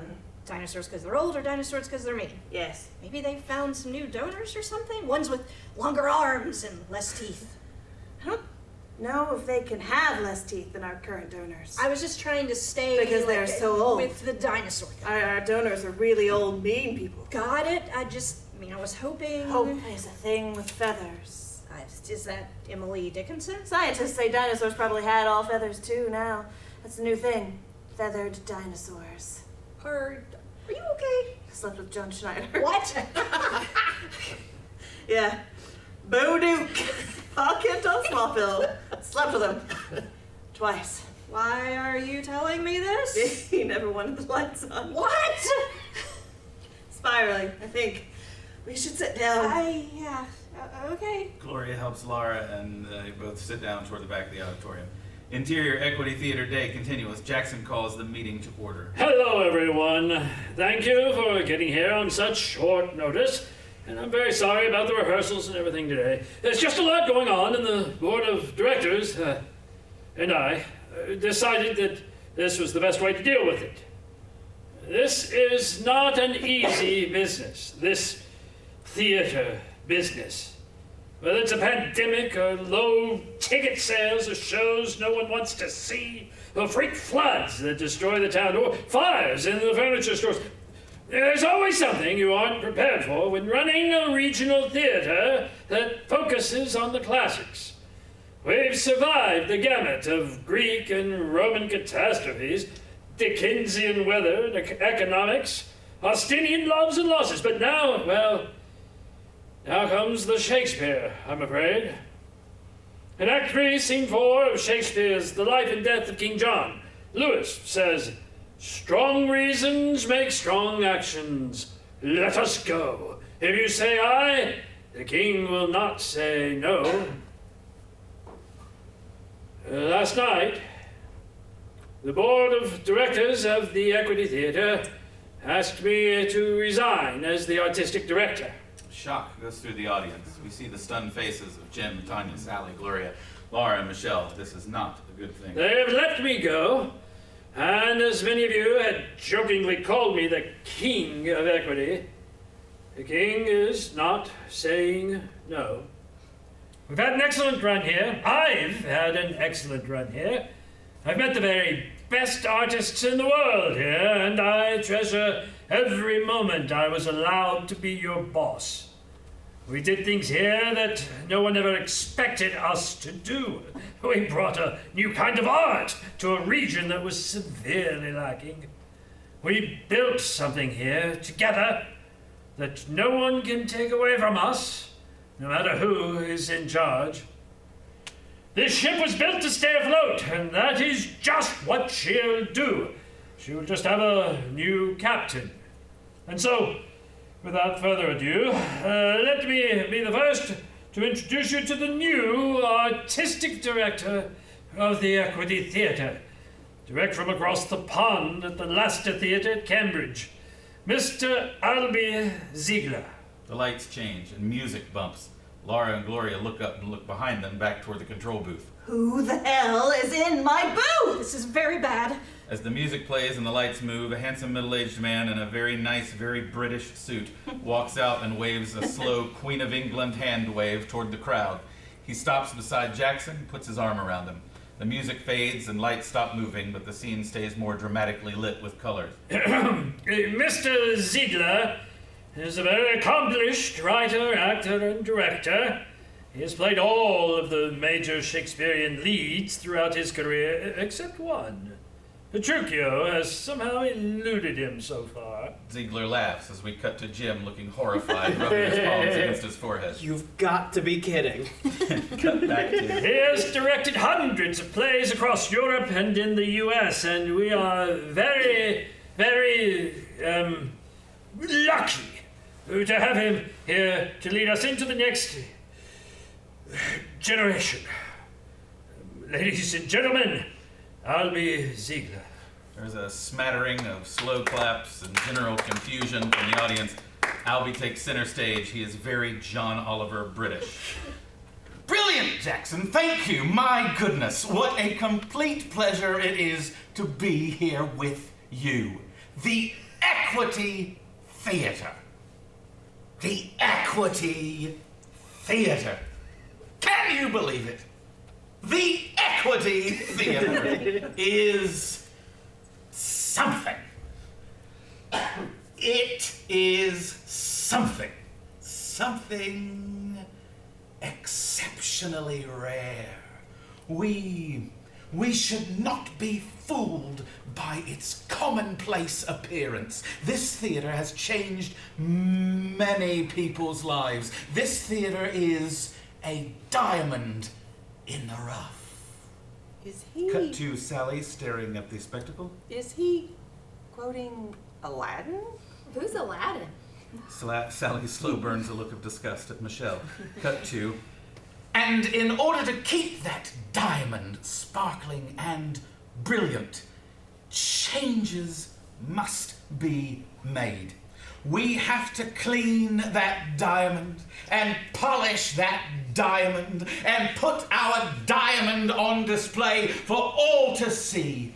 And so, in keeping with the theme of the last few days, it is my distinct pleasure to say, as my first order of business as the new artistic director of the Equity Theatre, you are all, each and every one of you, fired, effective immediately.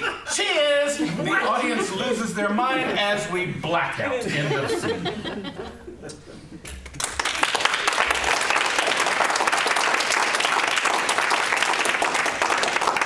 With the pity applause. Right. They've been here 5 hours. They don't care.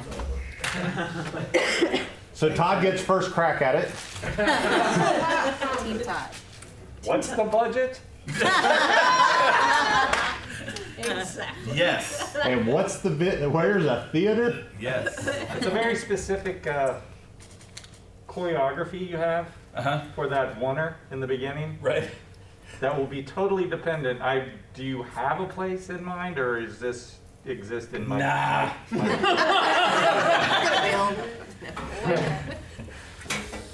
We're working on it. All right. That'll be. There's a potential solution here, I think. Actually, we'll see what happens. So, thoughts, George and John. I'd watch it. I'm paying for the subscription right now. Yeah, it's fun. Yep. It's very Murdock. Yep. Is it half hour or 1 hour? Yes. An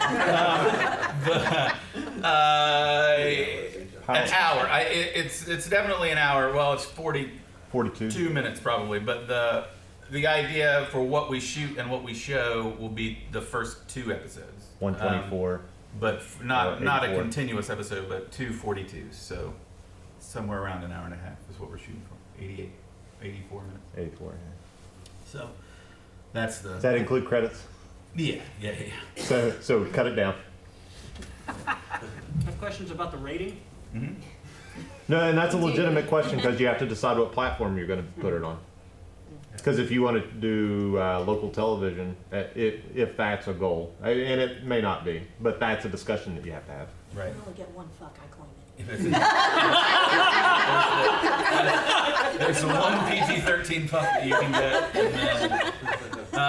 And then, and you know, I put there are no F-bombs in this yet. But there is a is there a ship? We've already had that. Yes. Yeah, a couple. Yeah, but and some of that can be cleaned up depending on what we want to do to it. More kisses. More kisses. You know, when I was writing it, I always write everything with HBO in mind.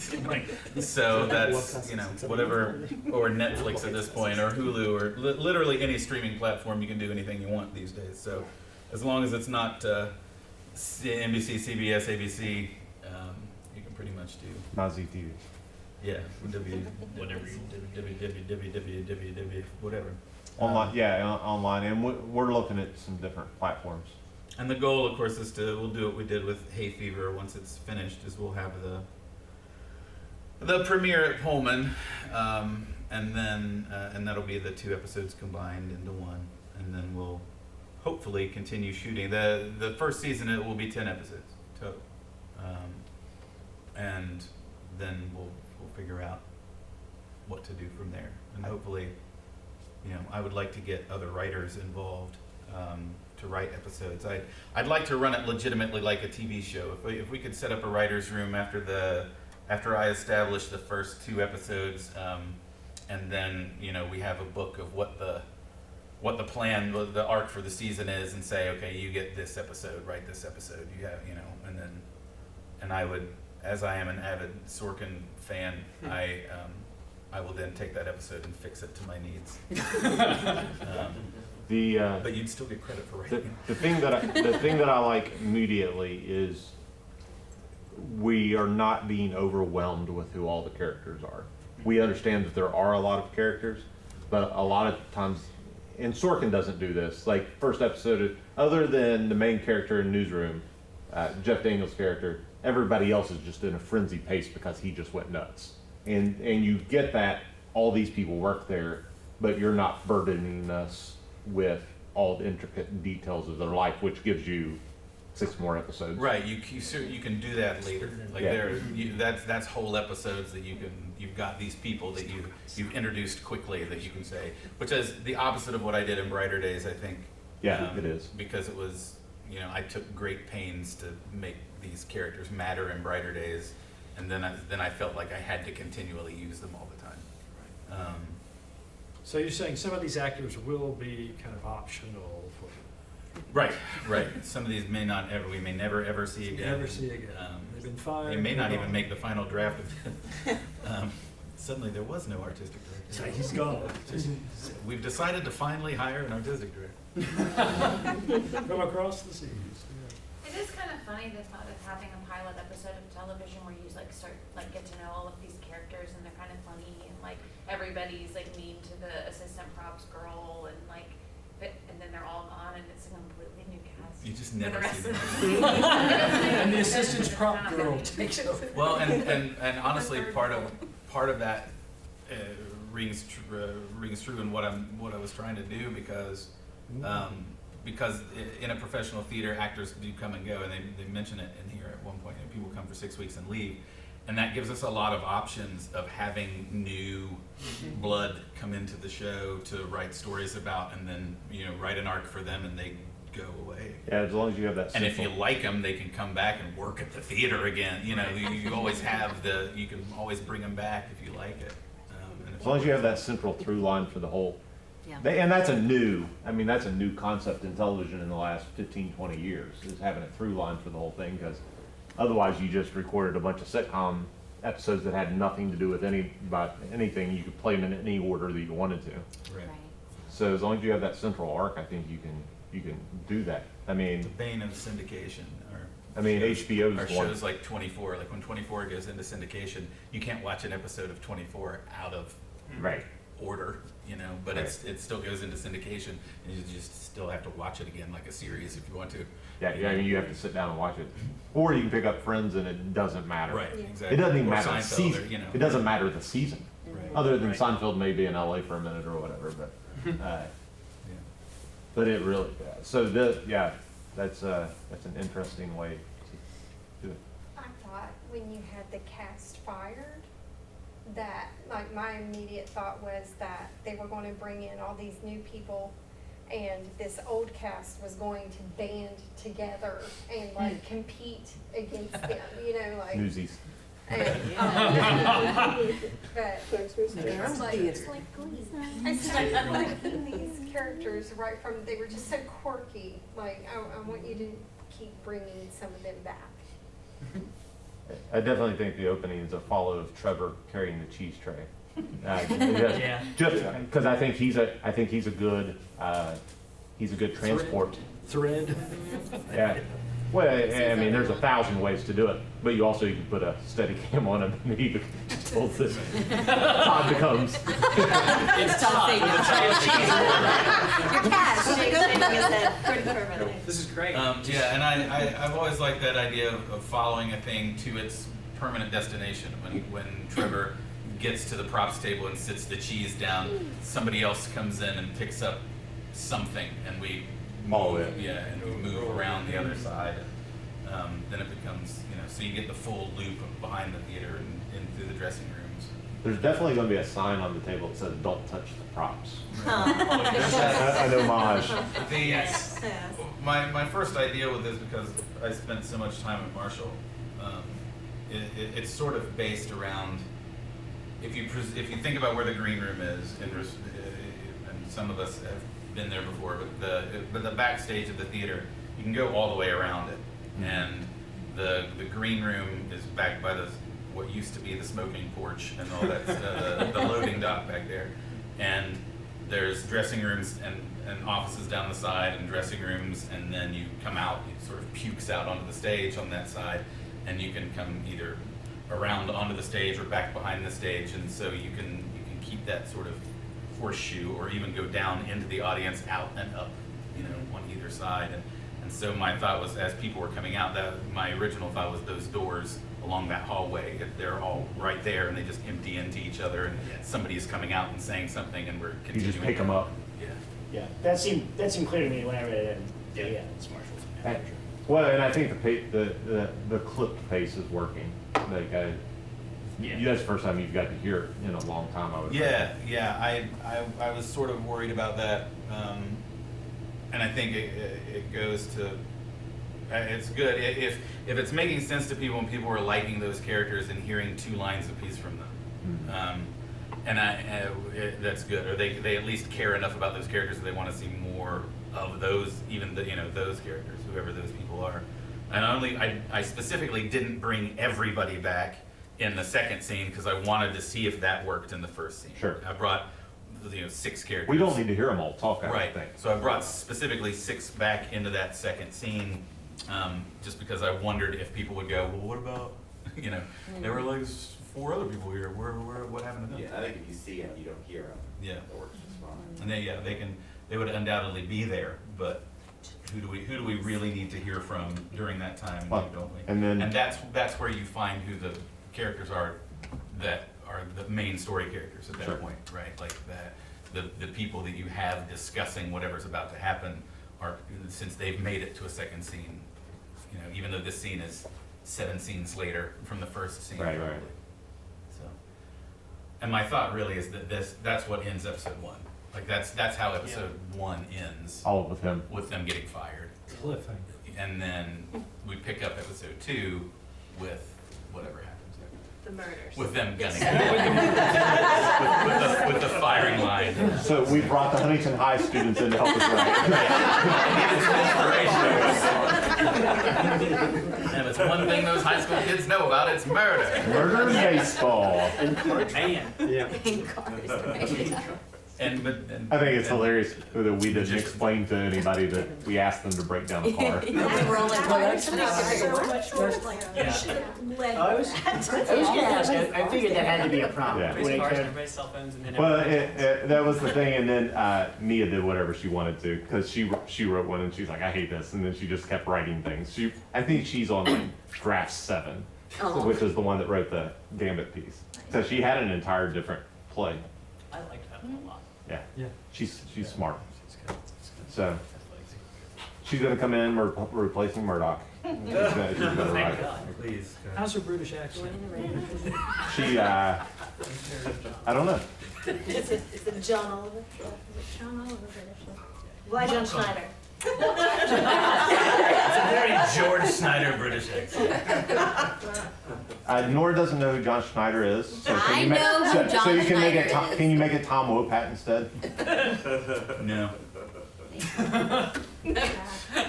No, full stop. John Snyder's about to film a movie here. It's got to be him. I like it. Do a cameo. Oh man. Known Nice philanderer. man, anything kind of thing. We can't afford it. Known philanderer John Snyder.